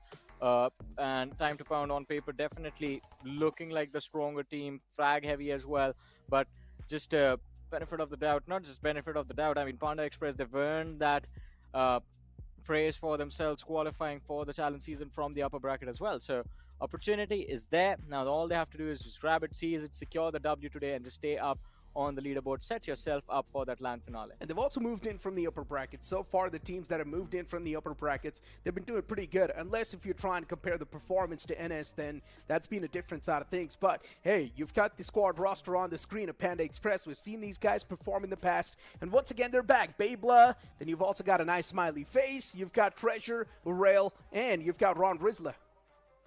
Oh boy, I mean, this is going to be interesting to see how things turn out for Panda Express today. And of course, the last time around, it was, we felt it was going to be a one-sided affair, but unfortunately the key players from the opposing team just struggling quite a lot to show up, and it was an impressive performance coming in, almost making a comeback on Apocalypse, as you mentioned, but unfortunately weren't really able to take it all the way through. Signs of struggle are being witnessed from both these teams that are about to face off against each other. Time to Pound, for some reason, even though they moved in from the upper bracket, still they struggled too much. And that's something we never saw coming. That was a big upset that was pulled out against Time to Pound. Time to Pound moving down to the lower brackets as they faced off against EXO. That was something that we never saw coming. Now, a matchup was supposed to be there between Ennis and Time to Pound, but even we never saw that coming, too. So there's a lot of things that we never saw coming, especially when it comes to Time to Pound. But let's see their roster for now, because that's definitely something we can see. Yeah, I mean, let's see the roster for Time to Pound, because these lads have been waiting for an opportunity to be let loose throughout the entire day. And again, I think they are going to try and make it a quick duo as well, because that's been the result of every single series we have had till now. Abyss, Master, Random, Progressive, and Griffin. Again, some of the best players you can run into in Call of Duty Mobile India. Let's see how their journey is going to turn out at the start of the challenge season. Abyss, quite the known player. He's supposed to be the IGL for the team. You've also got Master, Griffin.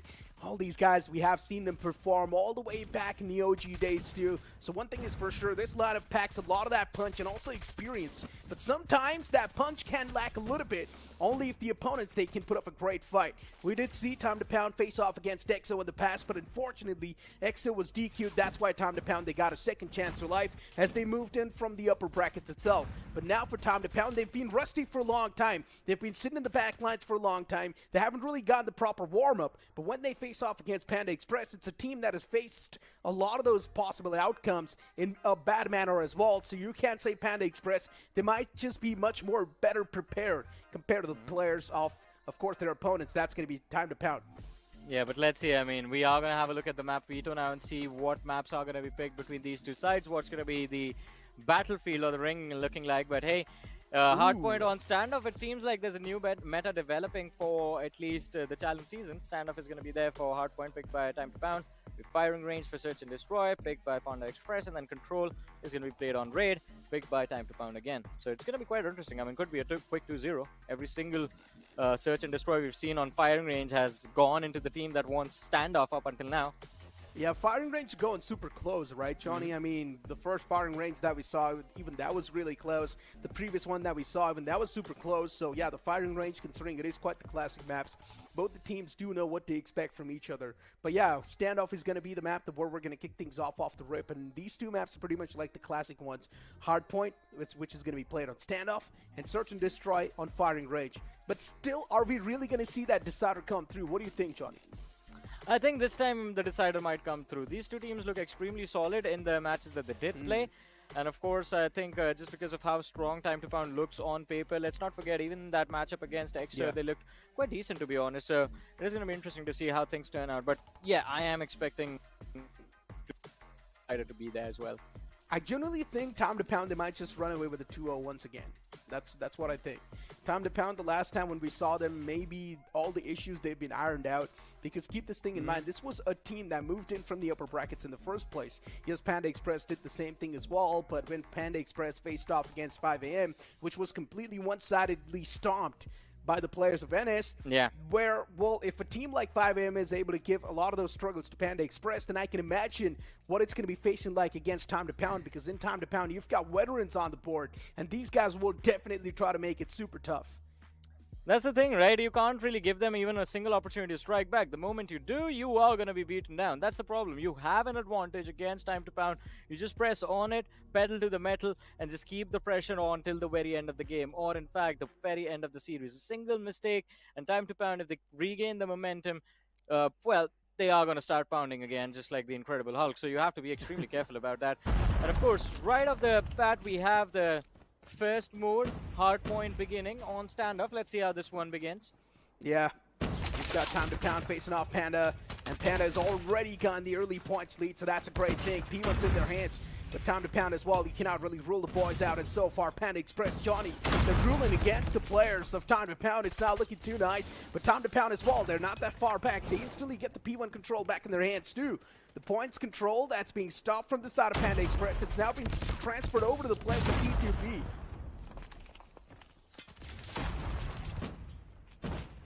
And for Time to Pound, if they keep on getting these kills back-to-back in their hands, one thing is for sure, for Panda Express, it is going to lead to their demise. Panda Express needs to find a proper answer right now. Even Progressive is able to reply back in a great fashion. Time to Pound, they've already gotten 20 points on the board, but Panda Express, you can't really rule the boys out just yet.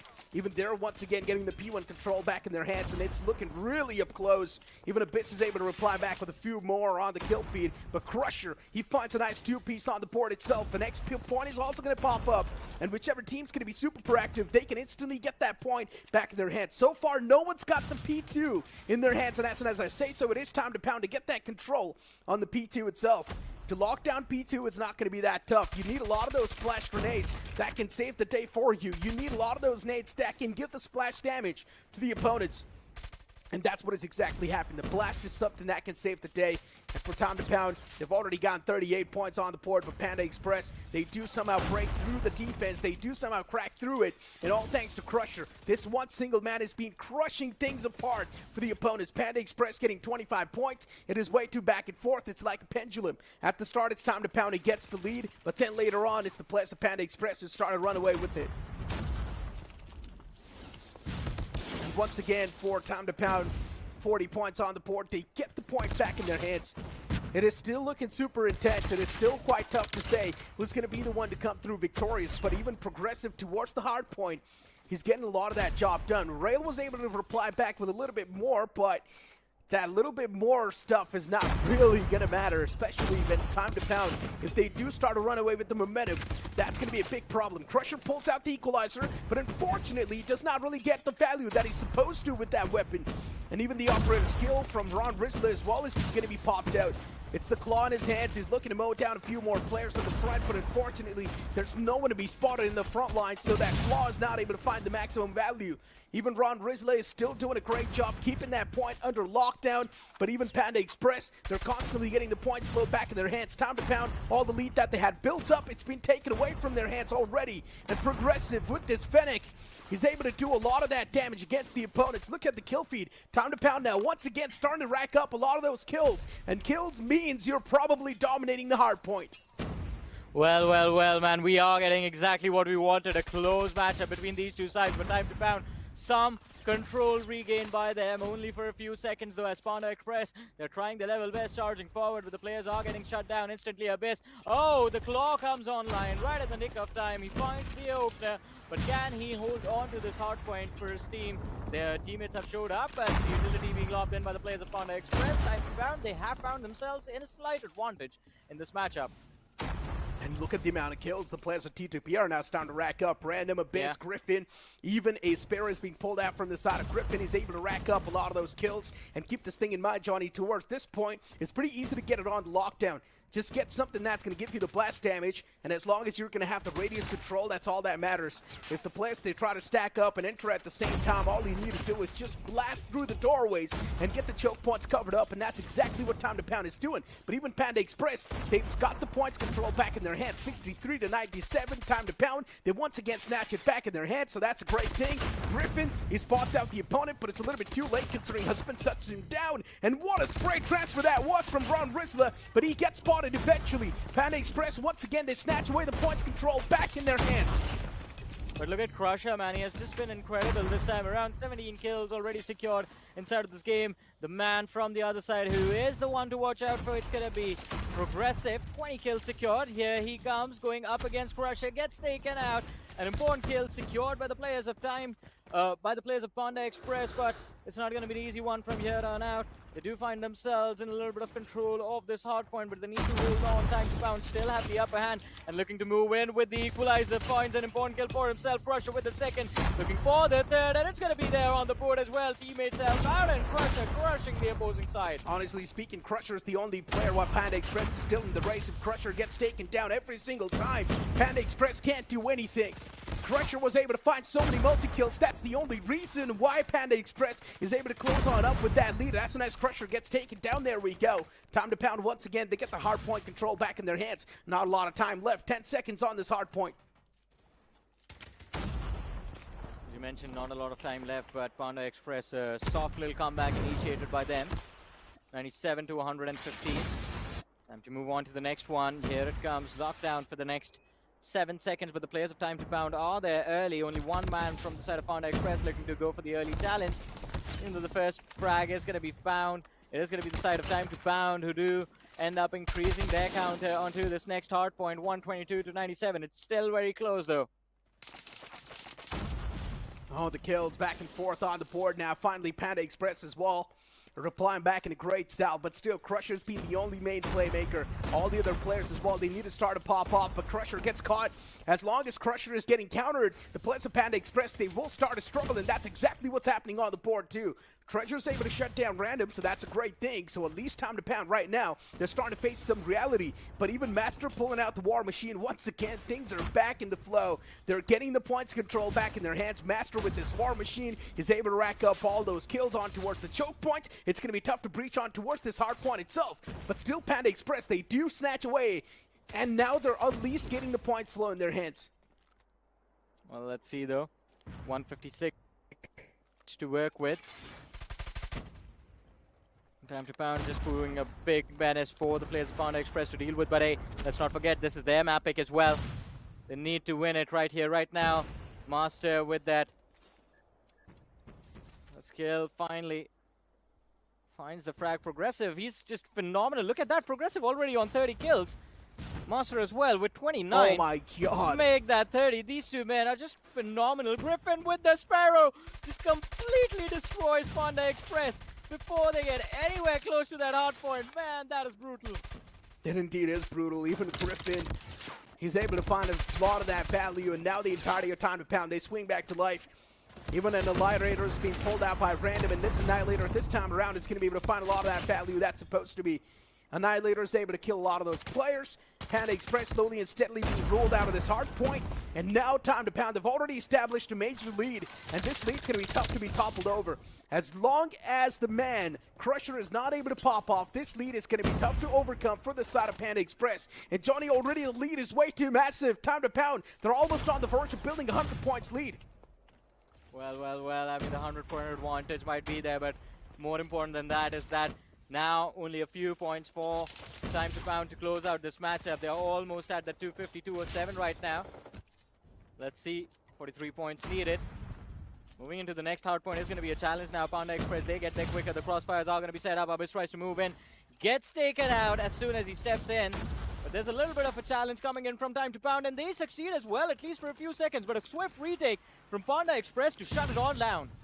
Yeah, Panda Express, they've really got the entire side on lockdown. And this is what I'm exactly saying. Taking this point away is going to be really tough, especially the choke points. They're so easy to be countered. And that's exactly the main reason for the demise of Time to Pound, at least inside of this hard point. But still, they've got a decent amount of time on the board, and they've also got the points flow back in their hands. This control's going to be off the essence. Time to Pound, even if they get 225 points from this hard point, that's going to mean so much, because the upcoming one, that's somewhere Time to Pound can be a little bit more proactive and try to get the early control in their hands. And the upcoming hard point is something that Time to Pound has dominated over and over again.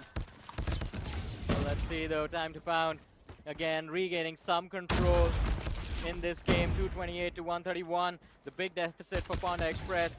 There's no way they bring their or dig their way out of this one. Time to Pound just a few moments before they eventually close out this matchup. The War Machine goes live. Master finding those important frags, and the retake opportunity options denied. No access into this hard point. Master finally gets shut down, but it's too late now. Time to Pound, 245, 246, 1, and well, a few extra seconds. There it is. There you have it. Oh, they get stopped right at the very last second. 249 is where they are stuck, but we know this game is already over, Necro.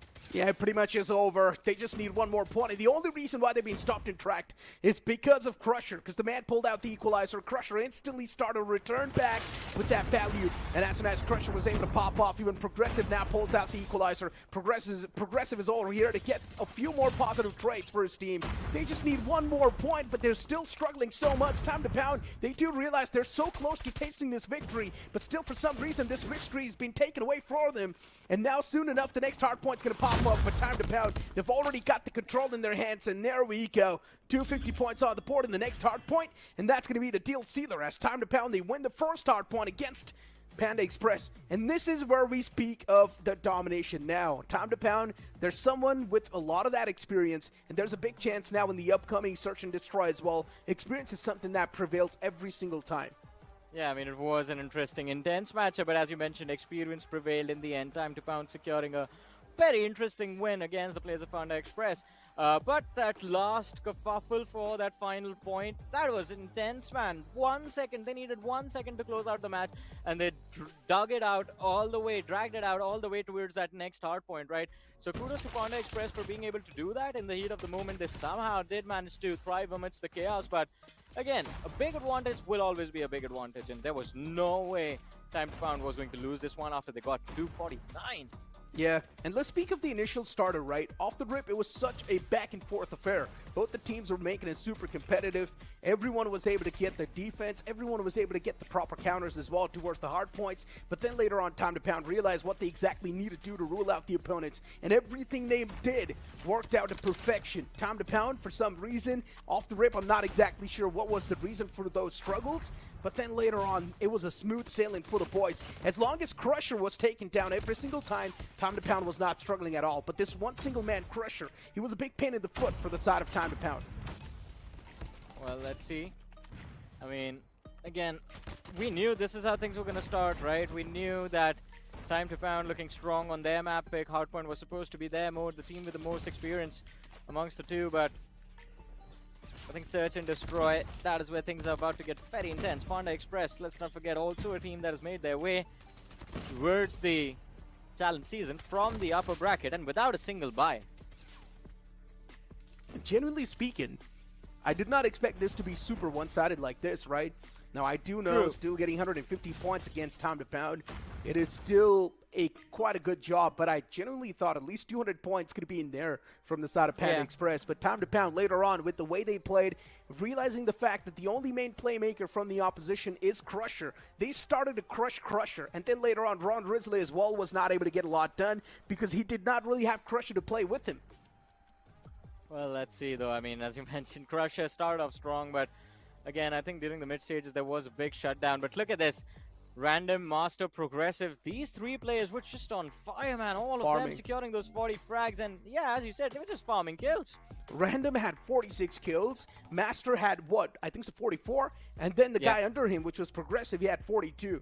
And now imagine, Johnny, if the same thing happens, even in the upcoming Search and Destroy, things are going to be much more dicey for Panda Express. And keep this thing in mind, as I mentioned, experience always prevails in Search and Destroy. These guys have got much more better synergy compared to the players of Panda Express. And as Panda Express, I'm going to be really worried in Search and Destroy. There's a big chance we might just see another 2-0. It's not just you, man. I'm also worried as well. Anything can happen on Search and Destroy. And the only saving grace for Panda Express is going to be that it's their map pick. So again, hopefully they have some strategies formulated, something in the back to try and take down Time to Pound today. But again, if it comes down to raw aim and raw mechanics, and as you mentioned, I mean, if Time to Pound are better in adapting to whatever Panda Express shows up with, then it's just there when it's a quick 2-0. But imagine on a day everyone's 2-0ing. Imagine you being the team that walks away with a 2-1 win. You were the one to lose a map. Hey, so is that a good thing or a bad thing? I don't understand, right? Because you got so close to winning. You got so close to winning, right? But you still did not really get anything done. Imagine from the perspective of whoever wins it. Yeah, for them it's not going to be a good thing, hands down. Yeah. For Group B specifically, it's not going to be a good thing because in Group B we've got teams like Godlike, which are of course going to make it super competitive and one-sided. Actually, not competitive. It's going to be a complete one-sided affair. Yeah, so it's not going to be competitive. Godlike's just going to be popping through, having fun against the opponents, while the opponents they're left with no other chance to try and make a comeback against them. But you know what, Johnny? Speaking of the upcoming Search and Destroy, you mentioned that yes, it is going to be the map pick of Panda Express, but does it really matter when we're going to face off in firing range? I think a little bit, maybe. I mean, with how things have turned out throughout the day, if you just have a little bit of prep done, if your setups are good, I think you can at least try and cause some damage, and if you can keep it close, just wait for an opportunity for the other team to make, and then you can choose to strike. Again, they have to be patient. The side of Panda Express can't really walk into the crosshairs of Time to Pound, expecting them to whiff, because, I mean, clearly with how Hardpoint went, these players are already nicely warmed up. They were waiting for an opportunity throughout the day, and now when it's finally there in their hands, they are not going to miss for sure. And knowing that it's Panda Express too, that Panda Express will definitely try to make it super aggressive. But Time to Pound, they're one of those tactical teams, just like Team Anthem. And imagine if Time to Pound is just sitting in the back lines waiting for the players of Panda Express to walk in. And if Panda Express, they walk in from those expected angles, Panda Express is going to walk into a complete meat grinder. But Johnny, speaking of the tactical teams, I would also love to see a matchup between Anthem and T2P. That would be a super fun matchup too, right? Yeah, it's going to be intense. I think Anthem and T2P, that's going to be fun to watch. But I think we are going to have to wait to see if Anthem actually makes it from the Group A to the LAN finale, and if the same can be said for Time to Pound. If both the teams qualify for that LAN finals, then maybe there we get to see them go up against each other. But over here, both of them in a different group, I think we're going to have to be patient for that one. But hey, at least we still get to see that Time to Pound against NS match. Both of them are in Group B. That is what I'm happy about. Yeah, I mean, the best part is, right, that over here, a lot of those strong teams are definitely there. Now, we did expect that Team Felines as well to be one of the stronger teams, but considering it was just Team Dope, once again back with a complete new name, Team Dope, they were not able to find a lot of that value against Team Anthem. They got struck down in a 2-0 fashion as well. So you can't say those two invited teams. Godlike is definitely one of the most strongest teams that has been over here inside of the challenge season as an invited one. So one thing is for sure, they can easily qualify on forward. We can't secure that slot already to Godlike, because it's not us favoring Godlike. It's just them being that good. Yeah, it's a fact, just like the Earth goes around the sun, right? And again, I mean, it is going to be interesting to see how anyone take Godlike to that decider, because it has happened in the past. You and I have both witnessed this. Godlike, they get a little too lenient, and they end up losing one map. Vitality does it always. This time, I think we are going to have to wait till the LAN finals for either maybe Anthem or from the side of Accelerate to actually take them to a dragged out series. But again, in Group B, I think it's just going to be a completely one-sided affair. Godlike is going to secure those Ws all for themselves. So it is important while you're not playing Godlike, secure whatever win you can, because that one match is a guaranteed loss. The only team that can stand a chance to make it super close against Godlike is going to be Accelerate, Johnny. But even Accelerate and Search and Destroy can struggle a lot against Godlike, because Accelerate, for them, their kryptonite is Search and Destroy. They're not too great on Search and Destroy, considering it's much more of a slower game mode. But even speaking of Godlike, now Accelerate versus Godlike, both these teams are supposed to be on the aggressive side of things. But still, considering Godlike synergy is being much more better, so you can't say Godlike is coming. But hey, let's be back in towards this series, right? Still, we've got Search and Destroy to go through off Time to Pound and Panda Express and Husband. What a great shot that was towards Progressive. But even Master replies back with a kill onto Treasure. It's now taken down to a 4-on-2. And what about watching Time to Pound? They've already been pounded outside of the lobby. Well, let's see, though. As you mentioned, I mean, Time to Pound already outside of the lobby, and easy defuse coming in for the players of Panda Express. And not really how we expected the Search and Destroy to start, but hey, I guess, I mean, we are going to be heading towards the decider in this overall series if this is how things are going to turn out. That was a quick one, and Husband, that nasty shot, man, that was a pixel perfect shot right on his head. It indeed was. But Johnny, off the rip, it's Panda Express to kick things off. And for Time to Pound, that's not a great news. And here we go. Treasure's once again able to find the positive traits. Even Progressive is shut down. But Random's able to find a kill onto Husband. So that's a sniper versus sniper duel being won by Husband. Even Master is able to strike down to Rail. That's quite an important frag too. It's a double sniper setup from Time to Pound. Ron, important frag secured by him, but Time to Pound still in control. The bomb goes down. It's going to be a very linear retake coming in from the players of Panda Express, both of them moving in from the defender spawn. As expected, right, Johnny? Yeah. Time to Pound is one of those teams that likes to play it much more tactical, and a double sniper setup proves it. Time to Pound, they want to play it much more patience-oriented game. And with a double sniper, you need the patience and the intel to play with. And Time to Pound, that's exactly what they gained. But Griffin, in the end, with his heroics, he shuts down both the players and secures the round in the favor of Time to Pound. Yeah, an impressive win coming in from Time to Pound. And Griffin in particular, man, just ran into that 1v2, completely unafraid, found both of those frags. The first man at least was not really aware of what was going on, but the second man had an opportunity, found the trade, but didn't really work out too well for him over there. Here comes the plant, but unfortunately, Abyss gets struck down. Treasure is still there around the corner. Toe's being spotted, and Treasure's going to be able to spot out Progressive, and that's going to be the elimination on the board.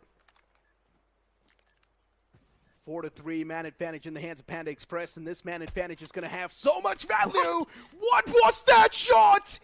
Master, a quick two-piece on the board, up close and personal with that sniper, and now Master left to clutch it out. Make that a quick 3K. Master, such an intense playmaker, and he still wins that scenario, even though we thought Master's not going to stand a chance up close and personal. Yeah, I thought he was done for, man. That was unreal. What a shot connection coming in. And this again goes to show how much experience this man has and how good he really is. But let's see, 2-1 Panda Express. Still an opportunity for them to bounce back. Look at this A-side control gained by the players of Time to Pound. They have to be careful. One man still hiding in the container. No one clears it. And Treasure finding a frag, looking for the second. Progressive takes out Treasure, but gets traded out instantly. Things not looking good for Time to Pound in this round. Yeah, they did are not. But maybe if Master pops off the same way he did in the previous one, then okay, maybe not. Too many expectations sometimes can lead to disappointments. Master, he did pull off that clutch, but it's one in a while moments.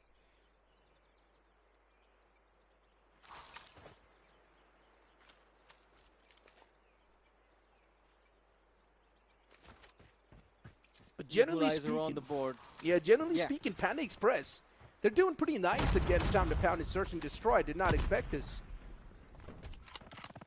Yeah, to be honest, me neither, man. But hey, I mean, it's Search and Destroy, right? So Always has to be extremely close. Let's see. Oh, needs to go big. Abyss. Shut down. That was unfortunate, to be honest. Oh, whiffs the shot. Husband needs to be careful. And he's going to be shut down. Random moves in. A side cleared up. It's 3 versus 2. 3v3. Progressive needs to shut down Crush, and he does as well. 1 versus 2. Progressive in a very aggressive position. Needs to make a clean getaway, but struggles to do so. The nade comes in. Ron has been one of the best performing players. He's going to be shot in the back. No! Master was looking somewhere else. Necro. This is unfortunate. He doesn't know where Ron is. He's holding a nice cheeky angle.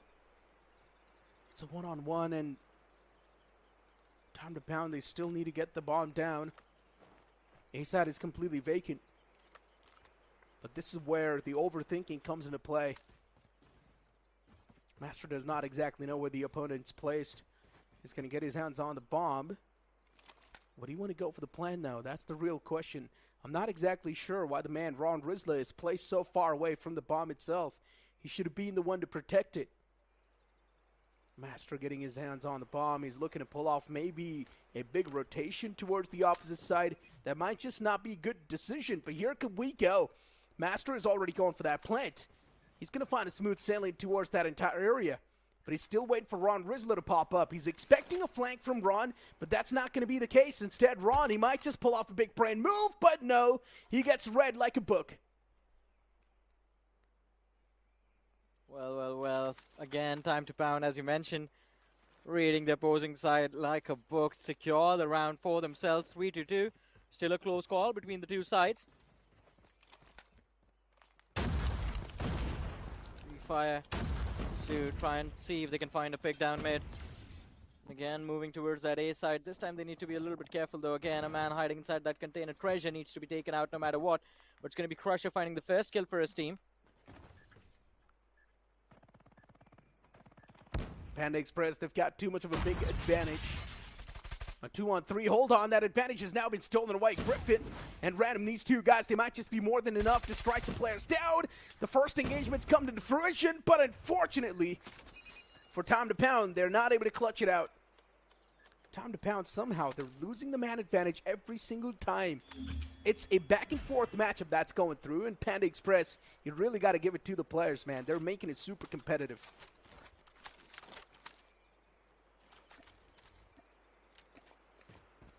Very close series between the two sides, but now finally the switch up happens.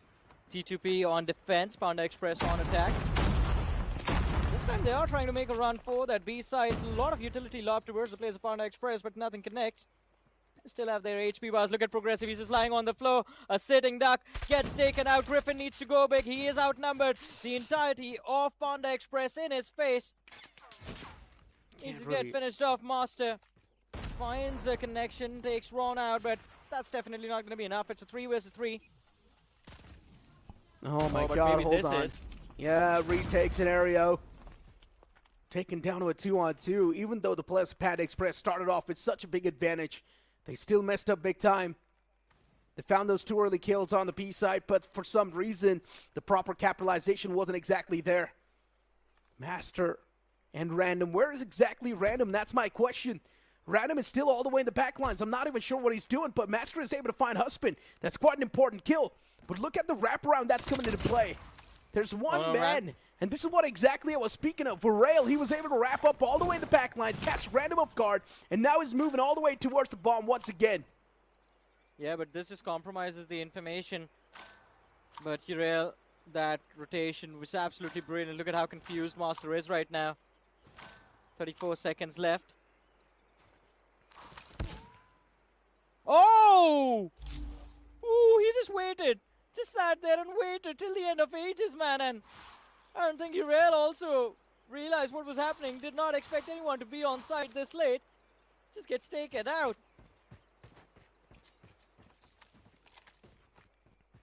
But I can say one thing. T2P's got some long feet, man. Every single time their feet get spotted when they're playing a prone position. Hold on, Crusher. Looking to crush the competition once again as he finds the early advantage to his team. Even Random is able to find one. That's going to be the return. Here comes the plant from Morel. 3-4 being the scoreline. Master now needs to pop off as well. And even the man advantage is currently stacked up with the players of Panda Express. There's a man wrapping up all the way in the back, Johnny, and this wraparound is going to be insane. This flank that's coming through from Crusher, that's going to find a lot of value. At least that's what we expect. Crusher is able to wrap up from the back. He finds Griffin. Even Ron Rizzler goes for the peak. And yes, that's going to be the nail in the coffin. Time to pound. They're getting outplayed by the player of Panda Express. Well, but let's see how things are going to turn out. Panda Express, as you mentioned, trying their level best. And time to pound every single time. They get around for themselves, instantly traded out. It's getting extremely close between the two sides. And maybe, just maybe, we are going to see that decider we're all hoping for. Oh, the spray down from Griffin. No connections found. Progressive spotted out as well. But somehow managed to survive. Crusher looking for the frag. Gets shut down. Progressive. An impressive 2K. And he's still alive. Panda Express down to the last two players. A 2v4. Make that a 4 versus 1. Even the last man's going to be picked off. Another round in the back for Time to Pound. And a quick one as well. If Time to Pound can really make it look this one-sided, then why are they losing rounds? That's what I don't understand. It's like both the teams are so quick with adapting onto each other. One round it's Time to Pound adapting, one round it's Panda Express adapting, and that's why it's starting to get way too back and forth. And back and forth means even the anxiety is now starting to rise up in the game. It's getting way too intense. Here comes the first engagement. Abyss is going to be the man to win that. Nicely done. Crusher gets outruled this time around. Out-aimed. And Master, what was that shot? I did not even see the player on the screen. That's pre-aim on that. Around that corner has just been perfect from both the sides, by the way. 3 versus 4, they have the upper hand, but they need to make sure that this is where they gain the edge. Time to Pound can't really afford to give another equalizer to the side of Panda Express, but hey, Progressive finally shut down, and the man hiding in the corner is going to be picked off. Ooh. Somehow they gain the advantage and the round as well. Time to Pound finally, they gain 2 rounds back to back, and the back and forth swing in this matchup comes to an end. 6-4. Can they close out the series right here, right now? Time to Pound realizing what they exactly need to do to make sure that Panda Express will be crushed outside of the game. Random is once again pulling out the sniper. He's just spamming through on that wooden wall. And he's now also backing away from that tricky spot. Unfortunately, Abyss gets caught. Abyss will at least able to find the first one, so that's an equal trade on the board. It's 4-4. And now the sniper as well from the back lines needs to find some value. Needs to find some crucial information. Long legs. When you're prone, you need to make sure that your toes are not really exposed. And Time to Pound. It feels like they're already going to find the closure. Yes, the last man as well gets taken down, and that's going to be the knockout blow. All the games that we witnessed today, Johnny, they were all 2-0. And this time around, Time to Pound, they once again gained the form that we thought they've lost. Yeah, again, playing their best Call of Duty Mobile right here, right now. But I think, Necro, we have to be honest, a few of those rounds were won by Master and not just Time to Pound, man. That was just individual prowess in those rounds, securing and connecting a lot of insane shots. How is this man this good? I mean, he's been there in the playing field for such a long time, right? Master used to play for TWOB in the past. I mean, I'm speaking of 2023 days. We've seen this man in the LAN finals as well. So, yeah, we know what Master is capable of. So he's once again one of those players that is keeping his skills sharp inside of the game. And he's also looking pretty good when it comes to that form, too. These days, Master has been feeling at the top of his game. But as you move on towards the highlights, you will see quite a back-and-forth affair at the start. But then, once again, later on, it's Time to Pound running away with the lead. Pretty much the same thing that happened in Hardpoint. Yeah, it was an interesting matchup, but as you mentioned, I mean, it was close till a certain point, and then T2P just realizing what needs to be done, just able to close out this entire series. But I have to say, I mean, good improvement coming in from the side of Panda Express as well.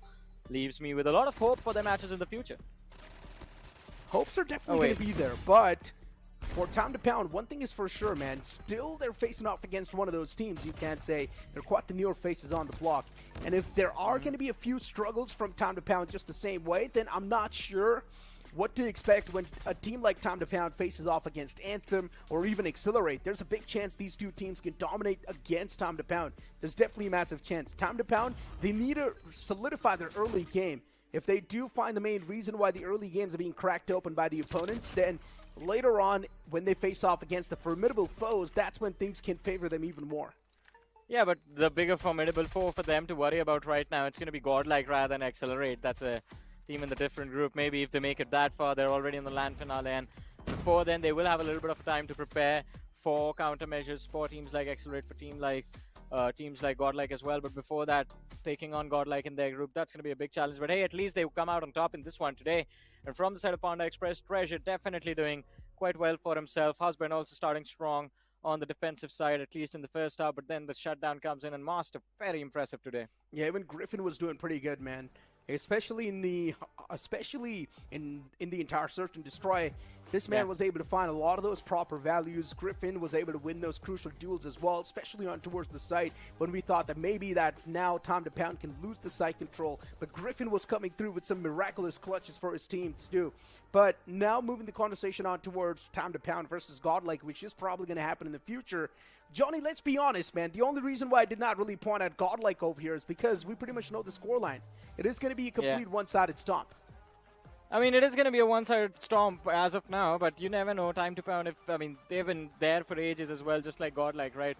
And you sometimes do end up getting tired of being bullied, especially for years and years. And Godlike, that is what they have been, man. There is no one in the entire Call of Duty Mobile India scene that has stood up to Godlike ever since the roster was formed. That's the thing, right? Is it really bullying when you're just that good? That's the question, right? Is it really that bullying is also when you're true. just that good?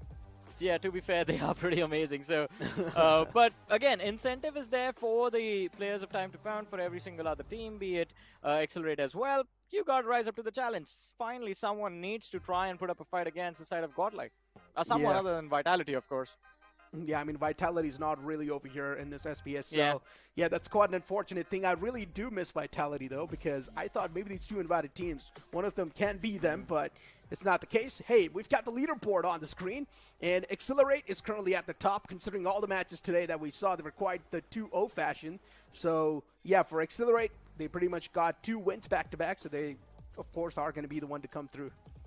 Yeah, they're just dominating their group right now, and I don't think there's going to be a lot of teams in their group that are going to stand up to the challenge of Accelerate. That's the best team there in Group A, but we move on to Group B. We see NonStop with 1 win on the board. Time to Pound with 1 win. Group B only had 2 matches today. Panda Express 5am, not off to a great start, but then there's a team sitting on the 5th position right now. Yeah, they're eyeing that first position. They are going to grab it with both hands, not really letting go of it till the end of the challenge season. We all know it. It's a fact, but we have to wait for a while before we see them in action. The only reason why Godlike has got 0 in front of their name is because they haven't really played a single game. Yeah. And even Team Strike, they've got a 0 in front of their name. It's because they haven't really played a single game so far. So Group A and Group B, they're off to a great start. Considering there's so much money on the line as well, that's going to be the motivating factor for this team. One thing is for sure, today's day we saw a lot of those one-sided matchups, but maybe tomorrow things can be a complete different course. We might just see a lot of those things where things might just go in a complete 3-0 manner, or maybe not 3-0, a 2-1 manner. Let's see how things are going to turn out, right? Not tomorrow, day after tomorrow is when we are going to be back with action, and it is going to be interesting to see how things turn out over there. But as you mentioned, I think now with day 1 done and dusted, especially in Group A, I think we can expect a lot of close matches. But for Group B, I think Godlike, if they have 2 matches, then we can expect 2 swift games from them. Exactly. As you mentioned, day after tomorrow is where the games will be resumed between these teams. And we're also going to see Godlike in action. That's definitely one of those teams that the fans are quite optimistic about. And even they do want to see Godlike perform on the screen itself. And make sure to follow all the socials of ESL India too for the future updates, because today's day was quite nice. Anthem as well, when they faced off against their opponents. That matchup was quite nice. And generally speaking, Felines, I expected a lot more from them. But the first matchup that they played, they lost. Yeah, unfortunately, they weren't really able to make a comeback in that particular game. And, of course, Feline, this was the second opportunity that was given to them. They need to capitalize if they can try their level best to qualify for that LAN finale.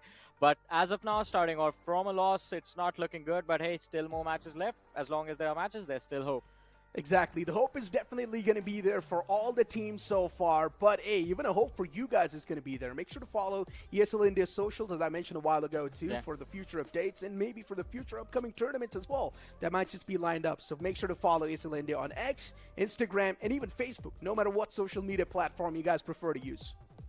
Exactly. Updates are going to be shooting out everywhere with regards to tournament, and as you mentioned, Necro, with regards to the future tournaments as well. And at this point, I think, again, everyone's keeping their eyes pinned on which teams make it to that LAN finale. It's going to be exciting for sure to see which 6 teams we get to see step foot on that stage.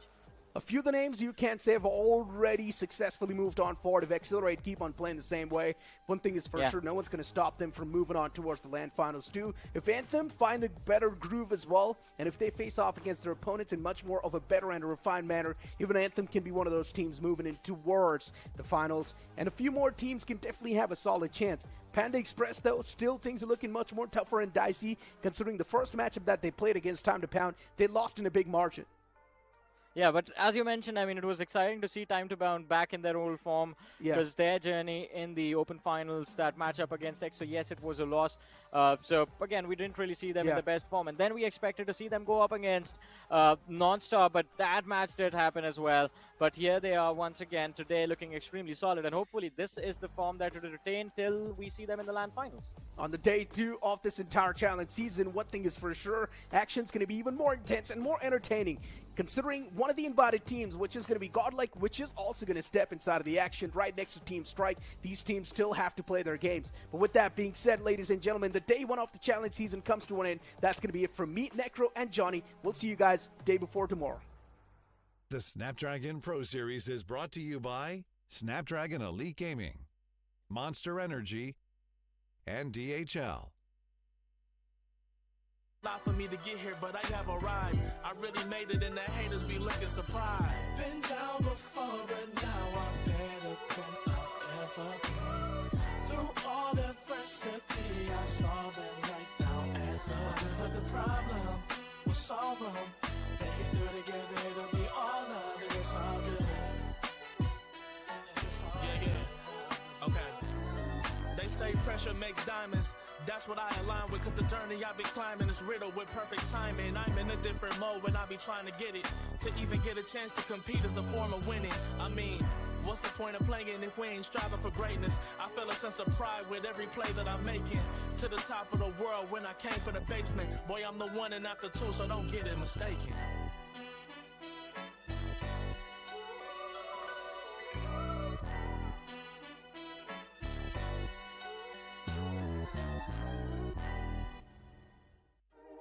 Waited all night for me to come back. Why'd you think that it's not alright? Told you that I'm not that type. Didn't mean to get you so excited. Tried to tell you not to fall in love. Why you always hit me uninvited?